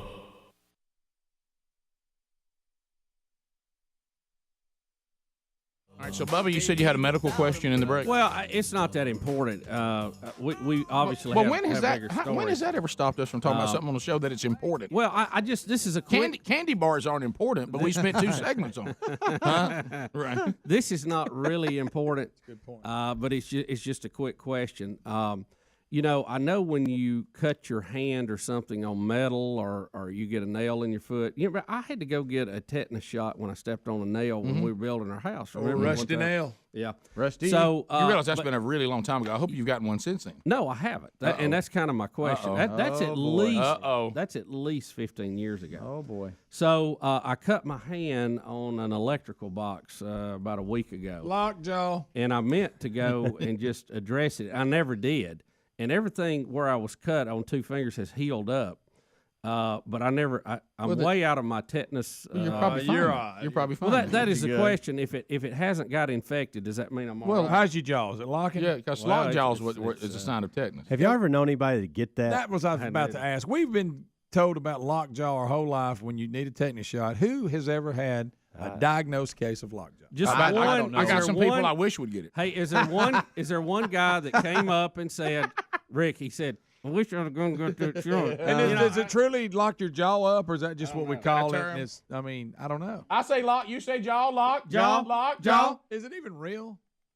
Well, this is real. We have a lot of medical people that listen to this show, and if you don't believe that, just when anybody's getting a procedure done, you'll get all the advice you need. Bubba, I'm certainly not a doctor, and even though I play one here on the show, I'm going to walk out on a limb here, and if you cut yourself on something and had no adverse reaction whatsoever, that you're probably okay. Well, that's what I'm thinking. Yeah, too. tetanus I don't think hides and is like the silent killer. And it's but lockjaw, does it get you all at once, or does it creep up on you? Do you go, I'm not speaking as well as, and then all of a sudden it starts tightening. And is that the only thing we're worried? Is that what all the tetanus shot is for? Thank you, Greg. Lockjaw? That was or my is it for maybe a nasty infection? It's other things. You're going septic and killing all that. I was going to think that tetanus is bigger than lockjaw. Yeah, we always give it lockjaw though. Always. Have you ever known anybody that had tetanus or whatever that would? The good news is what is the disease? What do you call it? Tetanus. The good news is, since they call it the tetanus shot, I'm gonna bet it's called tetanus. But I'm gonna say this. You never hear anybody with Well, it. that's true because I missed a few days' work. Had an nasty case of tetanus. Yeah, Can I tell you why? Because we're first world. Right.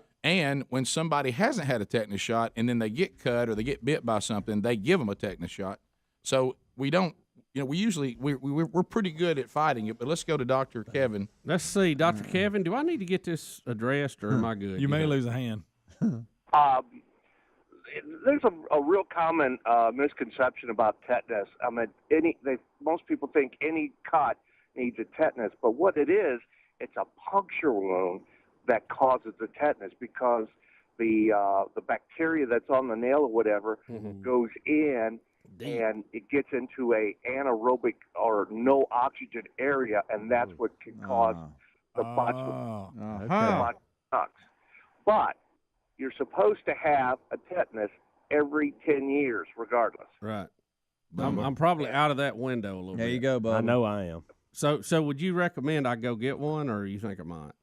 If it's just a simple surface one like that, no, it's not necessary. But he needs his tetanus shot every 10 years, no matter what, though. Yeah. Absolutely, yeah. So yeah, you could kill two birds with one stone right now if you wanted to. Let me ask you this: if you get tetanus or whatever, what does it actually do? Because I don't know anybody that's ever had it. Well, I mean, what it is you have a complete muscle spasm, a contracture that causes the jaw to lock. However, like you've all been saying, I've been practicing medicine for 20 years. I've never come across a case yet because you're absolutely right. You go to an ER and you look at them the wrong way, they'll give you a tetanus shot. We'll throw out a tetanus and drop it. Will we? It's why the jaw? I mean, it has to pass a lot of things to get there. I mean, it's not just the jaw, right? I don't know if it is really just a jaw or not. It's been so long since I even studied it. I can't tell you quite honestly why it's that way. I'll tell you what, I promise I'll do some research and I'll email you with that information. Dr. Kevin, would you mind calling back with a full tetanus update? We're trying to bring awareness to the tetanus dilemma in our country. We may have a tetanus run to raise money for tetanus awareness. Based off what I'm reading. Can we get a tetanus month where we all wear some color? Now, one of the things, though, we are doing when you, especially as you become grandparents, is we do have you get the full, what's called the DPT, and we give you another pertussis vaccine so that you have a kind of a booster before you start getting around the newborn babies, before they have a chance to get their pertussis vaccination. But I have the symptoms right here that I could ask you if you've experienced. Doc, one more question. If I just go get a tetanus shot, I mean, there's no no risk with those things, are there? No, absolutely not. No laugh. We know a guy that died from flu shot. Okay. Yeah, we do. No, we do know. A lot of people get tetanus shots. That's a lot. That's straight up. What you should be able to do is even call your doctor and say, hey, this happened and I'm out of my window on tetanus. Can you call that into the pharmacy, and then you can just go to the pharmacy and they can give it to you. Easy. Here's the one part I will give you on my soapbox on.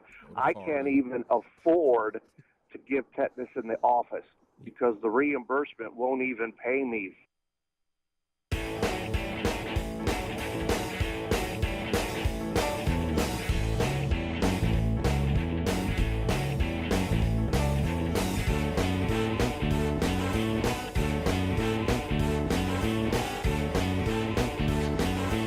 It is 6 minutes past the hour of the Rick and Bubba Show, coming to you from the No Name Studio and on the bleeding edge of technology, I'll tell you that.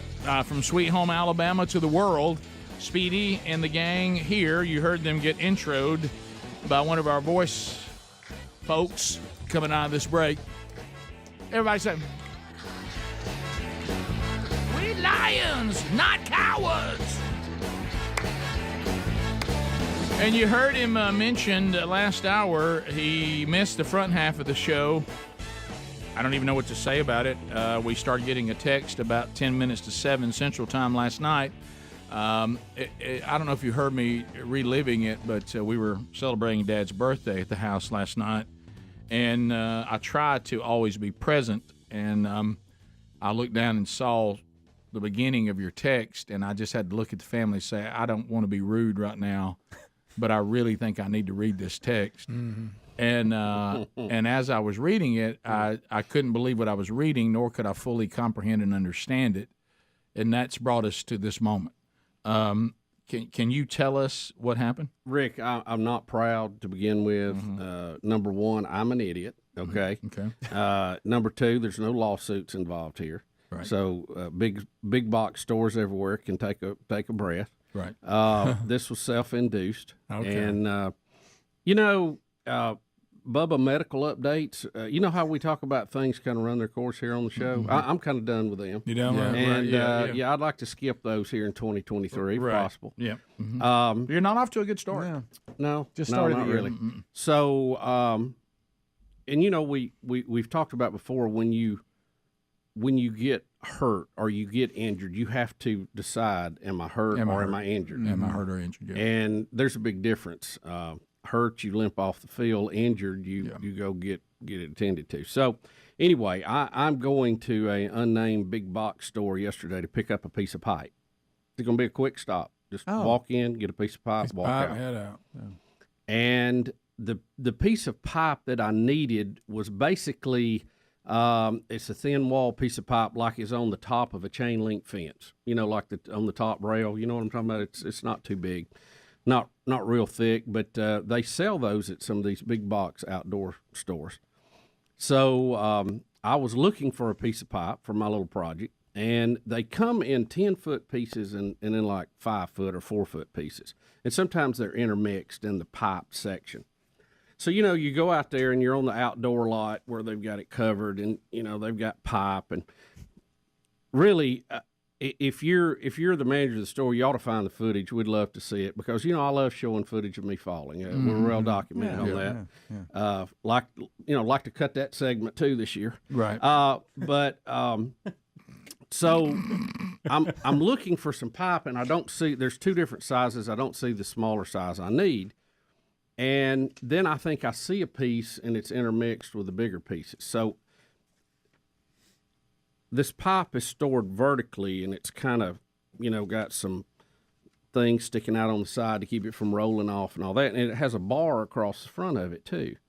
And then there's a little slit in the bar so you can get the piece of pipe you want and bring it out, right? You see what I'm doing? Yeah, I got you. I'm there. So I'm reaching over the bar trying to grab the little piece of pipe that's in amongst the bigger pieces of pipe that's the size I need, and I can't reach it. Oh, goodness. So, then I do probably what you should do, and that is look for help from the friendly store. Good luck with that these days. Right. And, a tumbleweed blew through, and I thought, nobody's going to be out here. I couldn't find anybody. No, you won't find help. And as I found later that there really was nobody around. Yeah. And so this is where I make a mistake. I try to get in there and get that piece of pipe. So you step in. Oh, boy. I stepped under. You didn't call for assistance right. like it says. No. Well, like I said, you'd I have had to find it. Yeah, I didn't want to spend the night there. I had to get out of there. Right. And so you almost spent the night there, though, really. Yeah, I did. You So, right. Let me go back to my first statement. I'm an idiot. All right. So let me get this right. So we won't stop medical updates and videos of you falling. Yeah, I'd like to do it with a few less of those, if possible. Okay. You've had such a great start. They seem to be plentiful, though. Right. So I basically, and Speedy had alluded to it earlier, I pulled a calf muscle a few weeks ago, so I've been kind of hobbling around with that. And we didn't even do an update on that. No, that one didn't even qualify. No. That didn't qualify. Not a lot of interest in that one. No. So I'm having to get down almost in a hind catcher position to get under this bar. Okay, you with me? Oh, yeah. So I go under, I locate the piece of pipe that I need with my left hand. Well, then I have to shift my weight in a hind catcher position to get back out. Right. Oh, walking it out. Mm-hmm. But as I'm coming out, I need to reach onto something to kind of stabilize myself so I can make a smooth shift, like a catcher going over to get a wide ball in the dirt. Block it up. I probably should have just grabbed the bar over my head. Right, with your right hand. But I was already, moving that way, so I grabbed what I thought was the bar, key there, of the shelf next to me. And I was going to use it, shift out, and just stand back up with my piece of pipe that I found that it's like a trophy now. Da-da. So when I reached out to get that, and I'm kind of off balance, and I'm needing that to kind of balance myself. By the way, you shouldn't be in a hind catcher position up in the pipe rack anyway. Okay, I'm an idiot. Let me underline that again. Right. Well, when I grabbed it, it wasn't the metal shelf that was there. It was a piece of 4x4 wood that was tie wrapped there that was about a foot or two tall. And I assume they're there to keep the forklifts and the tow motors from running into the shelf, if I had to guess. I don't even know why they're there. But it's not real stable. It's not like it's bolted on. It's just tie wrapped. So when I grabbed the top of it and I got this pipe in my hand and I'm a little off balance, and all of a sudden that wood comes right, it cuts loose and comes right at me.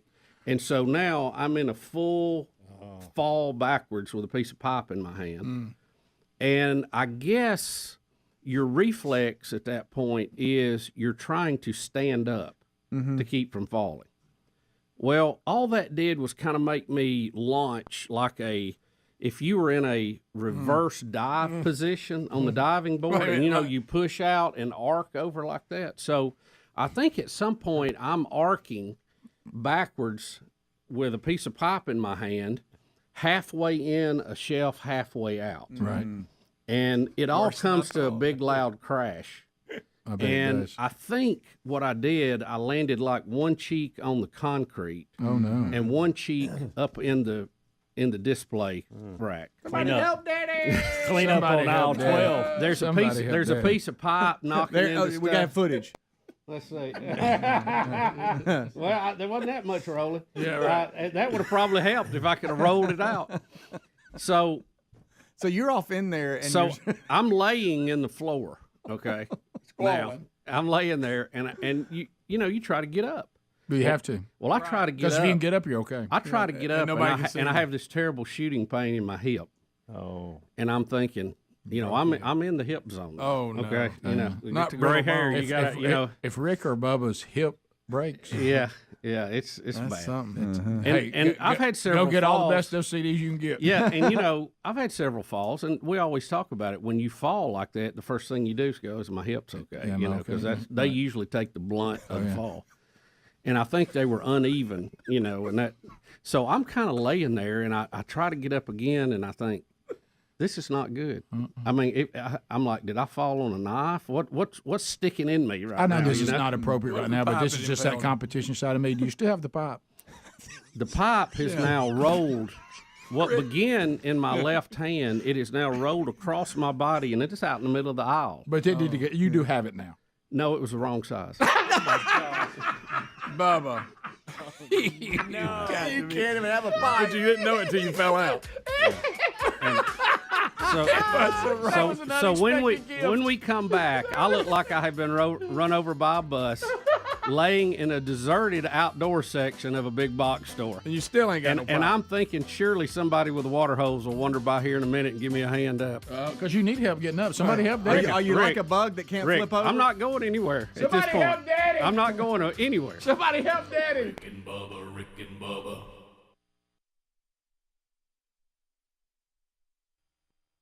For doing that because of insurance, and yet it's an important, very important health care thing. Sure. Look, We want the girl that puts the stickers on the things at the pharmacy to do it. They probably. I love y'all, sure. but That's where a lot of it's going. We're going to go to the doctor in the back of Walgreens and CVS and write it. I actually got my last tetanus shot at Express Oil Change. Yeah, I started saying I got a flu shot when I got my oil change. Did y'all? All in 10 minutes or less. But I think you have some of the symptoms. I don't know if it's from the cut, but you have a lot of these symptoms already. Is bloating part of it? Do you have changes in your blood pressure? Changes in it? Mm-hmm. No, it's always high. Pretty steady there. Very consistent. Have you had a fever or been sweating any? No, not lately. Headache, maybe? No. Jerking? Seizure type? No, I think symptoms? I'm okay. Bubba, do you crave have donuts? Do you crave donuts and pizza? No. Order the shot. Tightness in the hips?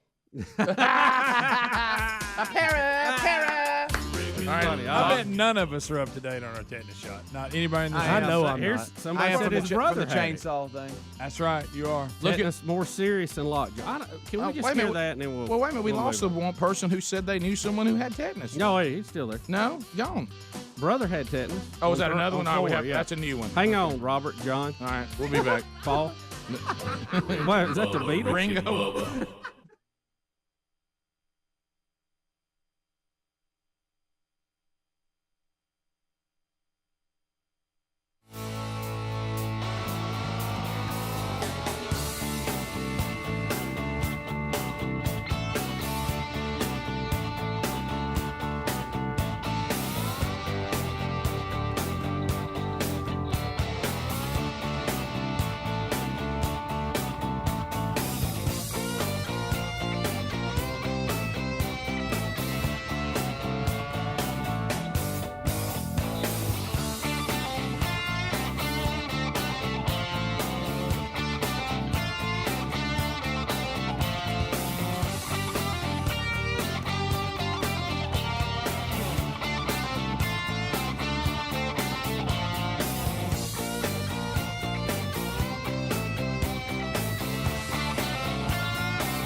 It is 21 minutes past the hour. Bubba Falls. So when we left you, Bubba, you were going for a piece of pipe. You made some moves to try to access the piece of pipe you thought was the right size. it led to a mighty fall. You now have hit the concrete, and you're laying there. Unfortunately, you lost the piece of pipe that turns out to be the wrong size. Yeah, all for naught. So really, you didn't even have the right piece of pipe, and you're laying there assessing your injuries, and then what happens? Well, I knew that I had something wasn't right, and as I was laying there on my back, I was kind of glancing around to see if there were any cameras, because I thought, well, surely they'll send somebody out. Oh yeah, sure. And I thought, if I get out of this, we'll have another piece of funny video. Sure. Right. Always thinking of the show. Right? Always thinking of the show. So nothing is happening. So I think I can't just keep laying here. I got to try to get up. So I try to roll over, and I get on my hands and knees with much pain. Yeah. So I'm kind of doing downward dog there for a minute, and I can't reach anything to get up. So I gotta do a crawl on the concrete. Are you physically crawling? Yes. Okay. Yes. And I finally get a hold of the shelf again, and I'm thinking, I hope this will hold me up. And I kind of climb up the shelf. I bet you didn't grab the 2 before. No, I did not. Right. I left it alone this time. Now it's at a prompt 45-degree angle. Right. And I get standing up, and I think, okay, we're going to be all right. You pulled up on the first shelf, kind of? Well, on the the support of the shelf. Okay, Or it was actually the bar going across. Right. Nobody saw you. I haven't seen anybody yet. Did you holler out, somebody help me? No. Somebody help Daddy! I didn't. I hadn't got to that point yet, but it was approaching. And so anyway, I stand up. I think, okay, I'm all right. Okay. And you try to kind of walk it off. And I shake it a little bit. And I try to take a step. And I go, hey, steps hurt. And there was a big box like pallet of stuff there. So I make about 2 or 3 steps, and I get on it. I just lean on it. I think, I'll just sit here. It'll get better in a minute. Feeling will come back. I'll be fine. Shaking your legs. Trying to kind of shake it out. And sit there, and I thought, well, I'm gonna finish my shopping. I'm okay, and I take a step. Oh, wait a minute. Go back to the box and stand there for a minute. And I'm so after a period of time. How long you think? Time's hard. 10 minutes. Yeah, 10 minutes. Right 10. Yeah, it's a long time. And all I can think of while I'm laying there and I get up is, wow, Betty's going to be mad. Okay. I'm going to be in trouble from Nurse Betty. Yeah. And who's been a fantabulous nurse. Who? Fantabulous. What kind That's of nurse? even better than all parts included. Fantabulous. You replace the F with the V. Right. Fantabulous. That's a word, y'all. That's a real word. We heard it too. It should be. We heard it too. He started to go with fantastic. You want to say spectacular. Yeah. Fantabulous. It was almost fabulous got in there too. That's what it was. You got them all. And he was going for. But I'm thinking she's going to be mad about this. And she's mad because there's going to be another handle for her. You're hurt again. Yeah, and she's sick right now too. She got a cold. Not good bedside manner anyway, but now worse. Yeah, this is real bad. Yeah, So she probably needed you. I hobble around. He needed to be fantabulous. Yeah. Then I get back in the store, and I'm thinking I got to find something to get a hold of. Oh, this is my favorite part. So you're in pain. So you've left the I'm pipe hurt. section. You're not even going to get the pipe. I'll leave it for Not now. after that. I'm coming back. I roll the pipe back up. I didn't reach down to get it, but I finally got it in my hand and stuck it back in the display because it was the wrong size. Right. And Oh my goodness. so, and I'm thinking, all during this, I'm thinking, why did I get in a hind catcher position and get into the pipe display? What was I thinking? I'm not trying to get you. I know you're not going down this road. You're taking full responsibility. But I'll tell you one of the reasons why this ended up happening is no one ever shows up anymore and says, "Can I help you?" Right. So luck would have it, as soon as I got in the door, I found a shopping cart nobody was using. And I thought, this is perfect. So I get on it and I lean on it. Like a walker. Now it's and wheels. It feels good. I'm like, it takes the pressure. I go, ooh, this is good. I'm going to be okay. So I had a few other items I'm going to pick up. So I'm going to go down to that. Yeah, I'm thinking we're good here. So I'm rolling along there and, leaning on it. Yeah, kind of like Ben Purr, the cat that had the wheels. Is it popping a willy any? No, I'm leaning into it pretty good. Okay. And so we get checked out, and I go, and I'm still thinking, I think I'm gonna be all right. But boy, it sure is hurting. And I get to the car, and thank goodness the little cart return is right next to it, so I put it in there, and then I kind of hobble over to the car, And then I'm thinking, how am I going to get in this Jeep Wagoneer that's an awesome Hendrick vehicle? Because I step up with my left foot, and that ain't happening. No. Because I can't pick it up. I mean, every time I try to pick it up, it's like lightning bolts. Hip flexor. Yeah, I think so. Gone. And so I get in the car. Once I'm sitting, I'm thinking, hey, I'm going to be all right. I'm good. I'm good. Yeah. Should I even mention it to Betty? That crosses my mind. Mm-hmm. And I get home and I get out and I'm, hobbling. But I had been hobbling from the calf. Right. So same leg. She says it's been a long time since I've seen you walk without a hobble. Yeah. And she says, is your leg hurting you worse? So then I go, well, I'm going to tell you a story, but you got to promise you won't be mad. And I kind of tell her what I did, and of course she's mad. Right. And so well, she wouldn't make that deal. I'm getting scolded a little bit, and we get to the bed and get in the bed, and I realize that it's hurting kind of bad, and maybe even worse. And we're having a discussion about that, and so as luck would have it, I had some pain medicine left over from one of my last major surgeries. Yeah, right. And so we you have a pharmacy at this point. So we were able to take some pain medication and go to bed. And I woke up about 2, and I thought, well, this is a critical juncture in this. How's this going to go? Yeah. And I tried to get up, and I thought, well, this is not good. No, it's settled now. Oh wow. And now then, it's starting to settle. And then I think I just rolled into bed for a few hours. And I think I texted you. I don't know what time it was. Yeah, I don't remember what it about was. About 4 or something. And finally, after another round of pain meds, I dozed off for a minute. And but I when I woke up, I felt better. I feel 1,000% better than I did yesterday. That's good. So that's really good. That's good news. Yeah, but Nurse Betty was pretty insistent that I go and get it X-rayed anyway. So because I'm in that hip zone. Yeah, so. You're probably gonna find you've damaged your hip flexor. Yeah, luckily you were already down towards the ground in a catcher stance. Right. So it ain't like I fell off a truck. Correct. Right. Correct. Yeah. Right. So which I think rules out the hip pointer. Yeah, I think it's strained. It's a strained hip flexor. I'm hoping that's it. That's right. Yeah. So, but that's how I envision the fall. I mean, I can't really tell. All I know is I was on the ground. And, did it happen so quick? Yeah, it's quick, very quick. But yet you think while it's happening, what the heck was I doing? Right. How many times have you gone back and said, if I had just done this?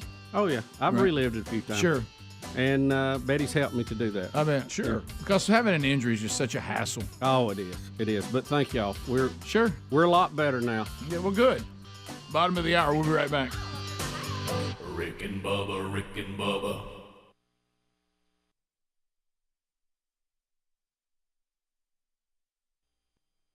Robert, in the great state of Alabama.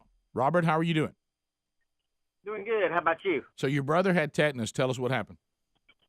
Yeah, back in the early 90s, he got tetanus. He got scratched on a barbed wire fence, and I remember he woke up the next day and wasn't feeling good, and so my parents took him to the emergency room, and my mama called me and said, hey, they're admitting your brother. He has tetanus. And I was like, what? So, and I remember going to seeing him, and the one thing that stuck out in my mind was that he had a black line coming up his vein closest to where he had gotten scratched on his forearm. And he was in the hospital for about 2 days, and I remember they had IVs hanging. And after 2 days, he was fine. But I just remember that black line coming up his vein where he had gotten scratched. Oh, did his jaw lock? Barbed wire fence. Did he get locked jaw? No. No. I don't remember him having anything else other than just feeling real bad and having that black line come up his vein. No, I don't want that. Brian says he's had tetanus before, so he can tell us what it feels like. Brian, go ahead. Yes, Rick. I had tetanus as a child.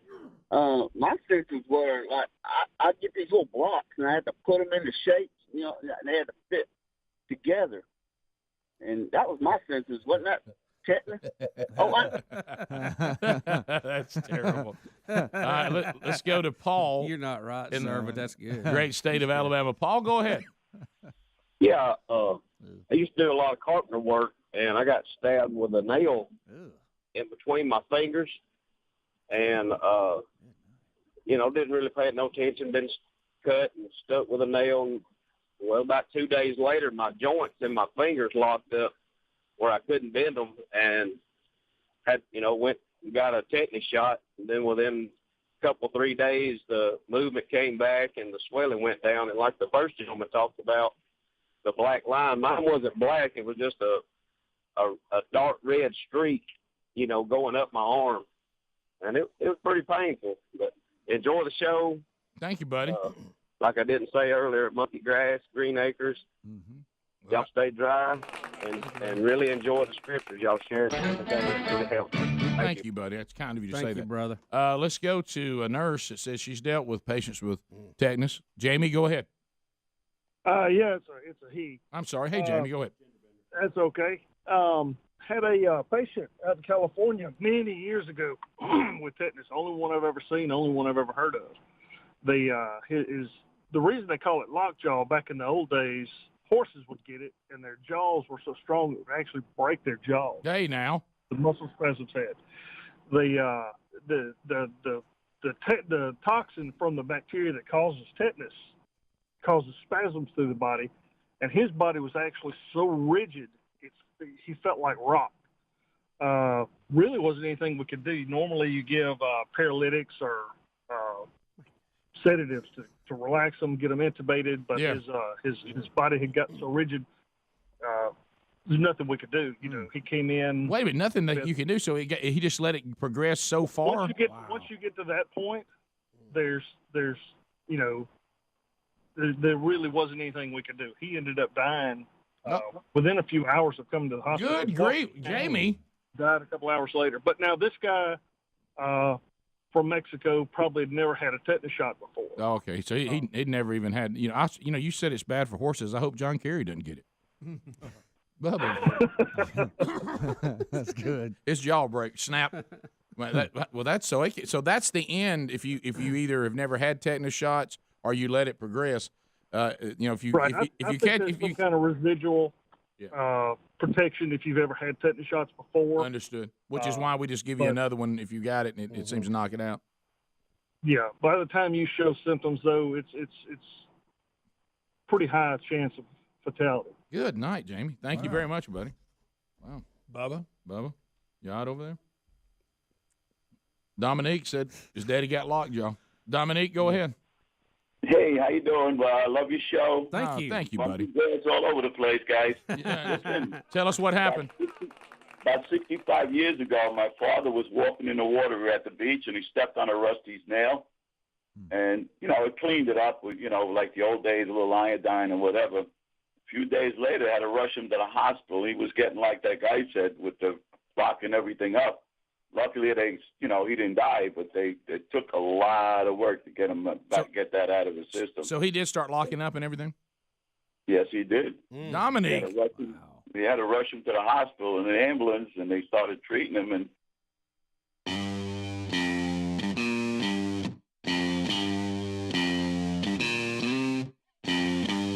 35 minutes past the hour. Rick and Bubba. Well, here's an email right here from Carlton, who listens to the show, and he set us up for the next point to one of our favorite sponsors. He said, hey, Greg, tell Greg, and, he was wise enough just to email me, tell Greg that my wife, Regina, and I, we ordered the Helix mattress, and so far you are correct. We absolutely love it. So there you go, Greg. You pointed people in the right direction. Look, I ain't going to give you no bad info. No, you don't get no bad info. No. Matter of fact, we've just custom ordered one for people who have hip issues for Bubba. They have. They have 16 different types. Appreciate that. Yeah, so helixsleep.com/Bubba. Go there right now. Premium mattresses, affordable prices, tailored based on your unique sleep preference. There's the key. You're not getting a boilerplate mattress. You're telling them what kind of mattress you want. You tell them you sleep on your side. Bubba won't be doing that tonight. No. Sleep on your back, your stomach, maybe some combination of that. They take that into account. Tell them what kind of firmness you want, soft, medium, or you like it really firm. And also, when it's personalized to you and shipped straight to your door, there's no charge for that. And then we're getting you $350 off, and you get 100 nights to sleep on it, like Carlton and his wife Regina, to make sure you love it. And right now, they ain't sending it back. They love it. They've already They decided love it. So you need to get So yours speed. now. Also got them for people that may be a little large. Oh, the big mattress. If you need a little more mattress, they've got that as well. So helixsleep.com/Bubba or rickandbubba.com under the sponsors button. As Bubba found out last night, how well you sleep goes a long way to how your day's going to go. It does, Rick. Yeah, so I can testify. That's right, Rick. That's right, Rick. So, Bubba, I thought about earlier, you and I have been paying attention, and it can be fun, but at times sad, that this poor audience, because of the way we do the show, and, here we are right out here for everybody to see, they're actually hearing and watching the aging process. Oh, yeah. And so just think if you're them right now. It's like a fine automobile rusting out. Right. I just want you to think if you're them right now, okay? And you're trying to think, how you look at something, you go, I wonder how much longer it's got. You know what I mean? And, Sure. Like I said, you may desire for the car because you like it, but, there's that day when it just breaks down for the last time, and you're like, well, my goodness, I guess the car can only go so long and do so much. Yeah, I don't really like where this comparison's going, but I understand. Right. So if you're in the audience right now, Rick has run into glass and nearly broke his nose. Yeah. Mm-hmm. Okay. And Bubba has fallen again. Yeah. And so I mean you're out there going, God love them. I mean, are they okay? I mean, Right. are they going to be able to continue on? If they're going to have to watch it. But Rick, when you get into your 50s, Right. I'll say, Yeah. round figures, Right. The great broken hip is out there. I mean, That's just the about- standard. Yeah, just about every. That's the standard. I thought it was a little higher than that. Yeah, I did too. No, it is older.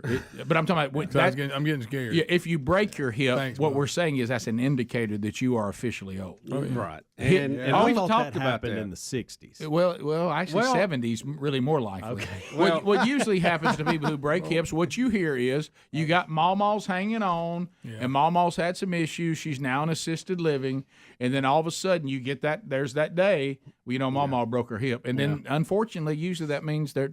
That's not good stuff. Wrapping up. That's usually the last nosedive. Well, it's, And but we're not there. but we're to the point that when you do take a fall, the first thing you think is, did I pop a hip joint? Right.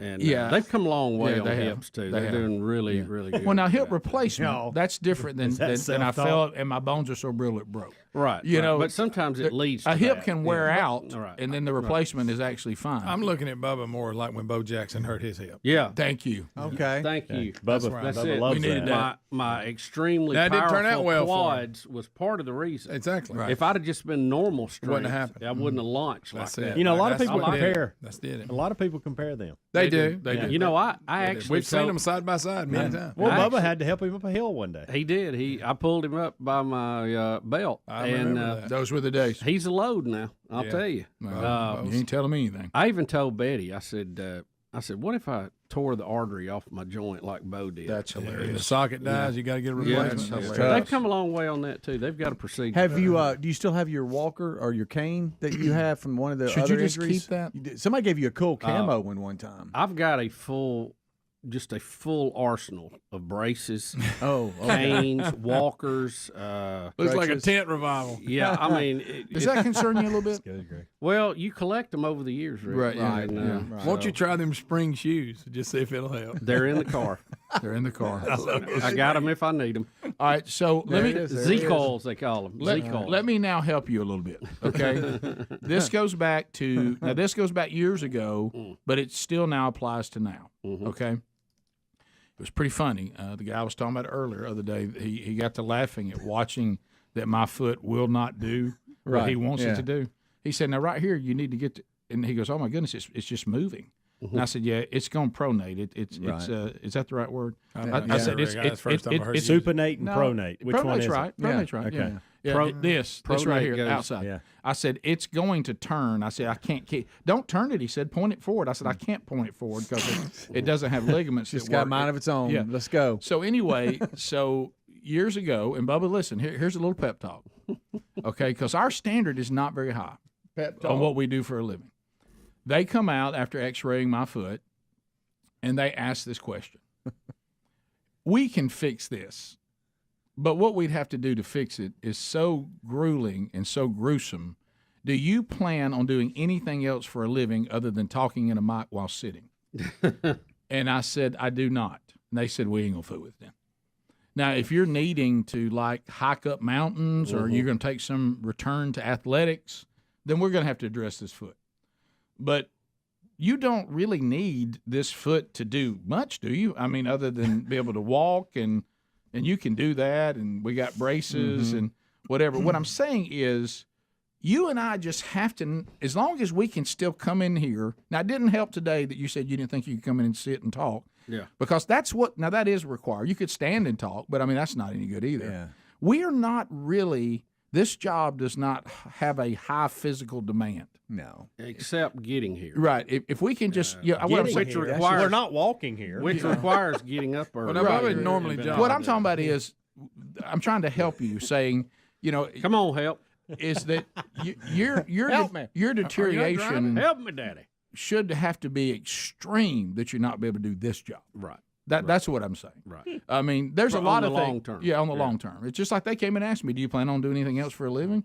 If you're just going to continue to be a talk show host, then we don't have to fix this foot. Because You could have no legs and still do this. Yeah. Yeah. I Thank could. you, Greg, for that. I'm just getting extreme. That's absolutely true. I'm just saying. Right. Not that that's going to happen. Our biggest fear is something happening to our voice. Now, we don't need that. And I went through that a little bit, but we got on the other side of that. Mm-hmm. But I'm just saying, if you can just get here, and talk. And be of good mind and spirit. Yeah, yeah. We need you Which to means you got a good we night's need, sleep. How about this? Not a complete grasp of your cognitive Not skills. that you had a campfire in your hip. Yeah, not a complete grasp of your cognitive skills, because heck, you could run the free world apparently. Right. Oh, yeah. Right. But We got if we Nobody can won't say if we can just somewhat, and the good news is our grammar and everything is so terrible. Yeah. You may not even know when we've lost it, because we were speaking poorly when we were young and healthy. It's good stuff. You know, and But you know what we mean. Yeah, y'all know what we mean. And as long as we can communicate enough that the audience knows what we mean, we're okay. You know, and They know what you mean. Right. I didn't say it right, but they know what I mean. I think that was a pep talk. Thank you, Rick. Yeah, I'm just saying, Yeah. don't. Well, Kinda, Just kinda, get to, kinda basically, way. he's saying get to the car. what Yeah. I'm Really? what I'm That's all you gotta saying do. is Get out of the we'd car. have to be hurt a lot worse not to be able to make a living. There you go. Yeah, right. you know, There you go. it's not going to require a whole lot from you physically. Right. And you need the pain pills to wear off so you think clearly. right. Well, but even that can be fun on the air. Well, that's true. You know, think about that. A little fog goes a long way. If you don't believe that, go back and listen to my old show somewhere between 1991 and somewhere around 95. Yeah, I was gonna say if you 4 or go, 5. if you could, they could archive some of that. You can hear somebody do a show in all kinds of states. Right. You know, who needs sleep? Yeah. You can always go to bed after the show. Yeah. So it's I'm just telling you, you're gonna be all right. It's gonna be fine. We're good. Look, We're good. Hey, look, you got here. You know, still need a piece of pipe. yeah, you did one of the 4 hours. I mean, You want me to know? go with you after the show today and go get that pipe? No, not really. Right. Okay. Well, do you really need that? We could pipe? get one of those Big Mama Womp I Womp ain't- carts, I and ain't then gonna you can need it just point today what you anyway. need. I ain't gonna need it today anyway. Right. Get that one right there. They won't Speedy. let you hold it while you've been X-rayed. Look, you were a little bit of a daredevil, and it cost you. I know it. and it still had the wrong pipe. That's the part that kills me. You can't I was even- so hoping you at least had the right piece of pipe. They look very similar. It's hard to tell unless you can get your hand on them. Right. But think about this: no cancer on Monday, laying in a store on Thursday. Yeah. What a week. Picky know, yeah. poison. What a week. There's highs and lows, isn't Now I'm going back to the same hospital to be X-rayed. Yeah. How much of that can you take in a week? Does anybody know? They're going to say, hey, here's Bubba. Am I over my RAD limit? Anybody got when your a doc- RAD reading on that? It's not good when the hospital call says, what do you want for lunch? We'll take phone calls next. 866-WE-BE-BIG. They gave me my own parking spot. I That's don't know right. what that's about. We'll chat with you and say hello to the Elite Eight right after this. Rick and Bubba, Rick and Bubba. Luckily, he lived. I could see what that guy was talking about because he couldn't talk. He was like, like that. Lockjaw. I remember that clearly. We almost lost my dad. Oh my gosh, to tetanus. Dominic, Let me tell you one experience you guys could watch for. I was using a saw, a brand new saw. It was made in China, and I cut myself. Now, I didn't think nothing of it. I cleaned it up, and a couple of days, my wrist swelled up. And I thought I had banged it, right? I wasn't really thinking about the cut. It was a minor cut. And a couple of days later, I went to the hospital because it wouldn't come down. I put an ice on and everything. And I went to the emergency, and he looked at it. So he says, well, I don't worry about the fist too much. used to have a red line going up your arm. Is what's right. And it's not good. But and he said there's stuff on those swords that are coming from China, and not to do anything bad with it, but he says you always clean them because the coating they use on it is not something you want in your blood. Wow. I have heard that before, Dummy. You're right. Thanks for calling, but I appreciate that. Wow. Now, I've never known anybody to have lockjaw, Greg, but I know a lot of people got ratchet jaw. Oh, yeah. Oh, yes, Rick. And a case of bucket mouth. John they said usually go together. John said he had lockjaw. John. What the? Yes, sir. Tell us about You had it? Well, when I was a kid, we hardly ever wore shoes when I was a kid. No, yeah, we didn't I'm either. 62, and we stepped on nails all the time. Anyway, when I was a kid, I had lockjaw, and it lasted about 2 days. I don't remember it being painful, but Mama would mash loaf bread and stick it in between my teeth. I never went to the doctor. What? Wait a minute, she nursed him back. She nursed him back to health by mashing loaf bread. I never went to the doctor. And it lasted about 2 days, and that was it. So while you had, let me be sure I got this. While you had lockjaw, yes, sir, and you could not eat, your mom. No, I couldn't open my mouth. Your mom. I had a little. Your mom pushed bread between your teeth so you Right. could get nourishment. So what you did, you lived for a moment in time the way a baby bird lives. You know what I mean? Let me ask you this. Your mama pushing food into your mouth. Let me ask you this. He did. Listen, and we were raised went on in. kind of similar with our dad. He would tape you up. What would it take for your mother to take you to a doctor if locked up jaw and I'm shoving bread in your mouth didn't get it there? Yeah, I know. Yeah, I mean, what would it take? It was just different time. You know what? It was a different time, and my mother was a praying woman, and things were different back then. Well, she must have had a. Well, obviously, Prayer. she got you out of it, though, didn't she? Yep. That's the bottom line. God rest her soul.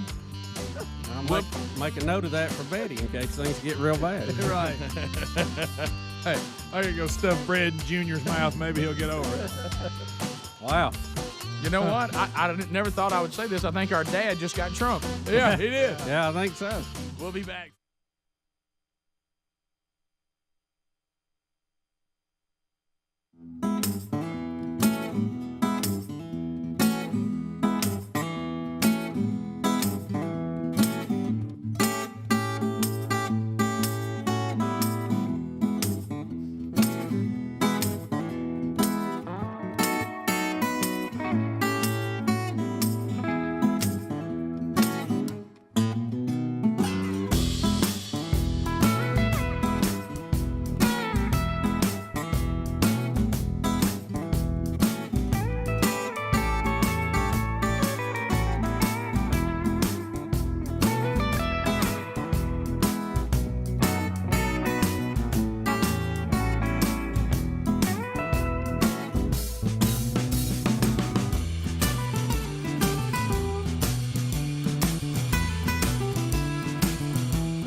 Minutes to the top. Thank you, Johnny Donovan. As we make our way back, things you need to know for the weekend. The real Greg Burgess is in Birmingham today. You can have lunch with Gregory 11 to 1 at Hendrick Hoover Auto Mall in the land of 104.7 WZZK. A couple of man churches this weekend.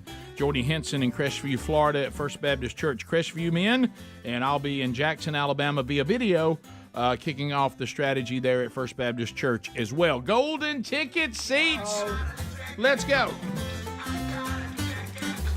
Let's say hello to Jeb and Amanda Hargrove. There they are right there. How about Barry and Crystal Berry? There they are. Thank you for the gifts you brought us today. For those you didn't bring us anything, don't feel bad. It's not a requirement. But thank you so much. Great to meet you guys today. Lindsay and Yates Cook. Thank you. There they are today. And Christopher and Chris Black. There they are. Chris and Chris. Also, there got a new hip hop band called Chris and Chris. So glad to have them here with us today. Bubba, I need a number between 1 and 8. 1 and 8. What about lucky number 7? Lucky number 7, Lindsay Cook. Lindsay Cook gets a $50 American Express gift card from Thomas E. Dudney, everybody's favorite dentist. And so it looks like lunch is on you. Yep. So there we go. We'll take care of that. Thanks to all of you for coming today. And all kidding aside, the kind gifts that you all brought us today. Not something you have to do, but always appreciated, and thank you for that very much. And we're sorry that you missed 1 hour with Bubba, but I think based on what happened, you got your money's worth today.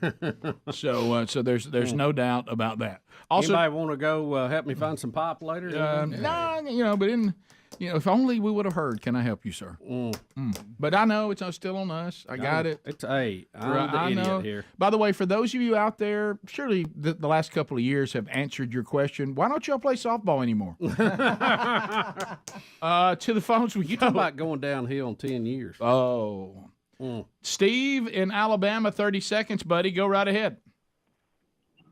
Hey, man, y'all doing all right? Yeah, we're fired up. We love it. So my story may take more than 30 seconds, and if y'all can't I'll be the spare judge of time, that. I understand. Yeah, I'll be the judge of that. Okay. So I was working construction at the same school as this girl I had a crush on was doing daycare at every day after high school. We both had co-op, so we went to school half a day. Okay. So it had been a regular occurrence that she would come out with this line of first graders at the same spot that we were laying drainage pipe. I got you. You did get a timeout, so go ahead. Yeah. This drainage pipe is a 12-inch black corrugated pipe. Right. And we're putting it in by hand in the ditch, and it takes a pretty good amount of force to get it in. So the method we come up with was a 2x4, and you jam it into the ground right at the head of the pipe after you get it butted up to where it's touching the bottom and the top of the pipe. And you take a sledgehammer and you give it a good couple whacks, and it would butt in because this pipe had gaskets. So this girl come out, and I got to where I could butt this pipe in with one good whack. And she come out with this line of first graders as always, and I reared back, hey, how you doing? But I had this sledgehammer in one hand, slid it up to my right hand, swung it back, slid my hand to the end of the handle, and I gave it a big whack. Well, at the same time, I did not realize the 2x4 come off the bottom of the pipe. So it was just centered on the top of the pipe. So it kind of made it like a cam over system. No, well, I'll tell you, all the energy of that sledgehammer went right to my temple on the top of that 2x4. And, man, I flung back 2x4 and hammer went flying. And have any of y'all ever played Call of Duty? I haven't, no. On the campaign, when you die, the screen kind of goes red and all the enemies rush you. Well, that's kind of what happened to me. I was slowly fading out of consciousness. But instead of enemies, it was this girl and a line full of first graders. It looked like they just saw somebody naked. I bet she was impressed. So I got to follow up. Did you ever get a date with this young lady? I did, yes, about 2 years later. And all right. That was the first story that come up. Well, how about that? It took that long to get your memory back. It took 2 years, yeah. Well, how did it go? Were y'all still dating? No. I'm married now, so. Yeah, that would have gotten away. That might want to move on. Look, appreciate y'all's time, man. Thank you, brother. Appreciate you calling in. We continue. Let's go to Eric in Columbus, Mississippi, 96.1. Eric, go ahead. Hey, Green Acres, guys. Thanks for the call, buddy. What's on your mind? Hey, Bubba, I'm a health physical therapist. You need me to make a phone call, just let me know, buddy. Yeah, well, I'm probably needing some. They can come to your home now. Can they really? They do house calls on that? Absolutely. Yeah. Mm-hmm. Bring it. I've been missing out. You have? Yeah, I mean they like that though, and that's usually for the elderly. But yeah, right. Let's go. It's called home health care. Thank you, Greg. Let's go to Mike in New Jersey. Mike, go ahead. What's up, guys? Hey, buddy. My buddy works in that big box store. He knows Bubba comes in there all the time, so he went in, looked at the videos this morning, and seen the video. He said Bubba come flying out from under that rack. He looked like a air flying out of a cow. But he said that wasn't the funniest part. He goes about on the 35-second mark of the video. He said you could see Bubba just wrenching in pain. But at the 35-second mark, he goes, Bubba reached into his pocket, pulled out a cookie, took a bite out of it, and put it back into his pocket. I wish I'd have had one. I would have. Both timeouts gone, so it's all rough cut now. Let's go to Alexander. I would like to see that video. Bubba. I'm not going to see you. We just want to laugh. Yeah, I wanted to see the woman running in the glass, but I couldn't get that either. I know everybody's so sensitive about that stuff. Alexander, go ahead. Bubba, this is Alexander Shinar. Oh, no. You have said way too much over the radio as of now, but I can help you out. If you could have just wheeled outside, I'm sure where you are now, there's a billboard, 323-1000. Call me, Alabama. Call me, Big Bubba. Let's go to There's plenty of them. Brett and Coleman. Brett, go ahead. 30 seconds. Hey, guys, love the show. Thank you. For Bubba, it's going to be a rough weekend. We appreciate you sharing for our entertainment. But you may want to look at getting a little topaz. Have you thought about a little bit of procedure? And of all weekends, this is when the rut is at its peak at hunting camp. Get on out there. Bubba, go hunt. Go hunting. All you got to do is sit. Oh, I know. Sitting in the cold that'd feel dandy when you had to get up and leave. There's a day you would have gone. Stiff as a board. We don't hate them enough anymore. Yeah, it'll stove up. Just kind of stand up, shake it a little bit, and then get to Shake it off. I mean, there's only so many judge shows you can watch this week. Come on. During the week, seriously, that daytime TV during the week is reason enough to go get a job. That's a good point. It is awful. That's a great point. It's awful. You cannot have that many judge shows. There's not that many cases out there. And if it ain't that, it's who's the baby's daddy. You know, I know, they're all over absolutely. the place. Yeah, you know you watch Justice. You know you watching rerun when Rappin' Romeo comes on. Yeah. His latest middle addiction. You know you've been laid up when he's on three different shows by three different names. You know. Thanks for being with us. Don't forget Rick and Bubba University, the podcast again this weekend. Chad Slade, our guest. Catch that wherever you get podcasts. Have a great weekend. If you leave us now, Lord willing, some of us at least will be here Monday. Rick and Bubba, Rick and Bubba.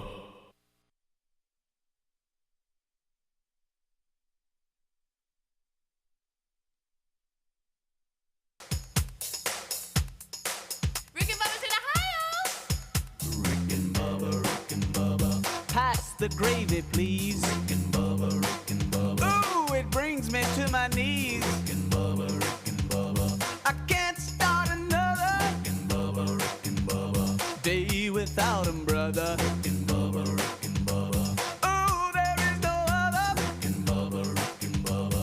Working on their blubber. Rick and Bubba, Rick and Bubba. Gonna be a big star. Rick and Bubba, Rick and Bubba. Fat will get you very far. Rick and Bubba, Rick and Bubba.